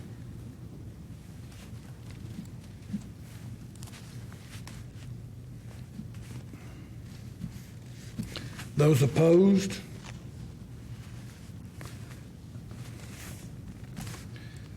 Those abstaining? All right. There being 6 in favor of the motion to amend, 3 in opposition. The 3 are Duchin, Watson, and Ellis, and 2 abstaining. The Mayor Pro Tem and Councilmember Harper Madison. Siegel motion to amend number 2 is adopted. That will take us to Siegel number 3. Thank you, Mayor. Hopefully this one's a little easier. I move to amend the fiscal year 27 budget by increasing appropriations for the Violet Keep Safe Storage Program operated by Austin Community Court in the Austin Municipal Court General Fund operating budget in the amount of $500,000 to double the capacity of the program and open new sites across the city. The rationale is that the Violet Keep Safe storage program is currently at capacity with a wait list of over 100 people. Demand for storage has increased due to the new HEM encampment enforcement program. HSO Director Gray has confirmed that additional capacity is necessary. The Austin Community Court manages the Violet Keep Safe storage program and has stated that it could double the capacity of Violet Keep Safe storage with this funding and establish sites across the city. And this amendment is also requested in the community investment budget. I would move the amendment, Mayor. Thank you. Councilmember Siegel moves approval of Siegel Amendment Number 3. It was previously labeled Number 2. It's seconded by Councilmember Velasquez. Any discussion on Siegel Amendment Number 3? Councilmember Harper Madison. Thank you. I appreciate the recognition. The only question that I have can be answered later. We have some constituents who've approached us about the expenditure that they incur, which is storage units. I recognize that they are not currently people who are living unsheltered, but they're right there on the verge and teetering on the edge, and their things are always at risk of being forfeited. So I'd like to expand on the conversation of people existing below the poverty line and their storage needs moving forward. This just motivated a future-facing conversation I'd like to have with my colleagues. Great. Thank you. Thank you, Councilmember.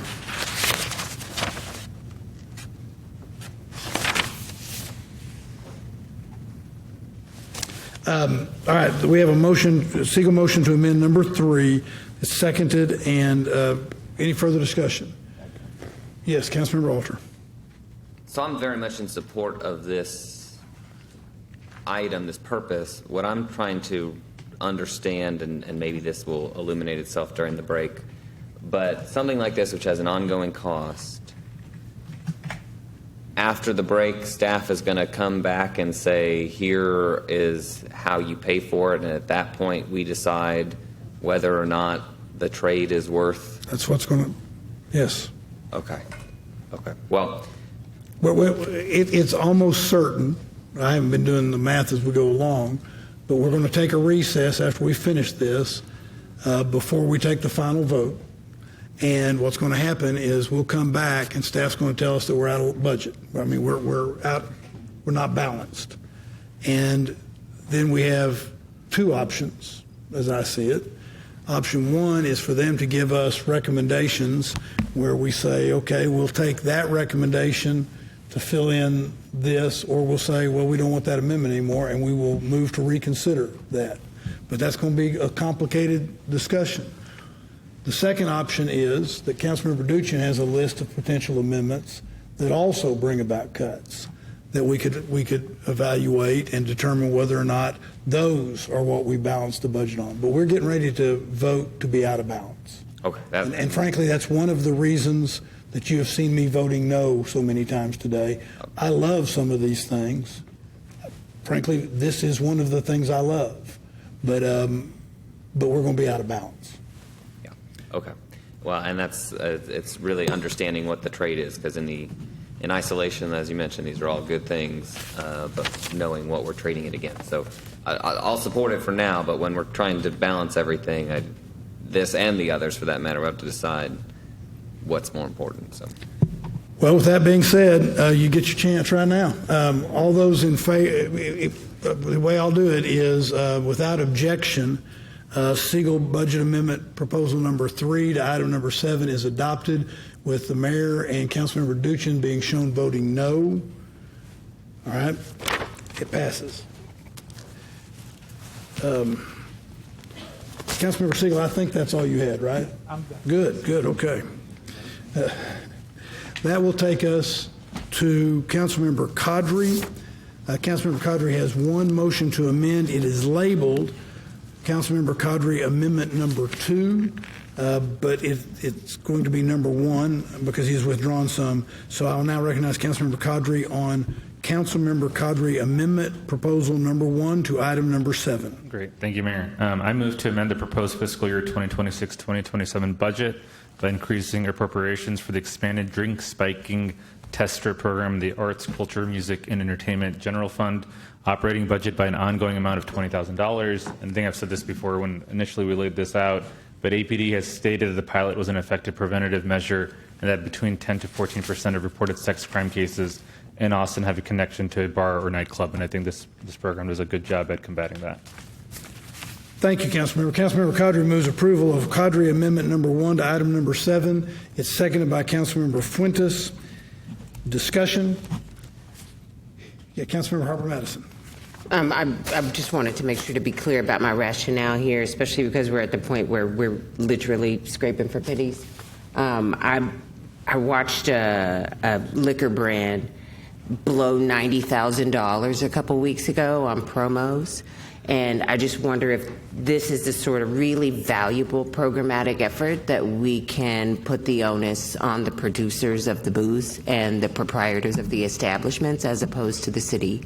I can just see a lot of other immediately impactful uses for this $20,000, and so I'm hesitant to be in support, but not because of the spirit of the motion. I just think there are ways that we can get private dollars to cover this. This is one of those things where it would be nothing for a Tito's or some other alcohol brand to give us $20,000 to help with prevention for sexual assault.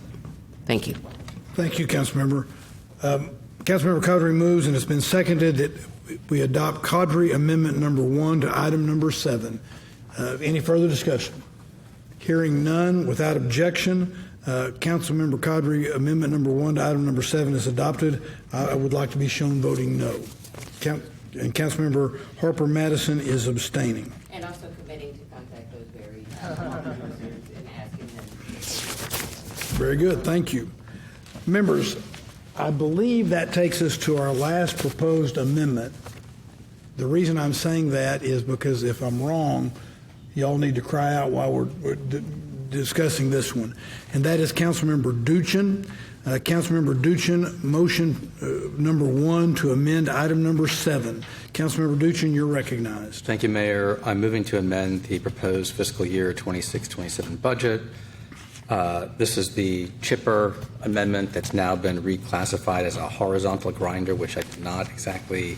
I had some concerns about that language on the dais, which is why we called it a chipper amendment last week. You've ground us down. Come on, people. You're not that sleepy. Go ahead. You heard the rationale last week. This is a one-time $200,000 going to be paid out of debt in all likelihood. And the idea is that this pays itself off in at most 3 years, maybe even less than that, based on what's currently happening between ARR and APR right now. So with that, I move adoption. Councilmember Duchin moves approval of Duchin number 1 to item number 7. Is there a second? Second by Councilmember Siegel. Discussion? Councilmember Cadre. I do have a serious question. What's the difference between a chipper and a horizontal grinder? I'm going to let staff answer.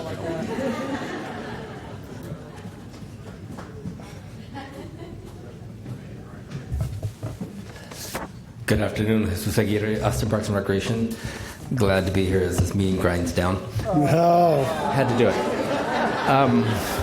I now have a real amendment to the parks budget. Councilmember, the chippers are sort of the equipment that we're used to seeing towed behind trucks that our maintenance staff, our forestry staff, and land management staff use to just deal with the regular maintenance and bringing down some of the things that they pick up. This grinder is obviously much larger, and the purpose here is to take the larger pieces of wood or trees, large trunks, that then get converted into mulch. And so the idea, in addition to the savings on what we paid to Austin Resource Recovery, this would also help us create our own mulch and have some savings there as well. Thank you. Any further comments or discussion? All right, without objection, Duchin number 1, amendment number 1 to item number 7 is adopted, and I would like to be shown voting no. All right, here's the thing. I don't think we have any more council proposed amendments. Anything else was withdrawn, but I'm going to look at professional staff and make sure I'm either right or they don't know something I don't know. Those are all the proposed amendments, other than Councilmember Duchin's. I have one question for point of clarification. Please.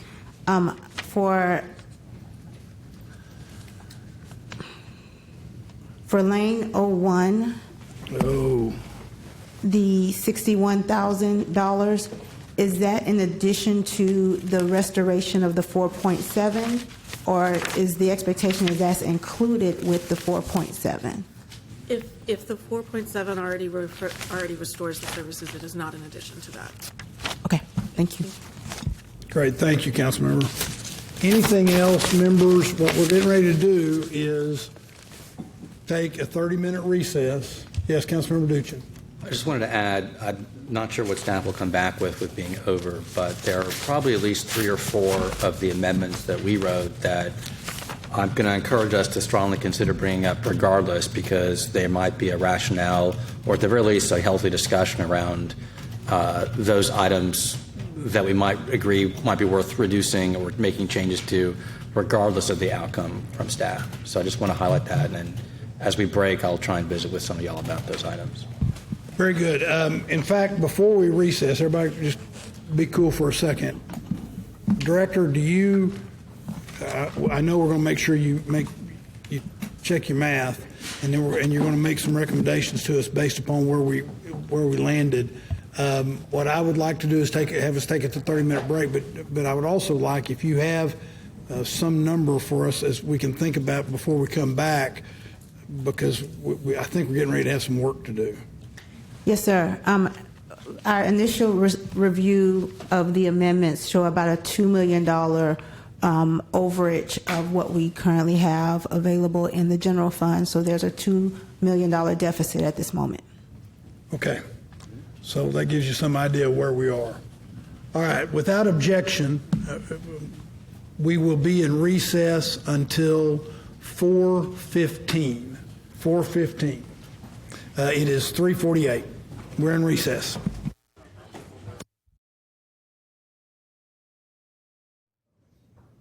It is 4:15, and I indicated that we would be recessed until 4:15, but I'm told they're still making the math, and if that's the case, we're going to wait another 20 minutes, so we will be in recess until 4:35. So anybody within the sound of my voice, 4:35. Thanks, everybody. While they're printing out the last part of what we need to in order to pass item number 7 is, except I've got a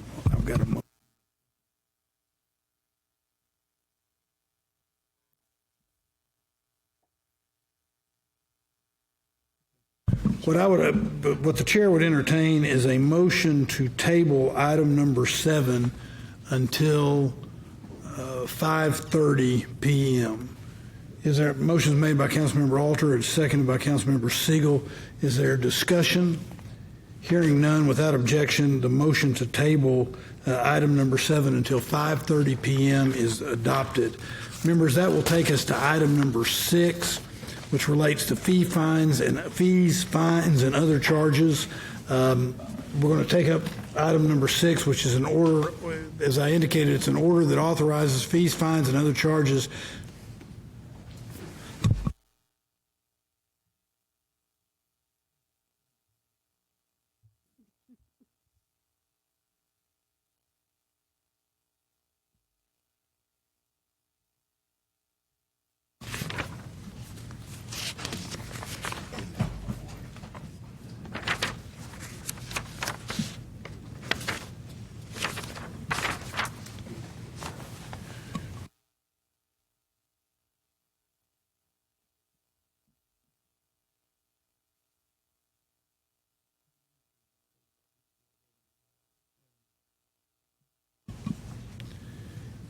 You okay if we take up item 8? Yes, sir. All right. We're going to take up item number 8, approving an ordinance establishing classifications and positions in the classified service of the Austin Fire Department. Is there a motion and a second on item number 8 to approve the ordinance? Motion is made by Mayor Pro Tem, is seconded by Councilmember Alter. So we have a motion and a second to adopt the Austin Fire Department classifications ordinance. Is there discussion?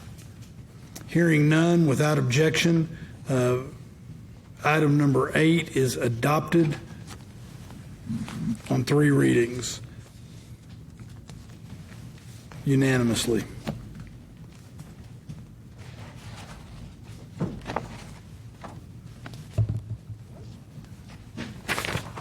Item number 9 is approving an ordinance establishing classifications and positions in the classified service of the Emergency Medical Services Department. Is there a motion and a second on item 9 to approve the ordinance? It's made by Councilmember Qadri, seconded by Councilmember Ellis. Is there any discussion? Hearing none, without objection, item number 9 is passed unanimously on all 3 readings. Item number 10 is approving an ordinance establishing classifications and positions in the classified service of the Austin Police Department. Is there a motion and a second on item number 10 to approve the ordinance? Motion is made by Councilmember Alter. It is seconded by Councilmember Siegel. Is there any discussion? Hearing none, without objection, item number 10 passes unanimously on all 3 readings.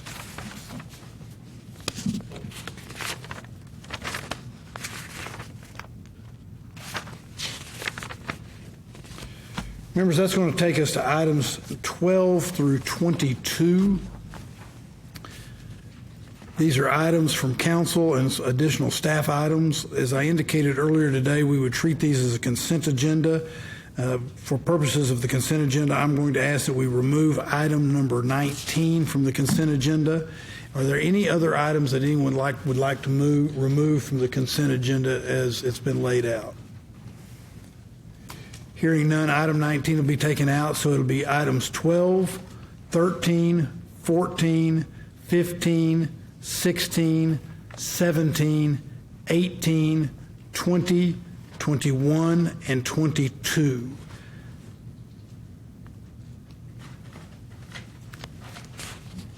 Is there a motion and a second to approve the items that I've read? Councilmember Siegel moves approval. It is seconded by Councilmember Qadri. We have a motion and a second to approve those items. Is there any discussion?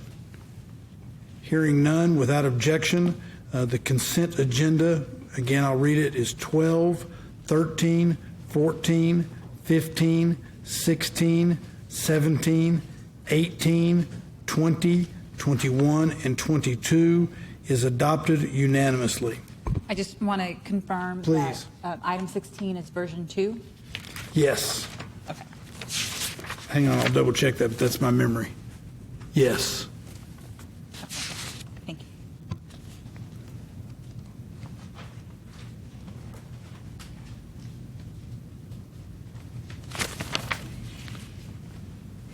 Members, without objection, we will recess the meeting of the Austin City Council budget meeting at 5:11 p.m. There being no objection, we are recessing the Austin City Council budget meeting, and I will now call to order the Board of Directors meeting of the Austin Housing Finance Corporation. It is 5:12 on August 12, 2026.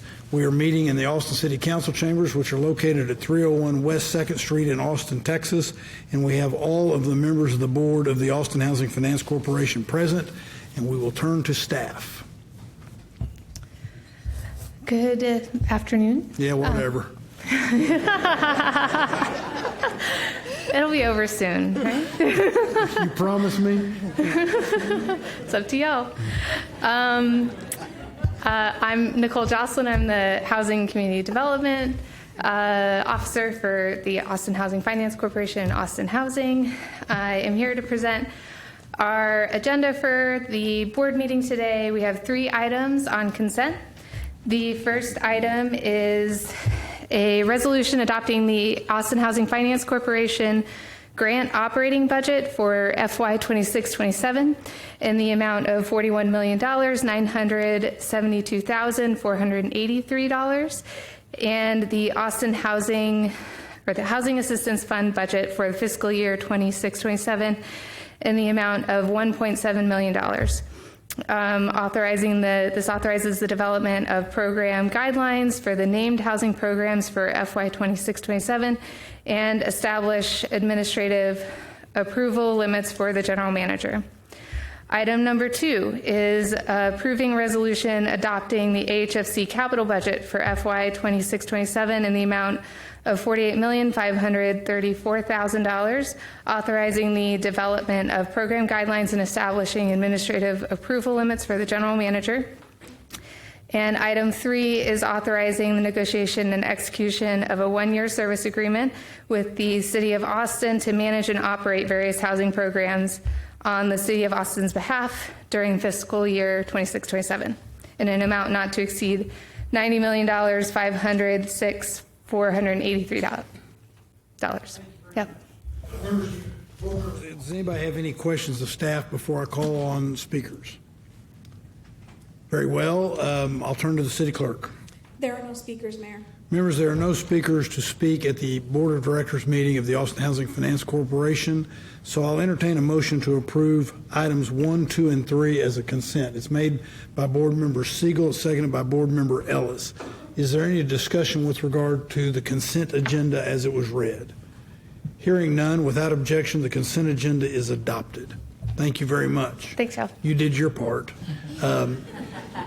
That being said, there being no further business to come before the Board of Directors of the Austin Housing Finance Corporation at this meeting on August 12, 2026, without objection, the Board of Directors meeting is adjourned at 5:15 p.m. I will now call to order the Miller Local Government Corporation meeting on Wednesday, August 12, 2026 at 5:15 p.m. We are meeting at the Austin City Council Chambers in Austin City Hall, located at 301 West 2nd Street in Austin, Texas, and we have all of the members present. I'll turn to staff. Good afternoon, Council. Kim Olivares, Director of Financial Services. For the Miller Local Government Corporation, you have 2 items before you. The first is to approve the minutes from your last Board of Directors meeting held on August 13th, 2025.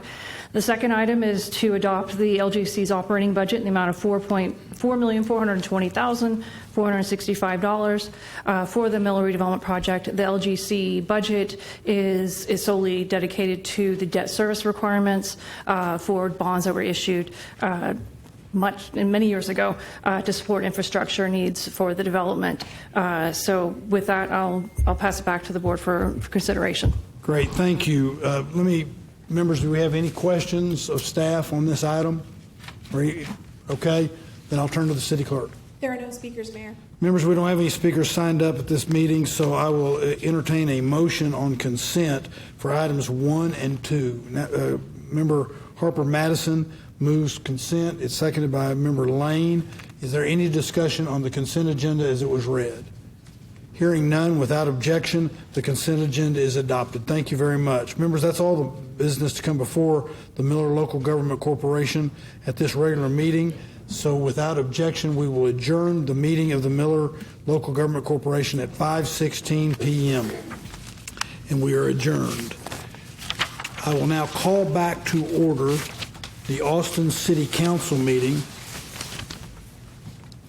and that will take us to item number 19.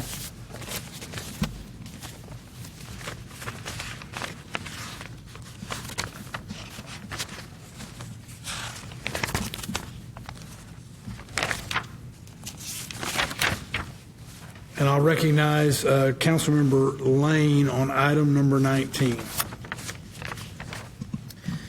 Thank you, Mayor.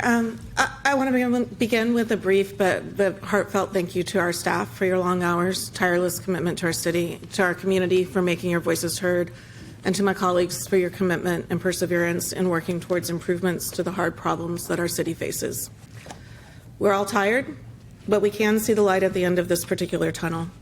To everyone who has come together in these final days to improve the Joint Emergency Communications IFC, I thank you for making it possible for us to emerge together, stronger together, into the light at the end of this tunnel. Emergency response is a core city service that must reach every corner of our city quickly and reliably. The passage of the Joint Emergency Communications Resolution will bring renewed clarity and focus to the next steps that will continue to build on the significant improvements our city has already made to 911 response in recent years, ensuring that these gains are universal across our city's geography, establishing a stronger foundation for continued improvements in emergency response across all three of our public safety agencies, and improving coordination with non-emergency response, including 311. I want to thank my co-sponsors on this IFC, Councilmembers Alter, Velasquez, and Siegel, all of whom have been co-sponsors from the beginning over a year ago and have been invaluable throughout this effort. And finally, thank you to everyone who's come together today to pass a resolution that asserts Austin's commitment to ensuring that excellence in emergency response extends to all of our residents. I very much look forward to working with all of you to continue to focus on solving these very real life and death problems faced by our community. And so I welcome all of your support and any discussion that we may want to have. Thank you. Councilmember Lane moves approval of item number 19. It is seconded by Councilmember Velasquez. Is there additional discussion? All right, then those in favor of item number 19, please raise your hand.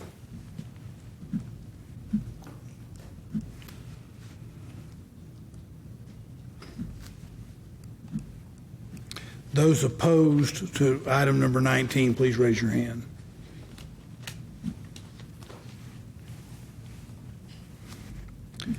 Those abstaining, please raise your hand.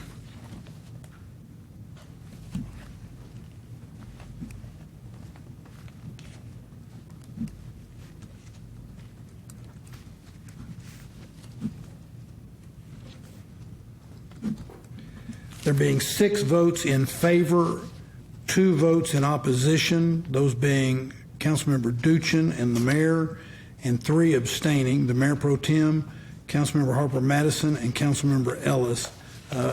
Item number 19 is adopted. For the record, on item number 15, I want to make sure that the record is clear. That was version 3. What did I say? You said that's right. Okay. I'm sorry. And item number 14, it was also version number 3. Yeah, I want to make sure the record's clear on that. Good. Okay.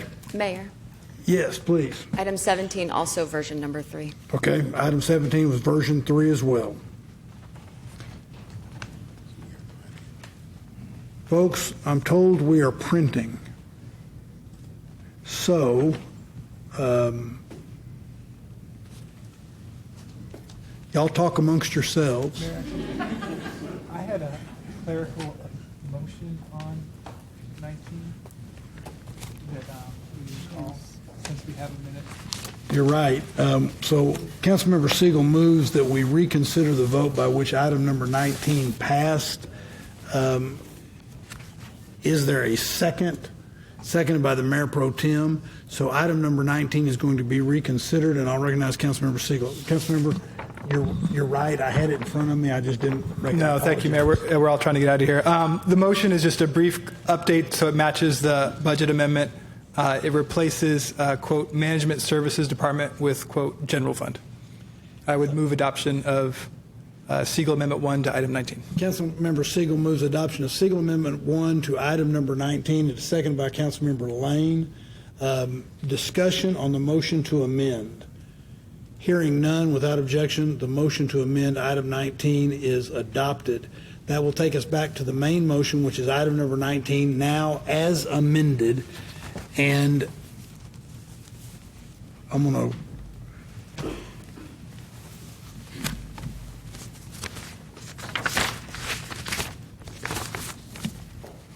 well,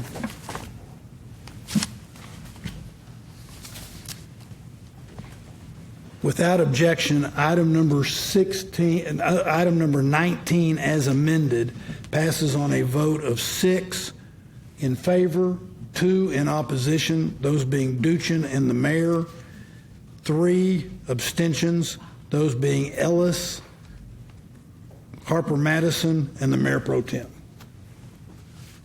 Everybody cool with that?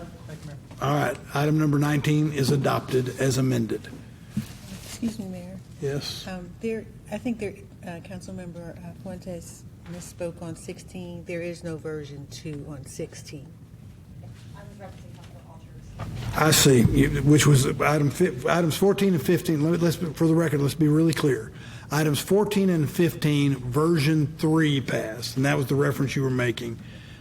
We also, I said 16, but and you recognize that there is no version 2 on item 16. It is just item 16. All right, good. Well, thank you for clarifying that. Appreciate that. All right.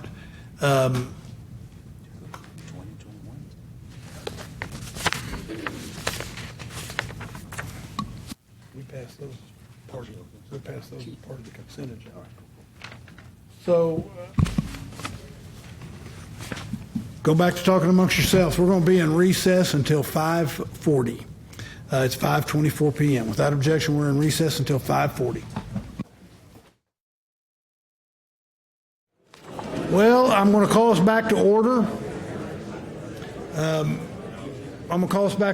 It is 5:40 p.m., and so we've been in a brief recess. We're going to go to members, the order we're going to go in is items 7, 6, 11, and 1. The way we'll proceed, by the way, for the record, the vote on the consent agenda and on item number 19, which was the one item pulled off of the consent agenda on the IFCs, those were all the latest version of what we were going to vote on. I called out some of those specifically, but for the record, let me be clear. For item number 19, that was version 2, 20, 21, and 22. Those were all version 2. But it was the latest version, and we don't always do that. I'm not sure why we're doing it so much today, but that's the way it is. That being said, we're now going to go back to item number 7, and I'm going to turn to our financial staff to walk us through making the money balance. And let me just say that I've been told that there are 2 items that were amendments made by council, that the council members now are considering withdrawing those amendments. They added to the cost, and they're going to withdraw those amendments. The way we will proceed on that, if that is the case, is I will ask that council member at the appropriate time to move to reconsider the vote by which that amendment was put on. We'll get a second. We will reconsider it, and if they do still want to withdraw it, they will withdraw that amendment, and that will be the way we create the record for that.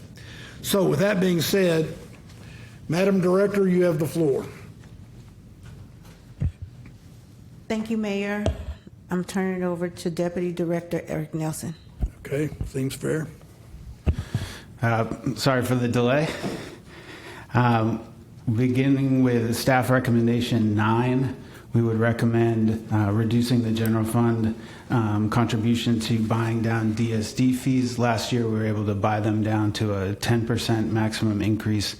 This year, we would propose going to a 15% maximum increase, thereby freeing up $427,000 in the general fund.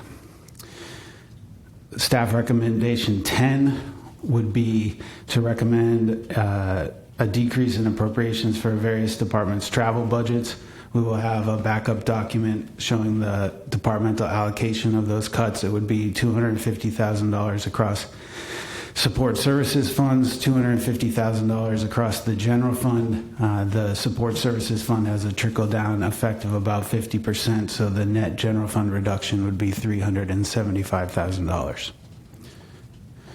Our next recommendation would be to approve Duchin 04, a further reduction to contractual expenditures across collections, facilities, maintenance, and IT support units in the library for about $326,000 in savings. We'd recommend modifying Fuentes 01, reducing the expenditure piece of about $114,000 entirely, and specifying the exact reductions in consultant contract spending, which would be in the housing and planning departments for the amounts listed. Can I interrupt you? I apologize. Fuentes 01 was what was adopted. Yes, sir. Okay, so right, what I will do before we take a motion on your, I'm going to do what I was just indicating so that we have it off the books, okay? We would modify Velasquez 01 by reducing the amount to $300,000 rather than $350,000, but maintaining the addition of 3 FTEs. We would reverse Velasquez 02. I think that's another one you're going to want to handle separately, Mr. Mayor. Yes. We would return Alter 01 to the originally proposed reduction of $150,000 for various expenditures within the ACME department. We would reverse Lane 01, which was going to add $61,000 to support services grants in APH, or excuse me, social services grants. We believe those cuts have already been restored through the earlier staff amendment. We would specify that the one-time funding, this is Lane 02, for operational gap funding for family shelters would now be taken from the Housing Trust Fund as opposed to the BSRF. One-time funding is available in that fund. We would modify Siegel 02. We would not change any of the additional expenditures. We would maintain the $425,000 cut to one-time funding. With respect to the other reductions identified in the amendment, we would propose a total reduction in ATS consultant contract funding of $650,000, which would have a $325,000 impact in the general fund. Finally, for Siegel 03, we would recommend moving this funding for Violet Keep Safe Storage, the Violet Keep Safe Storage program, to the HTF and making that one time. And finally, we'll have a version 2. I apologize. We also need to specify that Alter 03 would not be, that funding would not be drawn from the Hope Fund, but would also be drawn from the Housing Trust Fund.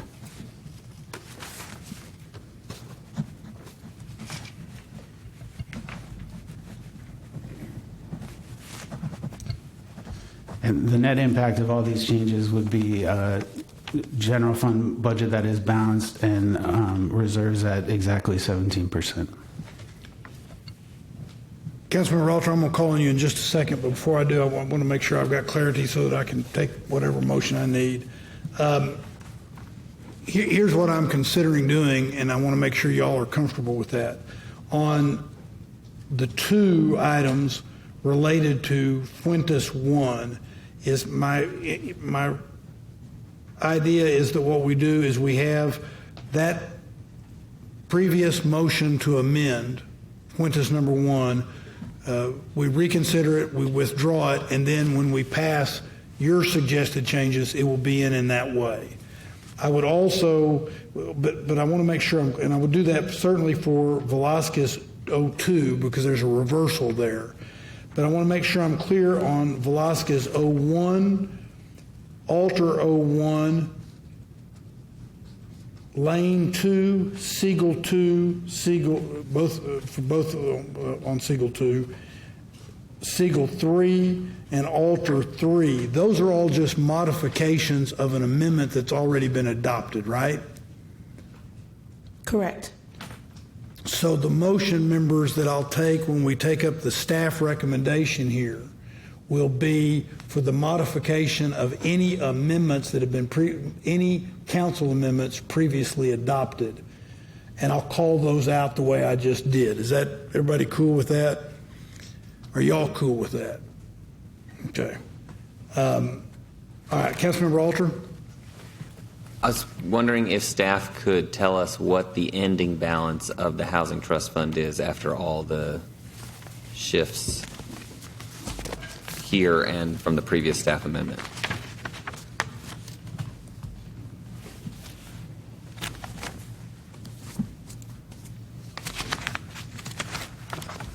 Off the top of my head, I believe it would be about $4 million. Okay. And I know under the proposed budget, Housing Trust Fund for proposed 28 was relied upon heavily, but if my recollection serves that most of that was related to housing vouchers, which we have now stabilized, and so we were almost drawing it down to zero, but that's not, we've taken care of that, so we don't have to worry about not having enough for the proposed 28 budget. That's exactly right. Okay, thank you. Councilmember Fuentes. Thank you.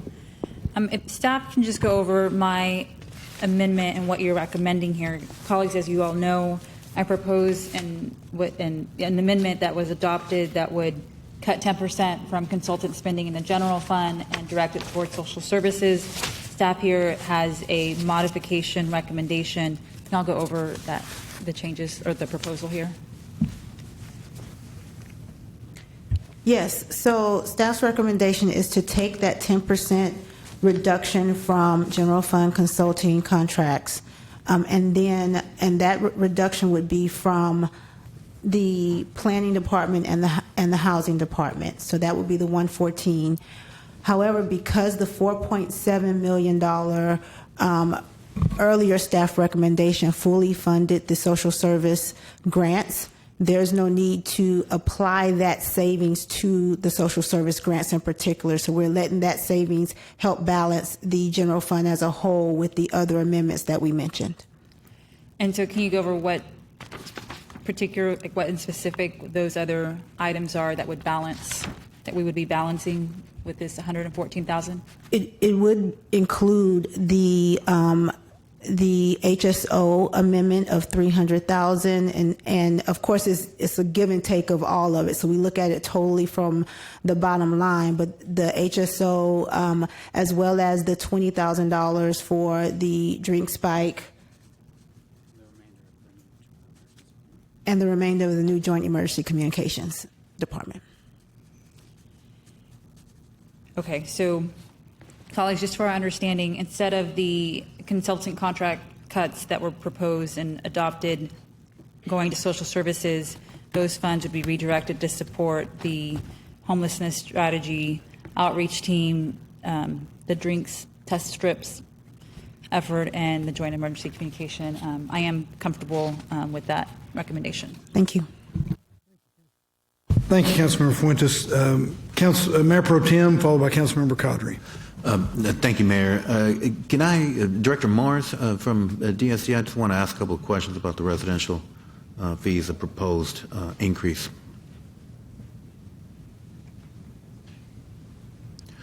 And I do also want to ask about the library cut, just as a little heads up.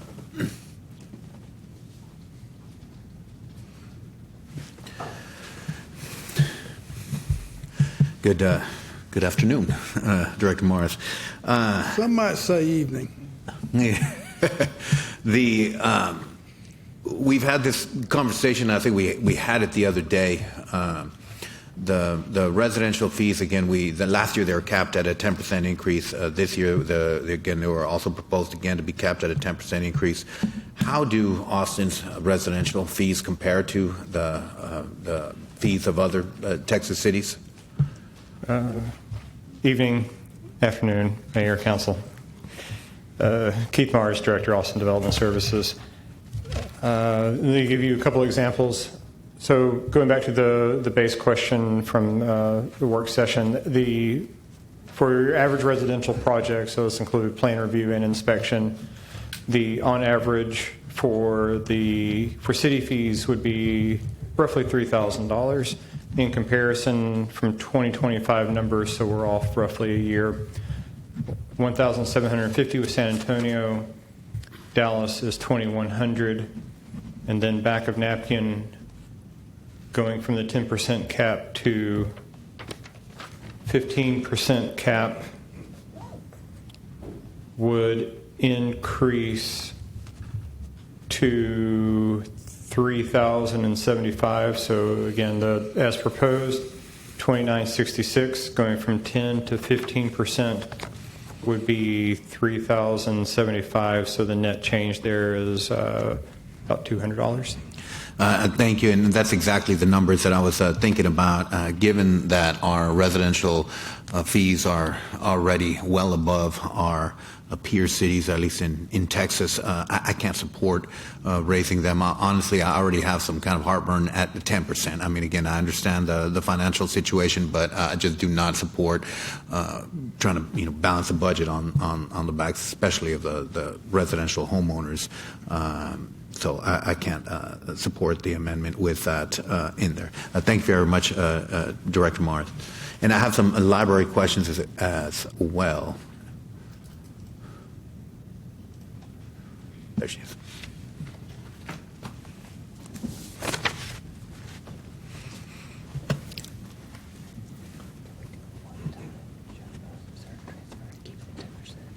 That's what I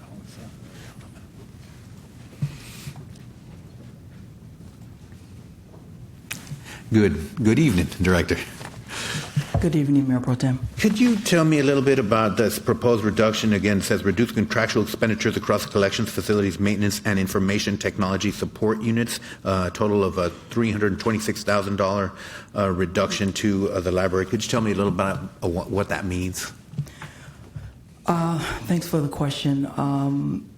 The areas of collections, facilities, and technology, this would be a cut to our contractual spending. That would mean, outsourcing things like repairs on our facilities, contracted for technology. That would be software. Of course, we are going through one ATS, and that still has to settle out. So still unsure about that. And then, of course, collection. Those are contracts that we have, digital and print. So these would be kind of, again, magazine subscriptions, different kind of website subscriptions, those kinds of things like that people come to the libraries for, essentially. Huh? Yes, sir. Again, colleagues, I can't support this amendment. I think, our libraries already run, I think, on a shoestring budget. I talked to my in Walnut Creek and Windsor Park and St. John's library branches, and they've had to do more with less. They have a lot of demand. I can't support this. I would offer, again, I'm sorry I don't have a written version of this one, Mayor, but I would say to the extent that we want to move forward with all these additional spending, then I would move to pull it out of reserves. Those two proposed cuts, the staff recommendation 9 and staff, Duchin 04, those two, I would pull those out of reserves and not raise residential fee rates or cut from the libraries.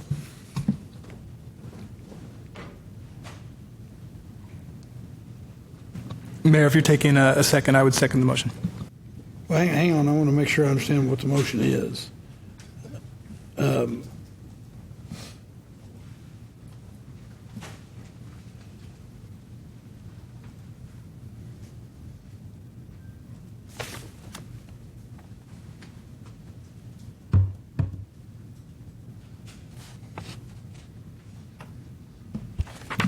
I'm sorry, Mayor Pro Tem, I got the new, you have Duchin 04, the third one down. Yes. What was the other one? The 09, the first one, the staff recommendation 09. Okay, I got it. And so basically those two, instead of instead of increasing the residential fees and instead of cutting the libraries, take both of those numbers and pull them out of reserves. Okay, I'll tell you what, hang on before I get a motion in a second on that. No problem. I would put it forward as an idea for discussion right now. That's why, so good. Director, do you want to say something? Yes, sir. In regards to moving those costs to the reserves are one-time funding, and these are ongoing costs for the general fund, and so that would cover them for 27, but not ongoing beyond that. I mean, it's okay with me. Okay, I'm going to come back to all that here in a second. I I'm going to go in order. So Councilmember Qadri, followed by Councilmember Siegel, then Councilmember Ellis, and then Councilmember Duchin. Councilmember Qadri, you have the floor.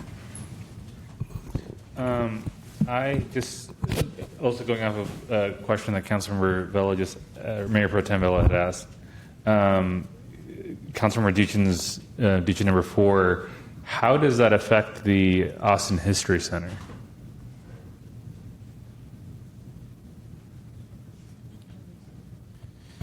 We would plan to maintain the investments that were detailed in the proposed budget for the History Center, and this would be savings in the line items that the director discussed. Okay. So it wouldn't necessarily compromise the opening of that center. Okay. And then another question, after all the shifting that's gone around, are the Housing Trust Fund funds proposed to be FY26 dollars or the FY27 dollars? They are dollars that have accumulated from receipt of downtown density bonus revenue in prior years and are currently available in fund balance. Okay. Great. Thank you. Thanks, Councilmember. Councilmember Siegel, Councilmember Ellis, Councilmember Harper Madison. Thank you, Mayor. I just want to say I'm comfortable with the modifications to Siegel 02 and Siegel 03. And then I also care about, reversing this proposed cut to the libraries. And I did want to read out what the prioritization memo says about this proposed change.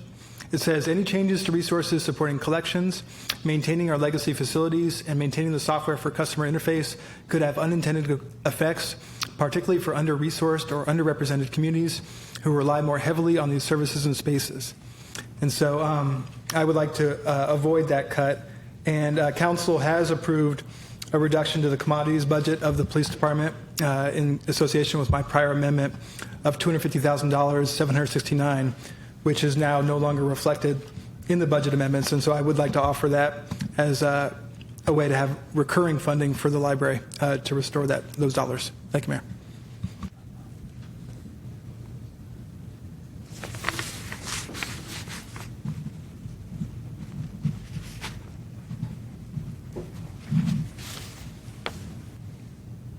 Thank you. Councilmember Ellis, Councilmember Harper Madison, Councilmember Duchin. Thank you, Mayor. And I appreciate Councilmember Duchin for creating a very approachable list. I may not agree with everything that was proposed, but at least we have all the information in front of us. I also don't want to see cuts to the library system in this moment, but I do think there might be a case to be made for a Duchin 11, the fleet mobility service item that was $425,000 as well. So that may be a way for us to be able to keep those library dollars and just swap it for another suggestion that's been made and not have to dip into reserves, which I really don't want to do. Thank you, Councilmember. Councilmember Harper Madison, Councilmember Duchin, Councilmember Qadri. I think Councilmember Ellis already alluded to my general concerns, but something that occurred to me earlier, one of our speakers said something, and I was thinking, unless you're, a city council nerd and you follow this sort of relatively obscure subject matter, what he was referring to, I was thinking the general public has no idea what he's talking about. And so your hesitation, council member, to dip into our reserves, I echo that hesitation and just haven't had the opportunity over the years to recognize how important it is to maintain our status in terms of our credit rating and maintain our reserves. Has me thinking, I wonder if our general audience of constituency even understand what that means to dip into the reserves. I know, everybody has the commitments that they have to various causes, but I want to make certain that everybody understands the implications of dipping into the reserves. And I was hoping staff could give a very brief explanation of that, so everybody's having the same conversation. Mr. Van Eno, why don't you answer that? So, dipping into reserves is just our casual way of saying that we're withdrawing money essentially from our savings account to pay for something that we want to afford now. The council approved reserve policy is to hold 17% of our general fund budget back in reserves for unexpected circumstances to respond to emergencies or disasters. So we have this 17% reserve level, which the budget before you meets that council approved policy. And then dipping into reserves would be pulling money out of that, lowering our reserve level in order to fund some other priority. Thank you, Councilmember. Councilmember Duchin, followed by Councilmember Qadri. Thank you, Mayor. I want to thank Councilmember Ellis. She kind of beat me to the punch there, but there's a number of items that we've volunteered that might be more palatable cuts or reductions than some of the ones that staff has recommended or that my colleagues have pointed out that they're less comfortable with. In particular, I'd volunteer and might recommend that we have brief discussions around let's see here, the fleet item, as well as Duchin 12, which is an HR reduction. And which number is the fleet one? Fleet is Duchin 11. Thank you. There's also Duchin 10, which is about the Labor Day program. And then there is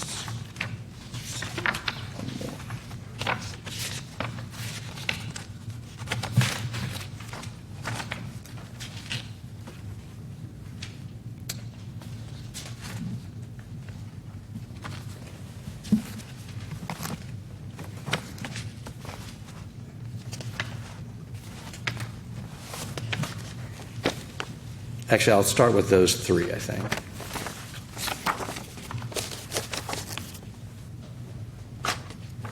Okay. Members, he's called out Duchin 10, 11, and 12 as potential modifications or amendments.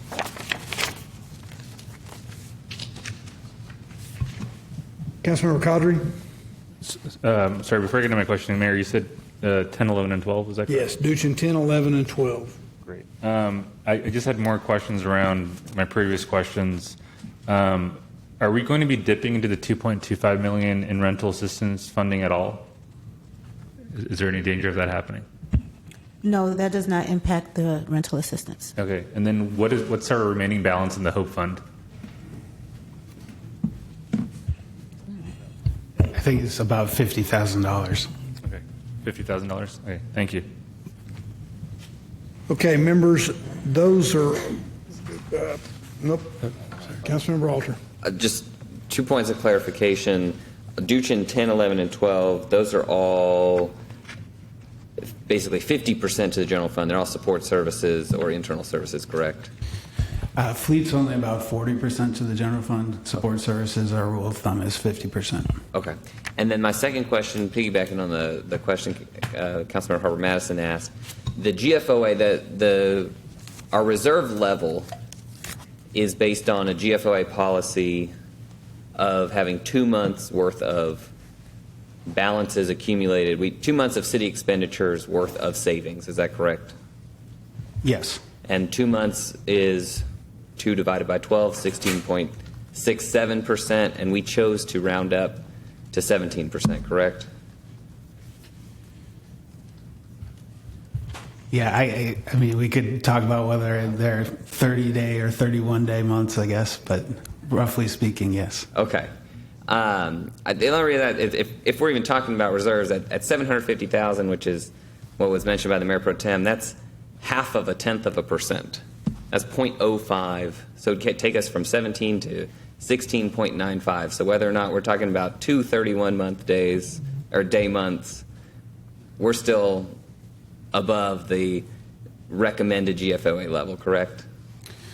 That's correct. I don't think staff would be worried about the magnitude of the expense, more the principle, and if we were to adopt that as a broader policy. Sure, fair enough.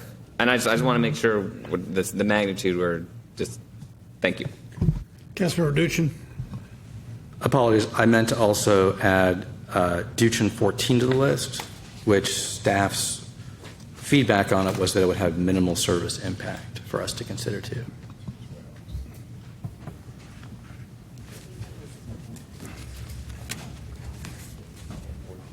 Okay, he's now put out in front of us 10, 11, 12, and 14.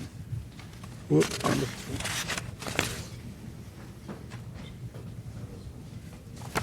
Okay. Thank you. Members, the way I think I'm going to do this so that we have as clean a record as we can put together under these circumstances and make sure we get full discussion on it. Oh, Councilmember Harper Madison, your light's on. It is. Go ahead, please. I'm sorry. I just wanted to offer some clarification after Councilmember contributed to that discussion around the reserve. And so to your point, it's a matter of, I've heard far too many times us use precedent as a reason. And for what it's worth, I've seen very different iterations of this body, and we never know who's going to be sitting up here. I know I, for one, won't be here as of January. But we never know who's going to be sitting up here, and I don't want us to not have control over having set a precedent to make a dip, because this time it's 0.5 percentage points, but next time how much, and how close can we get, and who's talking about GFOA, whatever the hell you said. I mean, honestly. And so all that to say, I just wanted to be clear that as a matter of principle, I don't think we should make a habit of dipping into our reserves. And that was my point. Not the amount, but the action. Thank you. You want to say something? You got your finger on them. I do, Mayor. I think, appreciate the conversation, particularly around the reserve piece, but I think to Carrie's point that she, I think, tried to indicate is that I think what we would be funding in many of these cases would be ongoing, and the reserves is one time. I think that is, why she buzzed in. And I think I don't know where we're going, but we're talking about 427,000 plus, I guess, 326. Yes. The challenge. And I think, particularly around the fees, I know the general fund, and we've got several programs, whether it was one that we created to try to stave off higher levels of fee increases in the Development Services Department by introducing this subsidy by the general fund over the 3 years. I know we also fund items to help when folk want us to help buy down for affordable housing.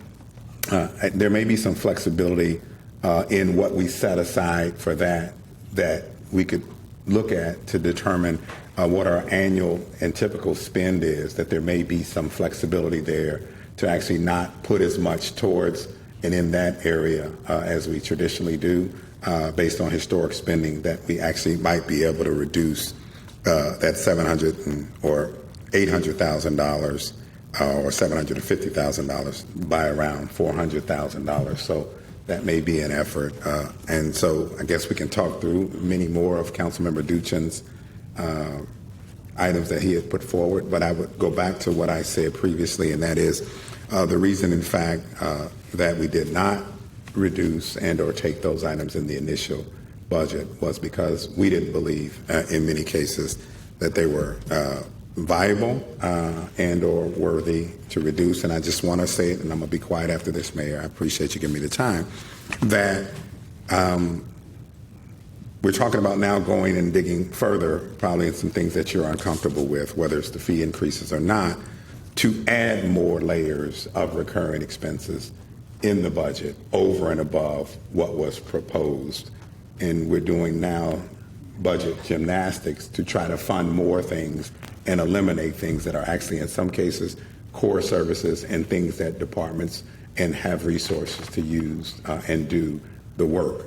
Even, for example, the fleet consideration. Are we going to not repair our vehicles and have them sit there and wait for another year before we fix a dent or paint them?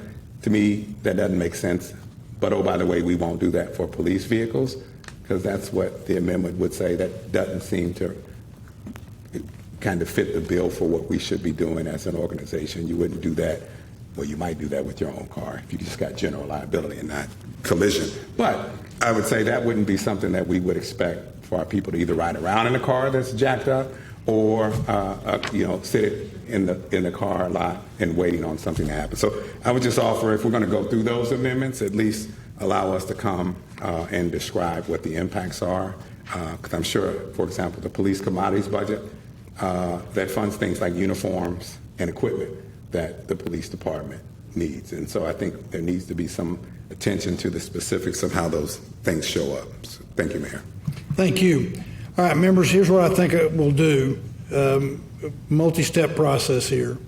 The first thing I'm going to do is I'm going to call for a motion to withdraw prior adopted amendments. I want to make sure that our financial staff grades my paper to make sure I've got the right ones. Right now, the way I'm approaching this is the use of Fuentes 01. We're going to have to reverse that out, so I'm going to call for a motion that we reconsider and then we withdraw. But on Velasquez 01 is an amendment of how that money is used. So if this item 7 exhibit B is adopted, that would go ahead and make that amendment without the need for us to have him withdraw that motion. We would just be amending his previous amendment. Am I making sense to you? Wow. Lit up that end of the dais. Councilmember Fuentes. Yes, I'm trying to understand what is the rationale in having to withdraw my amendment if staff is seeing it as a modification. I just, for clarity purposes, your amendment's going to go in, but it's going to go in for these as part of this. And what I'm trying to do is make sure we don't have conflicting amendments. Okay. And you're right, it's written down here, but I'm just trying to make it as clear as I can. Okay. Because it's referencing Fuentes 1, and then there won't be a document that specifies housing and planning as... Yes, there will be. It would be this exhibit? It would be this exhibit. Okay. Okay. Councilmember Qadri? Oh, okay. And then those are the two that I would think we would want to just go ahead and withdraw and then make those amendments as part of this amendment. Everything else I would see as an amendment of something that's already been passed. Am I correct in that? Say that one more time, Mayor. I'm sorry. Let me just say it this way. Fuentes 1, we would withdraw the amendment that passed, but Fuentes 1 would be subsumed in this Exhibit B and would go to housing and planning the way you have it identified. Yes. Velasquez 1 would be, there's no need to withdraw that because you're just amending it and the amount. Is that correct? Correct. Velasquez 2, you are wanting to recommend it go away, so I would have him withdraw that, and then it would be gone. Correct. Alter 1 would be an amendment of what originally passed when Alter 1 passed. Is that correct? Correct. Lane 1 would be a reversal, and so there would be the need to withdraw that. Correct. Lane 2 is a change in the spending, so it would be an amendment of her original amendment. Correct. Siegel 2 would be an amendment of his original amendment, Siegel 2. Correct. Because you're breaking it up into those two different parts, correct? Yes. Siegel 3 would be, again, a change in spending, so that would be an amendment as well of his original amendment. Yes. And then Alter 3, which is not on your sheet, but I want to make sure we get a record. Tell me about that again. We're just moving the funding from the Hope Fund to the Housing Trust Fund. All right, so members, when I take a motion at some point on item 7, Exhibit B, which is the staff recommendation, it should have at the bottom of that, modify Alter 3, to keep the process here, modify alter 3, change spending from the Hope Fund to the Housing Trust Fund. What's the amount? $500,000. $500,000. That's captured in their version 2. The second line on page 2, they have it as alter 4. Well, I don't see it. Apparently they didn't give me a version 2. It was emailed. That's what I'm looking at. The printouts are coming. Okay. Is that the only change between version 1 and version 2? Yes, just the alter. Okay. Very good. The members, then what I'll do is when we get version 2, that'll be the motion I take. But that's helpful. Thank you. Okay. So here's the way we'll operate. First, we'll get the withdrawals that we need to get. Second, we'll get a motion on item 7, Exhibit B, version 2. Then, if anybody wants to offer an amendment to item 7, Exhibit B, version 2, we'll take those up. Does that make sense? Everybody with me? Director, are you okay with that? I'm sorry, Mayor, say it one more time. Okay. CFO said we're good, so we're good. No, I want to make sure everybody's happy. So we're going to do the withdrawals first. Then I'm going to get a motion on item 7, Exhibit B, version 2. Mm-hmm. Then I'm going to ask if any members have any motions to amend item 7, Exhibit B, version 2. And we will take up those amendments. If they pass, that will be Exhibit B, version 2 as amended at that point. Everybody cool? All right, with that being said, Councilmember Fuentes moves that the vote by which Fuentes won to amend item number 7 was adopted be reconsidered. It is seconded by Councilmember Velasquez. Is there any discussion? Without objection, Fuentes' motion to amend number 1 for item number 7 is reconsidered. Councilmember Fuentes, do you withdraw that item?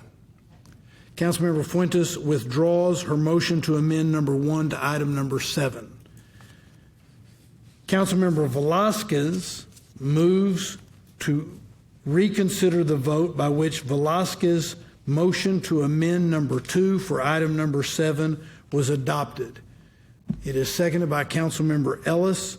So we now have back in front of us Velasquez' motion to amend number 2 for item number 7. Councilmember Velasquez moves to withdraw that motion to amend. Is that correct? Yes, sir. All right, so now that is not part of our discussion. With that being said, the mayor. Okay, I thought you were getting ready to say something. All right. Like in an auction, you kind of move and react. The mayor pro tem, well, I don't want to, he won't want to do that. I need a motion to approve item number 7, staff's recommendation labeled. Okay. What? Withdraw Lane. Oh, you're right. Councilmember Lane moves to withdraw Lane motion to amend number 1 to amend item number 7. Is there a second? It is seconded by Councilmember Alter. She has moved to reconsider. I'm sorry, she did not move to withdraw. She moved to reconsider the vote by which Lane motion to amend number 1 was adopted. Is there any discussion? Hearing none, without objection, the motion to reconsider Lane number 1 for item number 7 is reconsidered. Councilmember Lane now withdraws her motion to amend Lane number 1 for item number 7. Is that correct?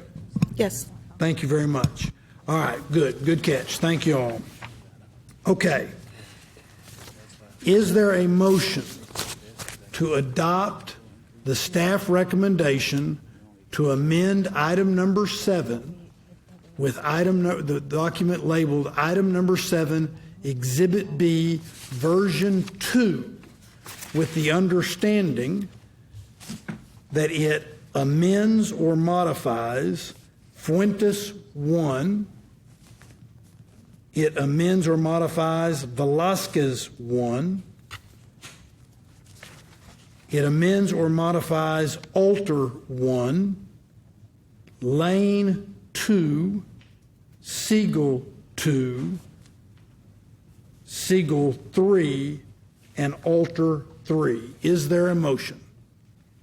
Motion is made by Councilmember Siegel. It is seconded by Councilmember Alter. Now, members, we have a motion in front of us on item number 7, Exhibit B, version 2. As I've read it in the record, let me ask, is there any motion to amend the staff recommendation to amend item number 7 with Exhibit B, version 2? Director? Thank you. And with Exhibit B, version 2, one change that we could make in Staff Amendment 09 is to make a reduction in the general fund subsidy of DSD fees as a whole, so not focusing on the residential fees. And so that would give us the 427, replacing it from residential fees to the transfers that the general fund does to DSD to supplement other waivers. And then Duchin 10, instead of doing Duchin. I want to, before we do that, I want Yes. to make sure we know what it is, and I want to make sure I'm clear. What would you say in your notes you're doing? Reduce general fund transfer to Development Service Department for fees and waivers. And it wouldn't be specifically to the residential, it would be the other fees and waivers that are approved by council.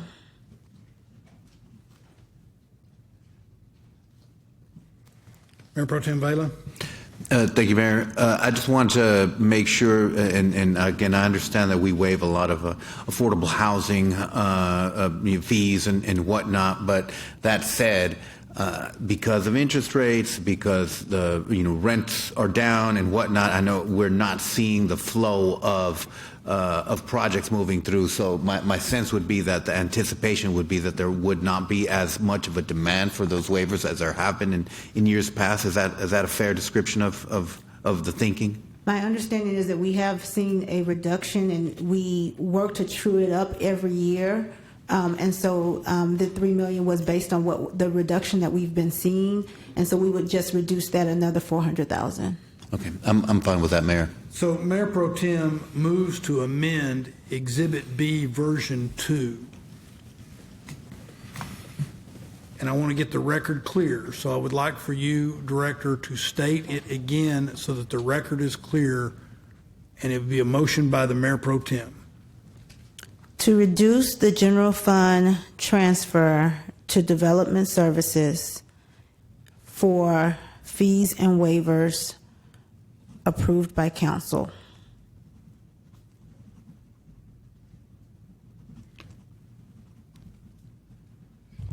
Members, the Mayor Pro Tem moves that we amend the staff recommendation to amend item number 7, labeled Exhibit B, version 2.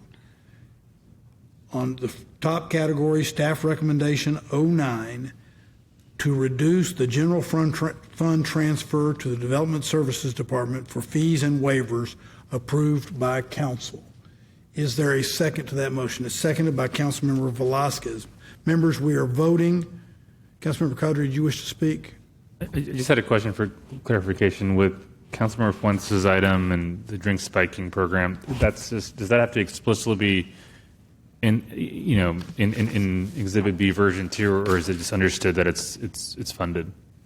Okay, say that again. The drink spike testing strip, the strip drink spike testing strip program of ours, is it, I know it's going to be funded through Councilmember Fuentes' item. Does that have to be explicitly stated anywhere on this Exhibit B or V2, or do you guys have it on the back end? No, we were just trying to say that the funding freed up by doing those cuts to the consultant contracts would be applied generally to new investments, which includes the drink strips and the HSO investments. Okay, thank you. Thank you, Councilmember Cadre. Councilmember Fuentes. Thank you. Mayor Pro Tem Vela, so I guess how is your amendment different than what is in the staff Exhibit B version 2? I know you mentioned it's a reduction in expenditures, but is it a difference in amount or a difference from where it's coming from? So, and I'll lay this out as I understand it.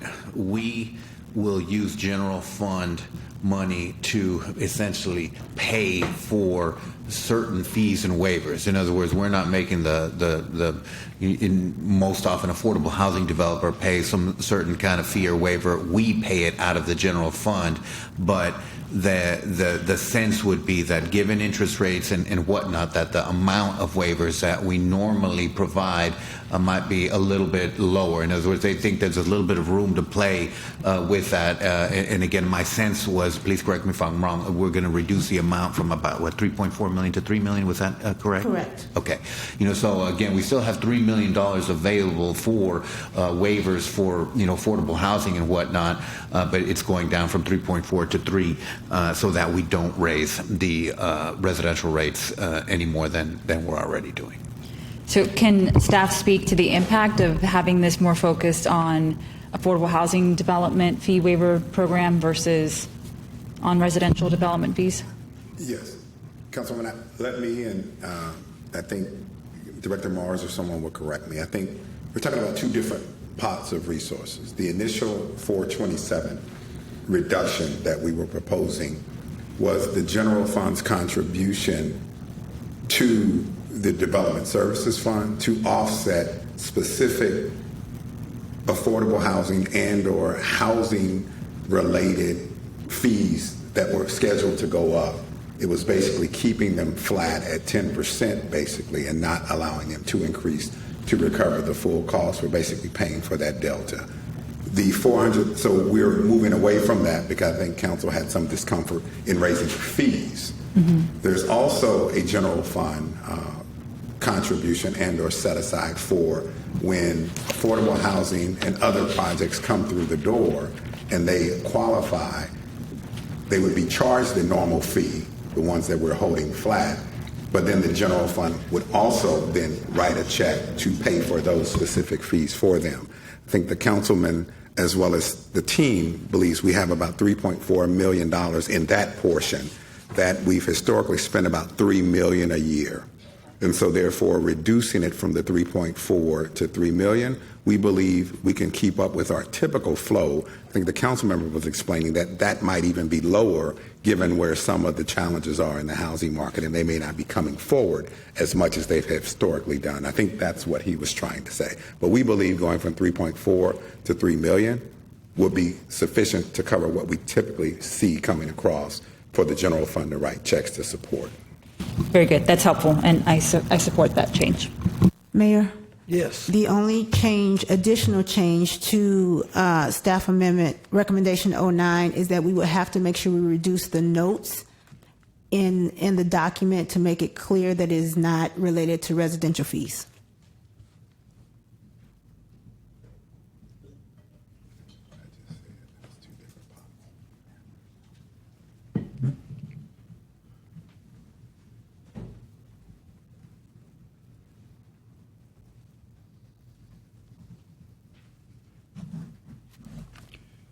So let me read the motion back. The motion has been made and seconded that staff recommendation to amend item number 7 set forth in Exhibit B version 2, staff recommendation 9 would be to amend staff recommendation number 9 to decrease the general fund transfer to the Development Services Department for fees and waivers approved by council and to assure that it is not addressing residential fees. Correct. So that's the motion and the second.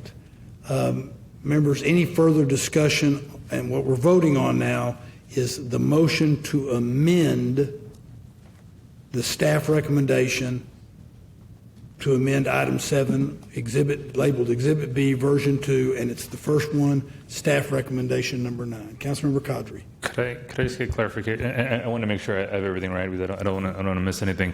We still have to go over Councilmember Duchin's items 10, 11, 12, 14. Is that correct? If somebody wants to make a motion. Okay. But right now, we're only got one motion in front of us. Okay. So if this motion passes, then we get to talk about other stuff. Okay, got it. Okay, got it. Okay. Go ahead. What you want to talk? Well, I was going to speak to Duchin 10. Not yet. That's what I'm saying. Let's go ahead. Yeah, we have a motion, folks. We have a motion to amend item number 7. The motion to amend item number 7 is a staff recommendation labeled item number 7, Exhibit B, version 2. There has also been a motion to amend that staff recommendation.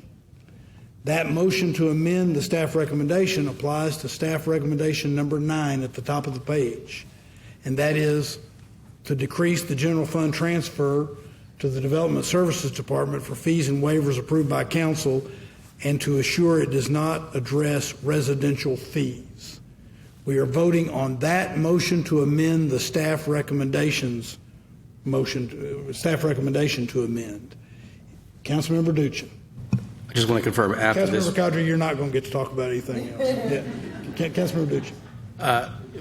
After we take this vote, there's still the opportunity to introduce. Yes, this is just one motion to amend, a motion to amend. So if anybody has other motions to amend, get ready. Councilmember Qadri. Sorry. Could I ask a question about Duchin 12 right now or no? No. No, I can't. Oh, I can't. Okay. We've got a motion to amend with a motion and a second. We're going to vote on that. Got it. Okay. Everybody ready? Is there any further discussion on the motion to amend the staff recommendation? Hearing none, without objection, the motion to amend the staff recommendation number 9 on Exhibit B version 2 is adopted, and so that Exhibit B version 2 is amended. Councilmember Qadri, I'll recognize you for a question.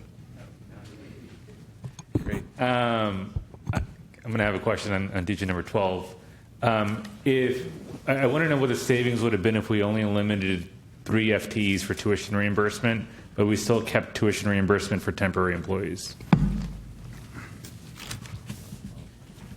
I just got that question from your staff, and I'll have my staff run it down as quickly as we can, but I don't have an answer for you right now. Great. Councilmember Fuentes. Thank you. Colleagues, I'm going to take it back to the modification of my amendment to have the consultant spending cuts be focused directly to the housing and planning departments. Can staff speak to the proposal of having the 10% cut concentrated in their departments? I just want to better understand the impact to those departments on the consulting services. Good.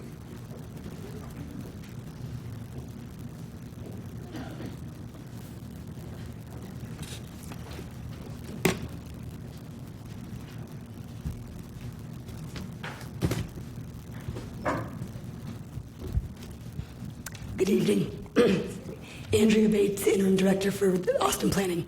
Our budget can absorb the reduction if necessary. Okay, very good. Thank you. Okay, members, I'm going to open the floor for any other proposed amendments to the staff recommendations that are labeled Item 7, Exhibit B, Version 2, and I'm going to start with the director. Thank you, Mayor. Staff recommends changing the D10 Duchin 4, 326, 321, and moving that to a cost from reserves.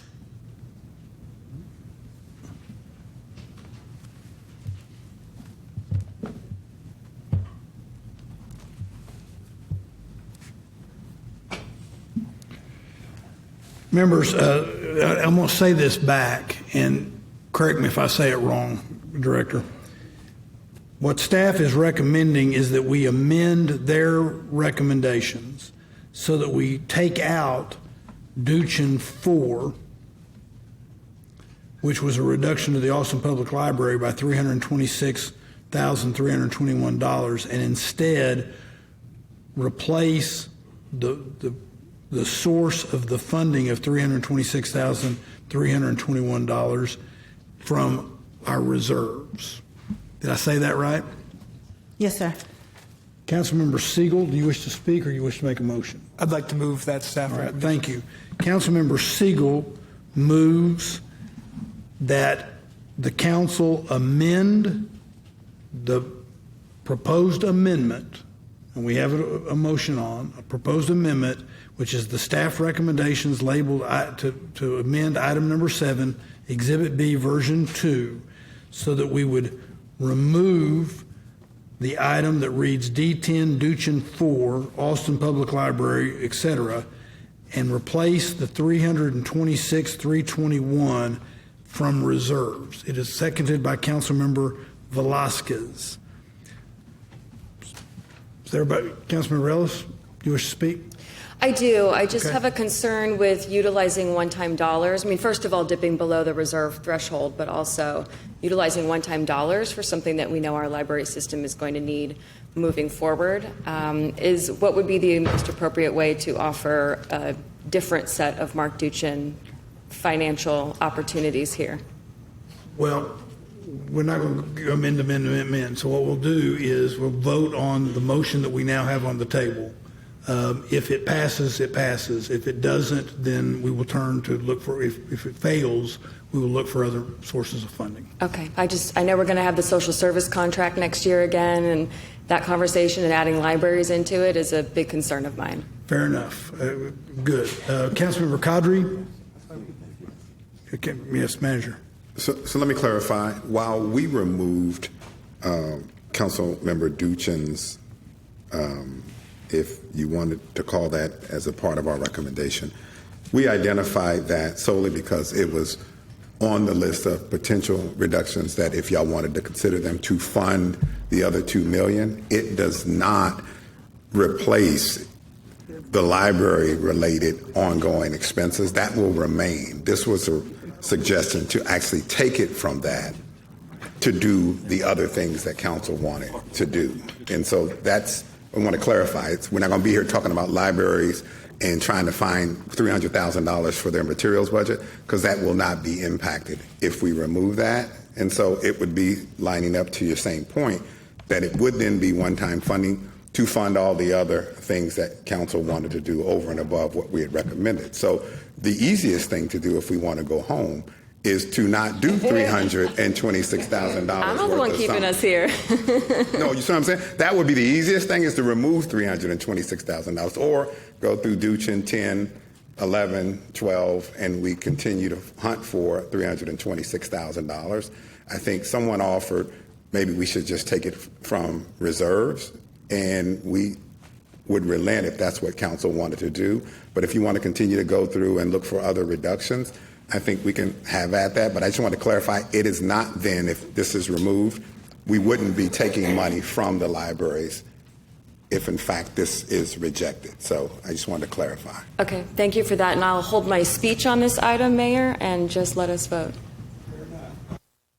Thank you. Councilmember Qadri, Councilmember Fuentes, I don't know whether you had previously hit your button and I just didn't delete it. Okay, thank you. Councilmember Duchin?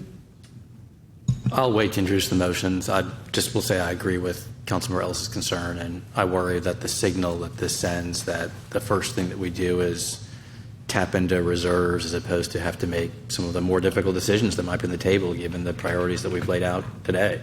Thank you. Yes. Okay, with that being said, I don't have anybody else signed up to speak. I'm going to say that there's no further discussion. So here's what we're voting on. We're voting on a motion and a second to amend the recommendations of staff to amend item number 7, labeled Exhibit B, version 2. It is the third item on their list, and it would be to delete their initial recommendation of D10 Duchin 4 related to the Austin Public Library, and to replace the funding of that money, that 321, from reserves. Yes, sir. Okay. Those in favor of that, replacing it, but making this simple, replacing that with reserves, please raise your hand.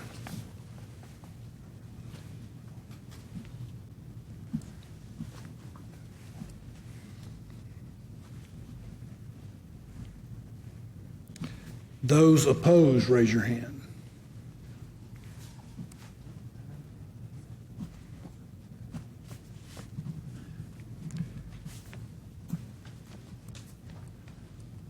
There being 7 in favor and 4 in opposition. The 4 in opposition are Duchin, council members Duchin, Harper Madison, Ellis, and the mayor. The motion to amend the staff recommendation is adopted. Are there any other motions to amend the staff recommended amendment to item number 7 labeled Exhibit B, version 2? Councilmember Duchin. Thank you. I'd like to start with amending item 7, Exhibit B, version 2, with Duchin number 14, which is the Austin Homeless Strategy Operations Extreme Weather Shelter Operating Fund for $53,000. Okay, I want to make sure I understand what it is you're doing. Are you just adding money in now, or is there something specific you're targeting? I wanted to bring up these 4 items that I laid out in the message board post. I thought they might be able to even be swapped out with the decision that we just made if we decide to approve them. Okay, why don't we do this, if that's the case? I mean, we'd have to amend something we already passed. Yes, Director. So with that particular amendment, we are, with the reduction of the Velasquez amendment of 300,000 and 3 positions, that would impact HSO's overall budget. So we were covering the additional cost, anticipating that 53,000 would be used for that. We're not reducing that money from their budget, but we are using that money to make sure we're paying for the HSO 3 positions. So it's already accounted for. Okay. What's your reaction to that? That's a surprise to me, but based on that, I'd volunteer instead the next item, which is the fleet item that we talked about. You're going to need to be a little more specific. Yeah, let me get the number for that. I believe it's 11. Yeah, I believe it's 11.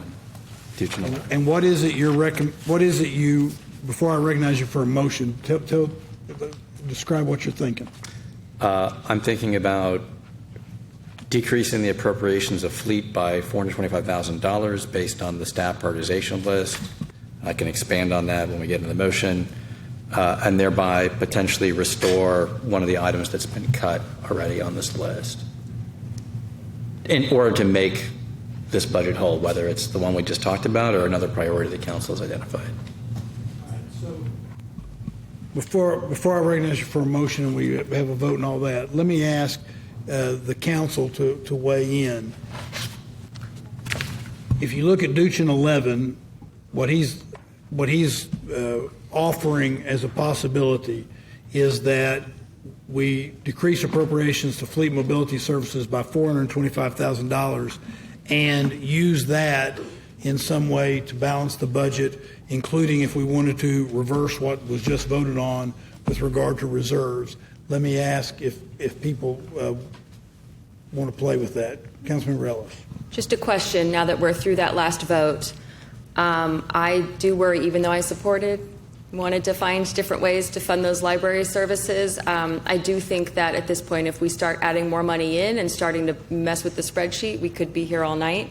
And unless there's something else in this spreadsheet that someone is super unsatisfied with, which it seems like we've addressed the 2 things that Mayor Pro Tem Vela addressed, I think this spreadsheet might be tight and we should probably not work against our own interests. Okay, does anybody else want to weigh in? Councilmember Siegel? Mayor, can I call the question on the motion to amend? You would be calling the question on the overall motion. So, Yes. And of course you can, and you just did.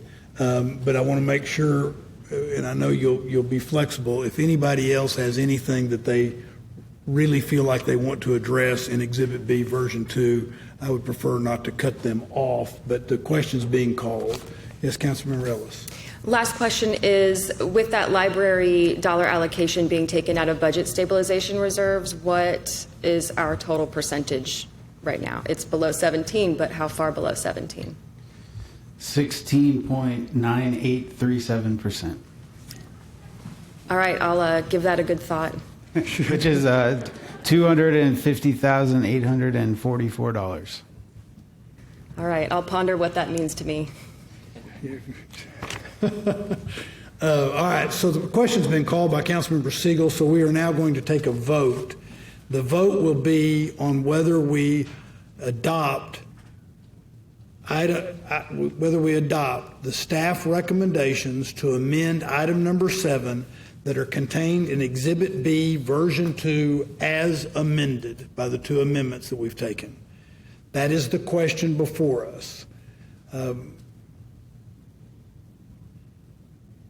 There being no further discussion because the question has been called, without objection, Exhibit B, the staff recommendation to amend item number 7, labeled Exhibit B version 2 as amended, is adopted with Councilmember Duchin being shown voting no. Is there anyone else wishing to be shown voting no as to that amendment? Okay. Nice work and thank you. Mr. Howe, check my math, but I think that puts us in a situation where we can now vote on item number 7.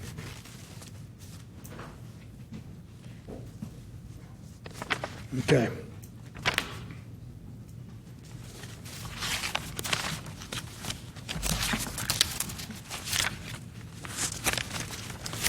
Okay. Members, we've considered and we have voted on all the staff amendments and the council amendments to the budget. We have a motion and a second.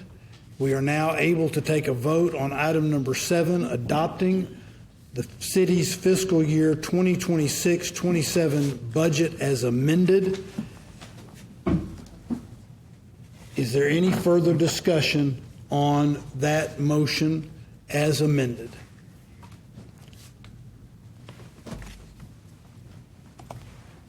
I'm going to say something because I'm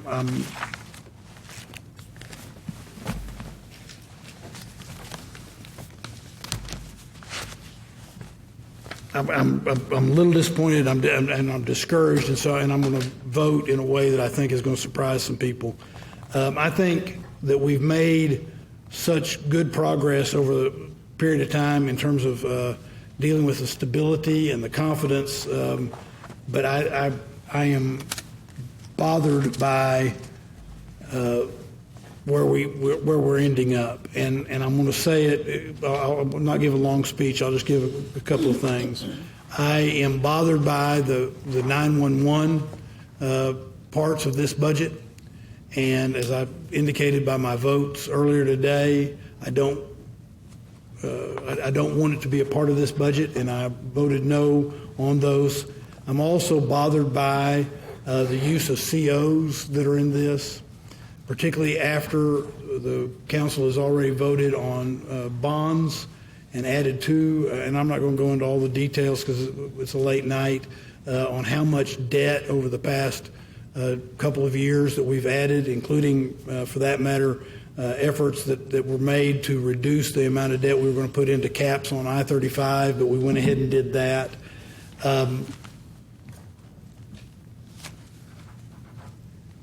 And I really do feel like we're at a point in time where we probably could have done more, not probably, we could have done more to meet the needs of people that are struggling in our community. I feel like that the struggles of the people in our community continue. I think that they're even stronger now than they were a year ago, and I'm troubled when we add, with the number of amendments that we add to the additional cost. So, like I say, I'm not going to go into a lot of detail, but I'm going to be voting no on the budget, and I believe that's probably the first time I've ever voted no on a city budget. But I want to get those comments on the record. Is there any further discussion? Councilmember Duchin? I mean, if this is the opportunity for us to weigh in on this process, as you've just done. Discussion before we vote, so then that would be the time to do it. And I appreciate your comments, Mayor, because they reflect a lot of my frustrations with this process also. And my hope was that, my sort of understanding earlier in support of some of the amendments was that I'd be making those votes to support them in exchange for the opportunity to talk about some other opportunities to make revisions or cuts or talk about some other opportunities that we haven't even had discussions about how to approach this budget. And respectfully to the manager, you know, I feel like not all reductions are the same and not all destructions are catastrophic and apocalyptic, and we've got to be able to have those discussions as a council, as a community about what our priorities are and be candid. I mean, that fleet discussion, it's affecting a quarter of our non-sworn fleet vehicles, and it's basically delaying the time that certain vehicles that have fender benders are going to get repaired, and people will just have to drive on the street for maybe a month longer for whatever analysis we have, which frankly people in the community do every day. The idea that we're special and different from people is a strange concept to me. Last year I supported the 3.5% increase, and under the circumstance I thought it made sense. I thought we had just worked through a really tough tax rate election and increase process, and I was happy to support that. But the standard that we've tried to approach this budget this year is, have we done everything we can to scrutinize or reprioritize our spending? And I don't think we've got there. And I think maybe that's what the mayor was suggesting also. And if that seems harsh or overly critical to this process, I want to say I'm really grateful for all the energy that staff and my colleagues have put into this process. But I just didn't see a reflection of how much time we've spent talking about adding things to the budget and how little time we spent talking about scrutinizing or what could be lower priorities for us to consider. And I don't think that's about big or small government. I don't think it's about political identity. I think it's just about basic budgeting and trade-offs that anybody has to do in any organization, whether it's a business or HOA or a family budget. And recognizing that every time we add to the budget, we are creating a future obligation. We're making, even in small little incremental ways, we're making life more difficult or challenging for future councils and staff and the public for how they can afford everything. And that's something I'm thinking about every single line item that we're talking about here. And so however noble or effective we think these investments are, they carry a consequence that I just don't feel like we really talked about today. I mean, I was ready to camp out for the next 3 days working on this, and I'm just surprised we got through today. There's been more than a few times over the last few weeks where I've stopped and wondered, are we even in a budget deficit? I feel like the conversations we've had are few and far between for these prioritizations and reductions. I look at other cities across the country that are facing similar, sometimes even much larger shortfalls, and they're having those difficult conversations about what they're going to scale back on. And so it just, I wish I had a different way of talking about it, but it just sort of strikes me as business as usual, and it feels very surreal.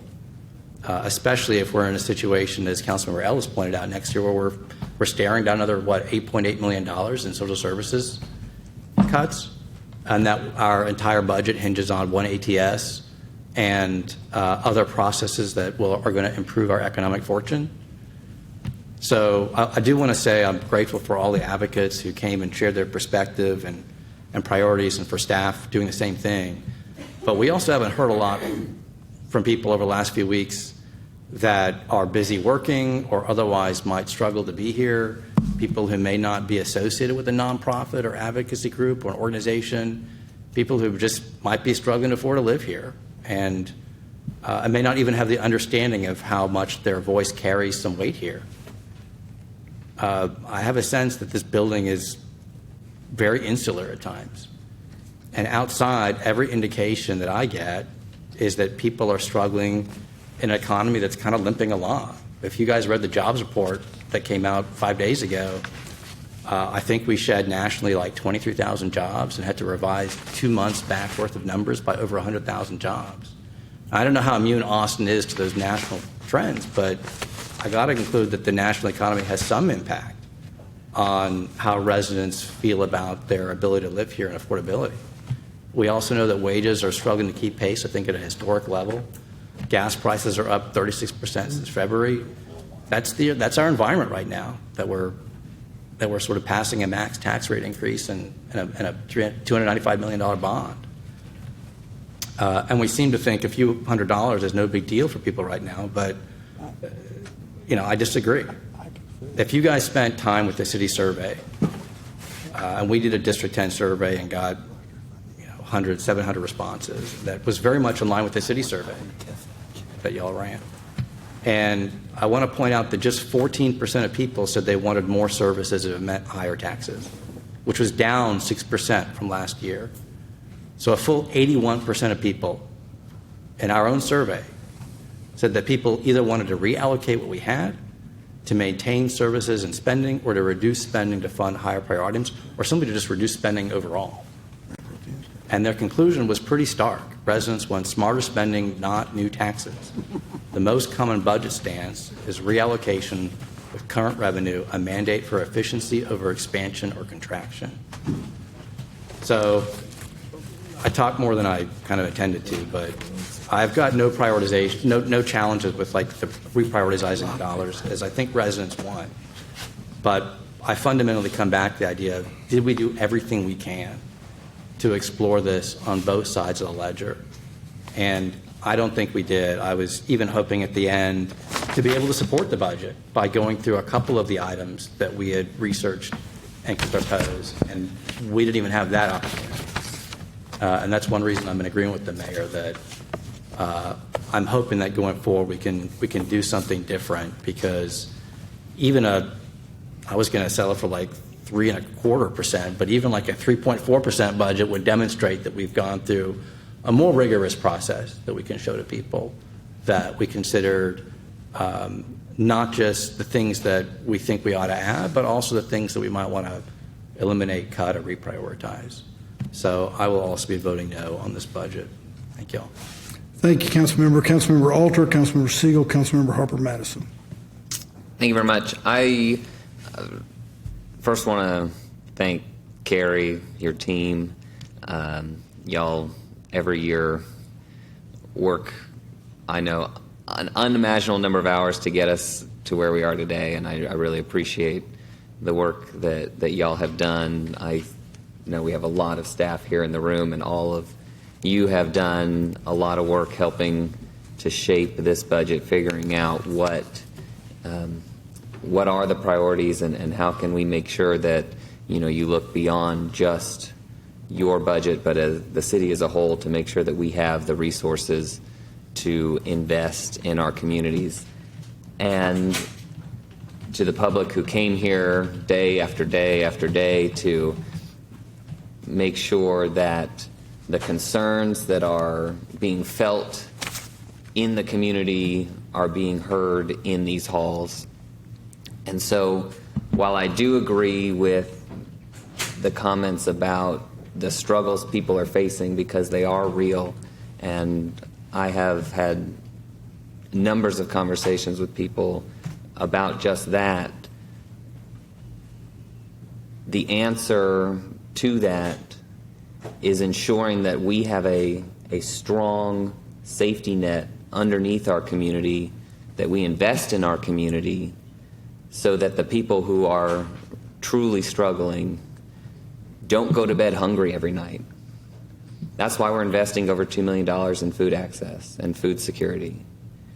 It's making sure that kids who the system has failed them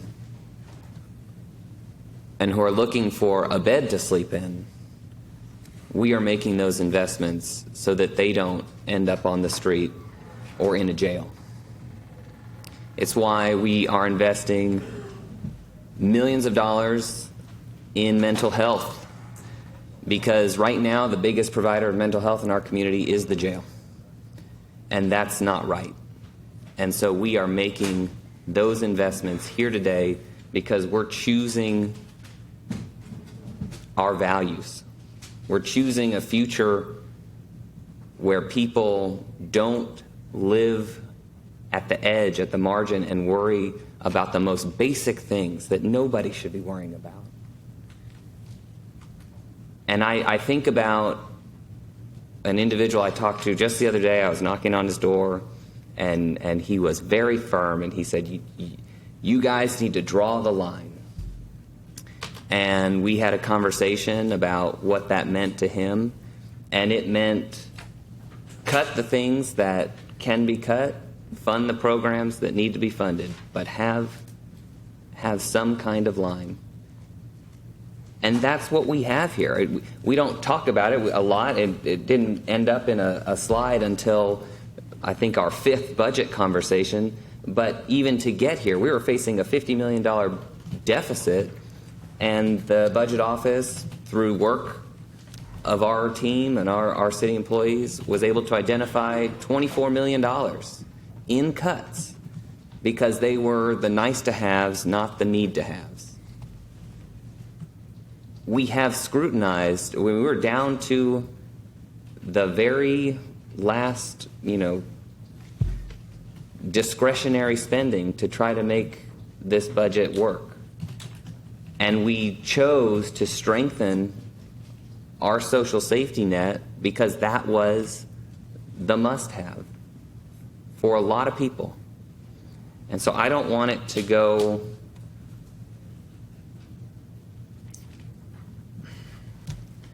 no budget's perfect. I've seen a ton of them, and every single budget you can pick something you don't like.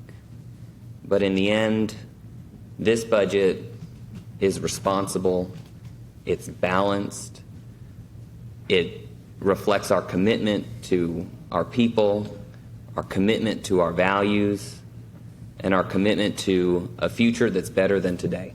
And so I'm proud to vote for this budget, and I appreciate the work that's been done. Thank you, Councilmember. Councilmember Siegel, Councilmember Harbert-Madison, Councilmember Fuentes. Thank you, Mayor. I also want to thank staff for your amazing professionalism. I know dozens and dozens and dozens of people worked on this budget, and we really appreciate it. I also want to thank the manager for leading a process that really produced a lot of collaboration and consensus. And I want to thank my colleagues, because I think each of us are fighting for Austin's values despite these relatively tough fiscal times. But I see this budget as generally positive. We ensured that our civilian workers of the city, like their public safety colleagues, will continue to receive compensation that keeps up with the cost of living. We continued extremely valuable housing programs to keep roofs over the heads of some of our most vulnerable neighbors. We prevented cuts to life-saving social programs, and we've generally continued the work of the city, these really beloved programs and services that the people of Austin depend upon. And yes, I acknowledge we're in a defensive position financially as a city. We have to endure reductions and cuts. We have to raise fees and fines more than we'd like to. Things might improve if leadership changes at the state or federal governments, or if our local economy takes off again. But until that time, we'll have to work increasingly hard to keep what we have. And I'm ready to do that work, and I look forward to doing it with all of you. Thank you, Mayor. Thank you, Councilmember. Councilmember Harbert-Madison, Councilmember Fuentes, Councilmember Kadri. Thank you, Mr. Mayor, for the acknowledgement. I won't belabor the discussion. I've heard lots of talk about people ready to get out of here. But I will say this is my last one. I've had the opportunity for 7 consecutive years as of this one to weigh in on the city's, what I call it my Super Bowl, when I'm talking to friends and family and I'm extra unavailable or a little less patient than I generally am. I will say something that I think is important to note, because I think it offers us the opportunity to recognize that This is a process, and there are no winners and there are no losers. We did our best, and the collective effort will land us where it lands us. I will say I really appreciate the opportunity to work with a diverse body of people. Our lived experiences, we bring them up here, you know, they really help to influence how we make policy. I'm guilty of having said, if you've never pawned anything, don't talk to me about poor people. And what that represents for me and for my colleagues. They know what I mean when I say that. They know that my lived experience makes it more often than not that I can identify so very clearly, like in the minute, somebody in my immediate family is experiencing the things that my colleagues and I discuss. But as a part of being on a diverse body, you recognize that nobody requires us to be ideologically aligned, and I appreciate that. I appreciate that we're all bringing something different, but I also appreciate when we are in alignment. And Councilmember Duchin, I will be voting for the budget today. Listen, it's a boom, boom, boom, 3 in a row. Councilmember Siegel, I agree with what you said, which, woo. I say that to say, I think generally we got to a good place, and I agree with you. And Councilmember Alter, as you were speaking, I was thinking, while I agree with some of what you say, I also fully recognize that sometimes always being there, being that social safety net, is not the best position for a municipality to be in. That's not how we should be conducting business, in my honest opinion. That's both by way of observation, my anecdotal experience with what happens at the tail end of always being there for our constituents, to our detriment, frankly, let's be honest. And so it's a setup for poor people, honestly. So you qualify for this program today and this funding today, but when it is insecure, and let's just say without doom and gloom, I can tell y'all the day is coming where it will be insecure, and we didn't give people the opportunity to grow beyond resilience, to be anti-fragile, because we always made the sacrifice. And I think to some degree, without operating in a realistic, pragmatic perspective place, we compromise our future and the sustainability of the dollars that are, frankly, finite. So I tend to be a lot more financially conservative than people would assume I would be, because, you know, folks love to make assumptions. Councilmember Duchin, I appreciate everything that you said about there being something that lacks in how vigorous and robust the process is. But let me just say, because I'm an old head at this point, we always do it like this. I've every year hesitantly voted yes on a budget, every year. So I have two choices right now. I vote no on this one because I don't love it, or I vote yes and, you know, do what we've always done. What I would like to say, and impart on my colleagues who are going to stick around and keep doing this, first of all, thank y'all. But how about we don't keep doing this like we've always done it?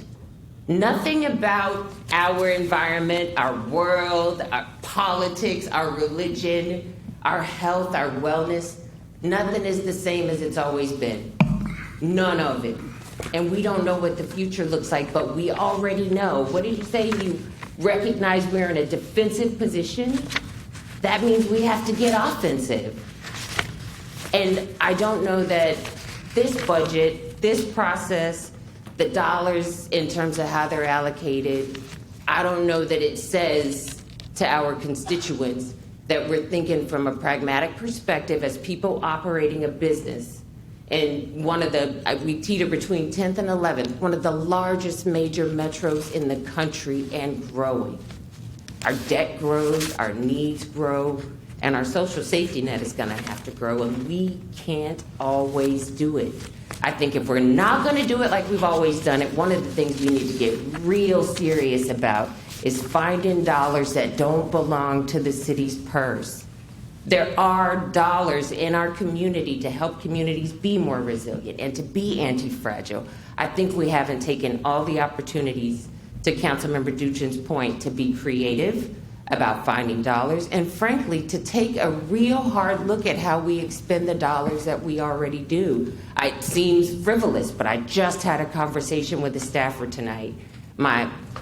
Somebody who works in one of our departments pointed out for me that this thing that we could buy for $5 on Amazon, the city pays $85 for it, and a lot of it. And there are a lot of instances where procurement had to really be drilled into to take a look at duplications, to take a look at these contracts that we've had forever and have funded forever and didn't need to be continued. We have to constantly do that efficiency. I think we could have done a better job going into this budget discussion by looking at more inefficiencies systemically. And my hope is, and I'll close, Mayor, I see you looking at me. I'll close by saying my hope is that what I'm saying doesn't sound negative. My hope is that it sounds inspirational. If things are bad, what a great opportunity to get creative and to move smart. And I hope that's what we do moving forward. Thank you. Thank you. Councilmember Fuentes, Councilmember Cadre, Councilmember Ellis. Thank you. I certainly thank you, Councilmember Madison. I greatly appreciate your service, and it has been a pleasure serving with you on council. And certainly, I just want to provide some uplifting comments here, because there have been a lot of hard work and a lot of progress made with the city of Austin. And I know oftentimes it doesn't seem that way, and certainly with this budget process, it is, very easy to say, well, we could have looked at this and we should have more conversations on that. And Councilmember Dustin, I would have loved to have had greater conversation on the amendments you filed, but we just got them today is when you technically filed them officially, right? And so just hours before this morning. And so we have made great progress in identifying areas of the city that we should be operating more efficiently. The manager has outlined several different reset processes across our city and across the enterprises, and we have been more efficient with our dollars. Let's not forget the manager and his team have identified over $20 million of reductions as part of the base budget proposal. We are cutting the city services and finding, duplications and redundancies and identifying those efficiency. 20 million, that is significant. Also, council, we've had several amendments that have cut spending, particularly in consultant spending. That is progress. I haven't seen those levels of cut on council my 6 years in serving on council. And what I think is really uplifting of this budget process is that we very quickly came together and set out that social safety was a #1 priority for us, and we coalesced around it as a priority this budget cycle. And when I think about when you're in an economic downturn, that's not the time to be reducing your social safety net. That's when people need you the most.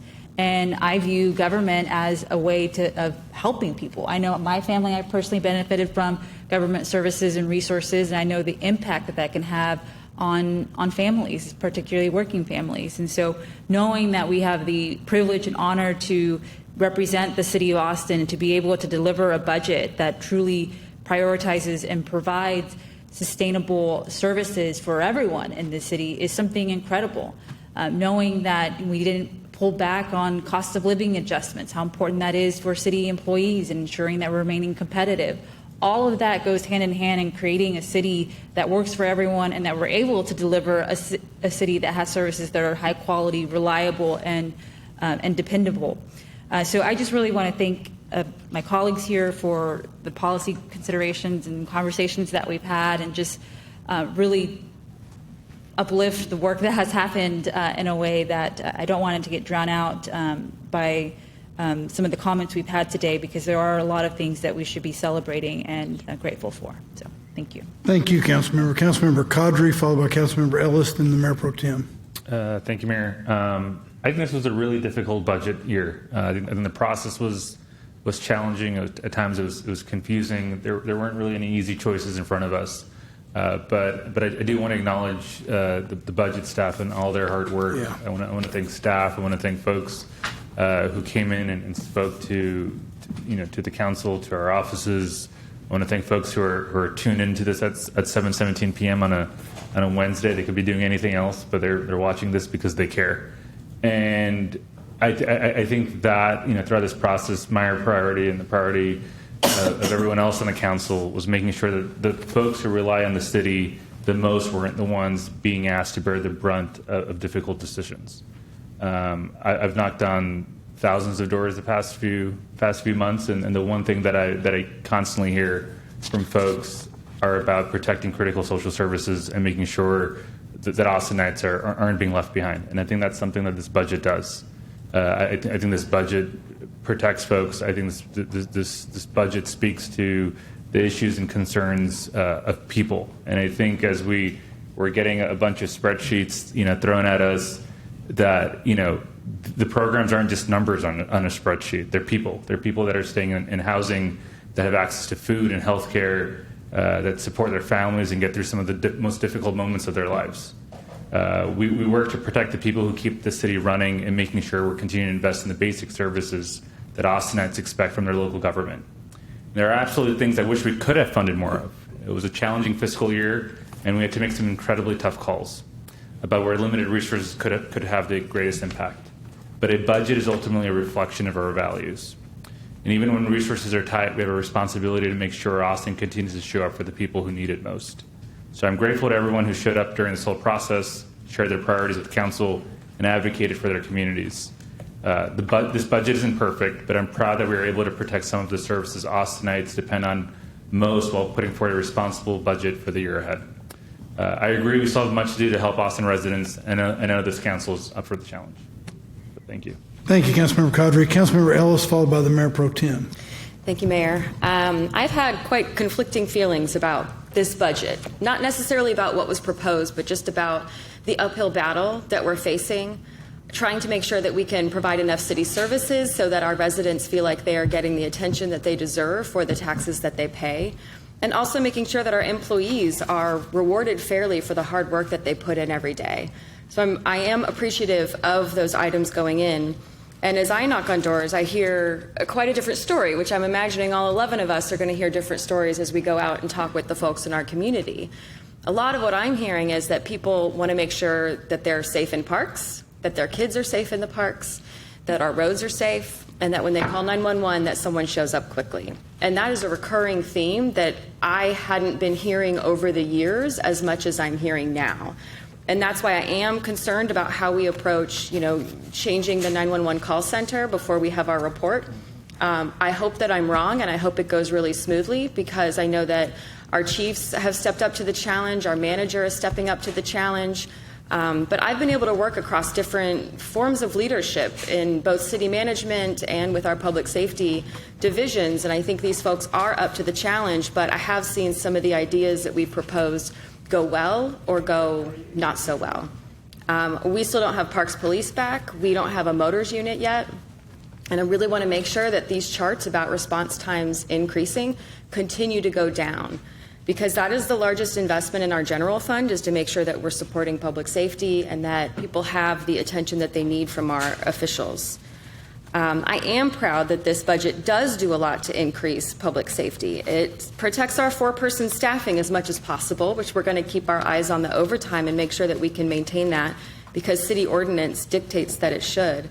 And we've been able to do a lot of park safety improvements, and I appreciate the diocese support of our work to help make sure that people are not being killed in our parks.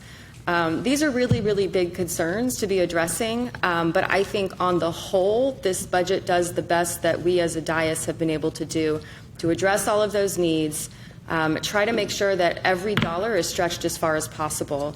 And so there are maybe bits and pieces of this that I don't necessarily love, but I think all in all, we have to move forward with a budget that stretches as far as it possibly can to provide the services that our residents desperately need, and that appreciates the people who work for the city of Austin every day. I want to make sure we continue to be the best employer in town, and I think that this sets us up for success in that way. Thank you, Councilmember. Mayor Pro Tem.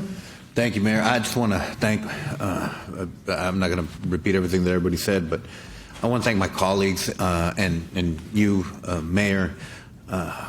We have some tough debates. There's a lot of disagreement, but I follow city councils all around the state, and this is a very professional, civil, respectful body. We have policy discussions. I never see personal attacks on the dais. I can't tell you seeing drama in other cities that shall go unnamed. I like my colleagues, the staff. We have just a very professional, civil, policy-focused council, and I feel so grateful to be serving on this body with folks that are engaged in the policy stuff and not just throwing bombs at each other. We see that way too much. And I want to thank you, Mayor. I know you love you voting against the budget, and I know you didn't like a couple of my amendments, but you play it fair. You're not. There's no shenanigans. You've been very civil and professional, and you let people speak and have their say. And again, I just appreciate serving on such a professional, courteous, civil body, and thank all my colleagues. I really appreciate you all. Thank you, Mayor Pro Tem. Councilmember Qadri. I'm just going to make one comment. Me and Jose do have beef, so it's one that beef. Just to clarify. Okay. It looks like that's all the folks that want to speak. Let me pause that. We're going to take a vote. I do want to say, it's been said several times, but on behalf of the entire council, we really appreciate our professional financial staff. You guys, you're wonderful, and we lean on you and rely on you so much. So thank you very much. And all of the staff. I was bragging the other day at a deal I was at about how amazing it is to me that a council member can have some intricate little question that they want to ask, and some member of the staff, all y'all that are sitting out there, can come up and almost always answer that question in some way that tells you how deep your knowledge is of this government. So we deeply appreciate that. So thank you to everybody. With that, I'm going to ask the city clerk, please call the roll as required by Texas state law, so that each council member's vote is recorded with regard to item number 7. Mayor Watson? No. Mayor Pro Tem Villa? Yes. Councilmember Harper Madison? Yes. Councilmember Fuentes? Yes. Councilmember Velasquez? Yes. Councilmember Alter? Yes. Councilmember Lane? Yes. Councilmember Siegel? Yes. Councilmember Ellis? Yes. Councilmember Qadri? Yes. And Councilmember Duchin? No. Members, the motion to adopt the city's budget for fiscal year 2026-2027 as amended passes on a vote of 9-2. Thanks, everybody. Now we will go to item number 6. Item number 6 is an ordinance authorizing fees, fines, and other charges to be set or charged by the city for fiscal year 2026. Members, there are proposed amendments to this, and so what I'm going to do is I'm going to get a motion and a second to approve the ordinance for fees, fines, and other charges. The Mayor Pro Tem moves approval of item number 6. It is seconded by Councilmember Harper Madison. Do you want to say anything? Yes, we added the proposed staff amendments to the fee schedule. Some minor language changes. Mayor, it's my 20th wedding. I don't see it as. Yes, members, you have a sheet that looks like this. And so the first item that we're going to take up are the proposed staff recommended amendments. And I'll first ask if any members of the council have questions of our staff with regard to proposed staff amendments to item number 6. In that case, I'll entertain a motion to adopt the staff amendments. The Mayor Pro Tem moves approval of the staff amendments that are recommended to the ordinance for fees, fines, and other charges. It is seconded by Councilmember Harper Madison. Is there any discussion on the motion to amend? Hearing none, without objection, the motion to amend the staff with the staff recommendations to the change in the ordinance is adopted with Councilmember Siegel off the dais. We're now ready to discuss amendments from the council that the council members may have to the ordinance for fees, fines, and other charges. Councilmember Alter has proposed two motions to amend item number 6, and I'll recognize you on Alter motion number 1 to amend item 6. Thank you very much. This is to amend the film permit application fee. It was going to be increased to $425. This takes it down to $250. You know, we want to foster the creative community here in Austin, and this is one way to do that, so I move adoption. Councilmember Alter moves adoption of Alter number 1 to amend item number 6. It's seconded by Councilmember Lane. Is there any discussion on Alter motion to amend number 1 to item 6? Hearing none, without objection, Alter motion to amend item number 6 with Alter number 1 is adopted with Councilmember Siegel off the dais. That will take us to Councilmember Alter's motion number 2 to amend item number 6. Thank you very much. This is, we've talked a bit about it before, the sound permit fee change, and I move adoption. Councilmember Alter moves adoption of Alter number 2 to item number 6. Is there a second? Seconded by Councilmember Velasquez. Is there any discussion regarding Alter motion to amend item number 6 with Alter motion number 2? Hearing none, without objection, Alter motion number 2 to amend item number 6 is adopted with Councilmember Siegel off the dais. We have a motion and a second to approve the ordinance for fees, fines, and other charges as amended. Is there any discussion on the ordinance, the motion, item number 6, on the fees, fines, and other charges ordinance as it's amended? Councilmember Alter. Just to clarify for the record, that was version 2 on Alter 2. It didn't say it at the top, but on the backup it's posted as V2. In the backup it is as V2, and that is the motion that the latest motion is the one, the latest item is the one we were taking up, and that was version 2. Thank you. All right, is there any discussion on the fees, fines, and other charges ordinance as amended? Hearing none, will the city clerk please call the roll so that each council member's vote is recorded? Mayor Watson? Yes. Mayor Pro Tem Villa? Yes. Councilmember Harper Madison? Yes. Councilmember Fuentes? Yes. Councilmember Velasquez? Yes. Councilmember Alter? Yes. Councilmember Lane? Yes. Councilmember Siegel? He's off the dais. Councilmember Ellis? Yes. Councilmember Caudry? Yes. And Councilmember Duchin? Yes. There being 10 yeses and Councilmember Siegel off the dais, item number 6 is adopted as amended.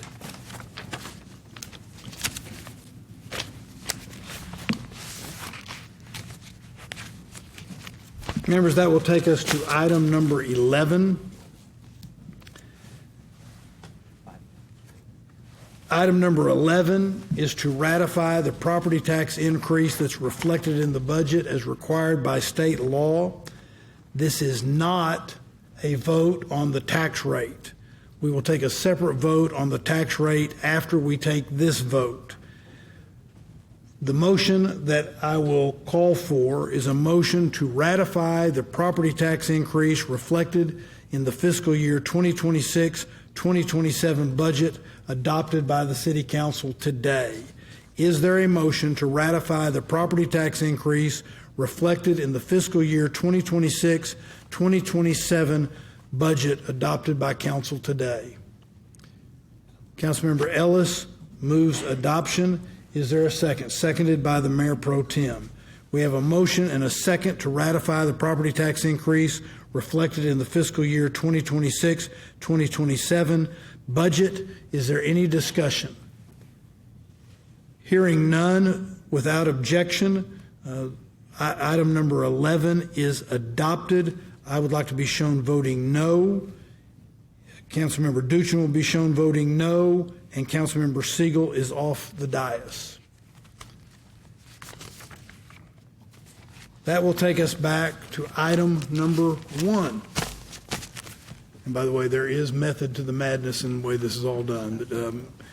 But, Members, item number 1 is to approve an ordinance adopting and levying a property or ad valorem tax rate for the city of Austin for fiscal year 2026-2027. We already conducted the public hearing for this item today. State law requires this to be a roll call vote and requires the motion to be made as follows. So the motion I will accept is the following motion: that the property tax rate be increased by the adoption of a tax rate of 0.579948 per $100 valuation, which is effectively an 8.3% increase in the tax rate, and which includes a debt rate of $0.135312 per $100 valuation, which is a 0.0000014 increase above the minimum debt rate of $0.135298 per $100 valuation for necessary bond-paying agent fees. And I will only accept a motion that you say it back to me verbatim. The Mayor Pro Tem moves approval of the motion as I read it. Mr. Howe, you're making me very nervous. Ordinance with the numbers. Okay, very good. Thank you. I just wanted to make sure that you weren't standing to object or something. Councilmember Lane seconds the motion.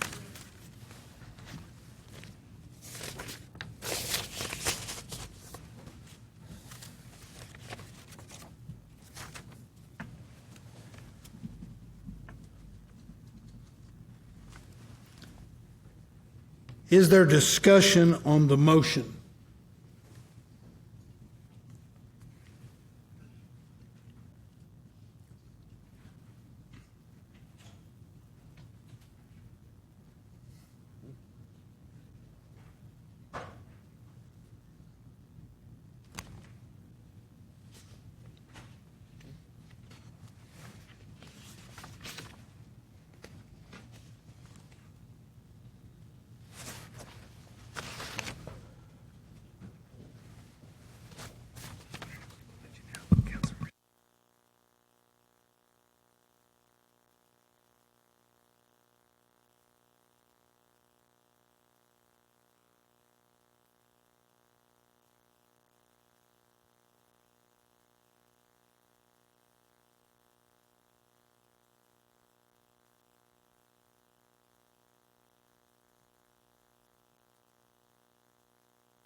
Members, you have version 2, which is a red line version, and that is the motion that I have accepted.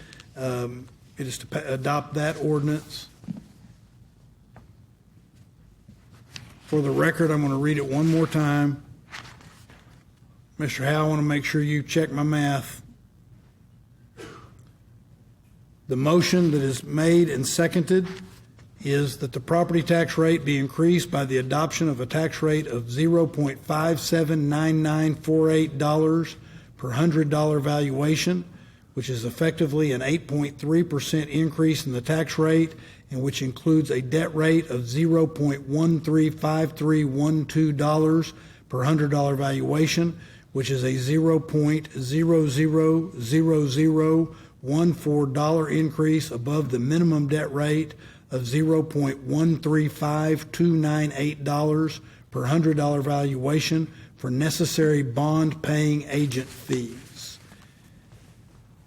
Is there any discussion? Hearing none, will the clerk please call the roll as required by state law to record the votes of all the council members? Mayor Watson, No. Mayor Pro Tem Villa, Yes. Councilmember Harper Madison. Yes. Councilmember Fuentes, Yes. Councilmember Velasquez, Yes. Councilmember Alter, Yes. Councilmember Lane, Yes. Councilmember Siegel, He's off the dais. Councilmember Ellis, Yes. Councilmember Caudry, Yes. and Councilmember Duchin. No.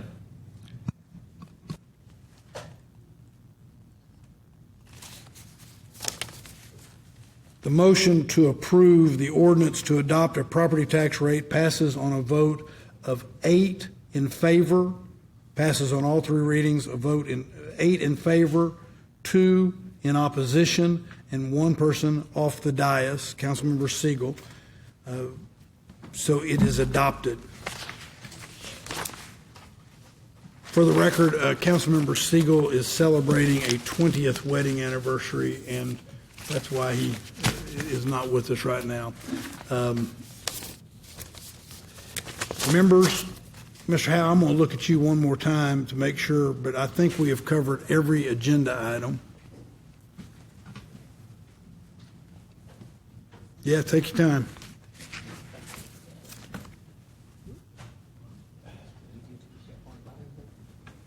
You don't-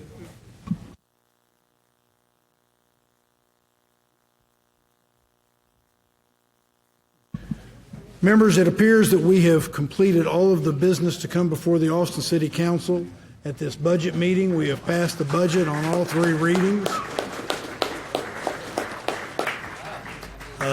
Again, we couldn't do it without the people in this room and this wonderful staff. So thank you all very, very much. And I want to echo that how much I appreciate the members on this dais and the amount of work that they put into all this. It's not an easy thing, and we may disagree from time to time on various issues, but I do appreciate the congeniality of this council. With that being said, unless there's objection, and I won't recognize it if there is, we are adjourned without objection at 7:40 p.m. Thank you all very, very much.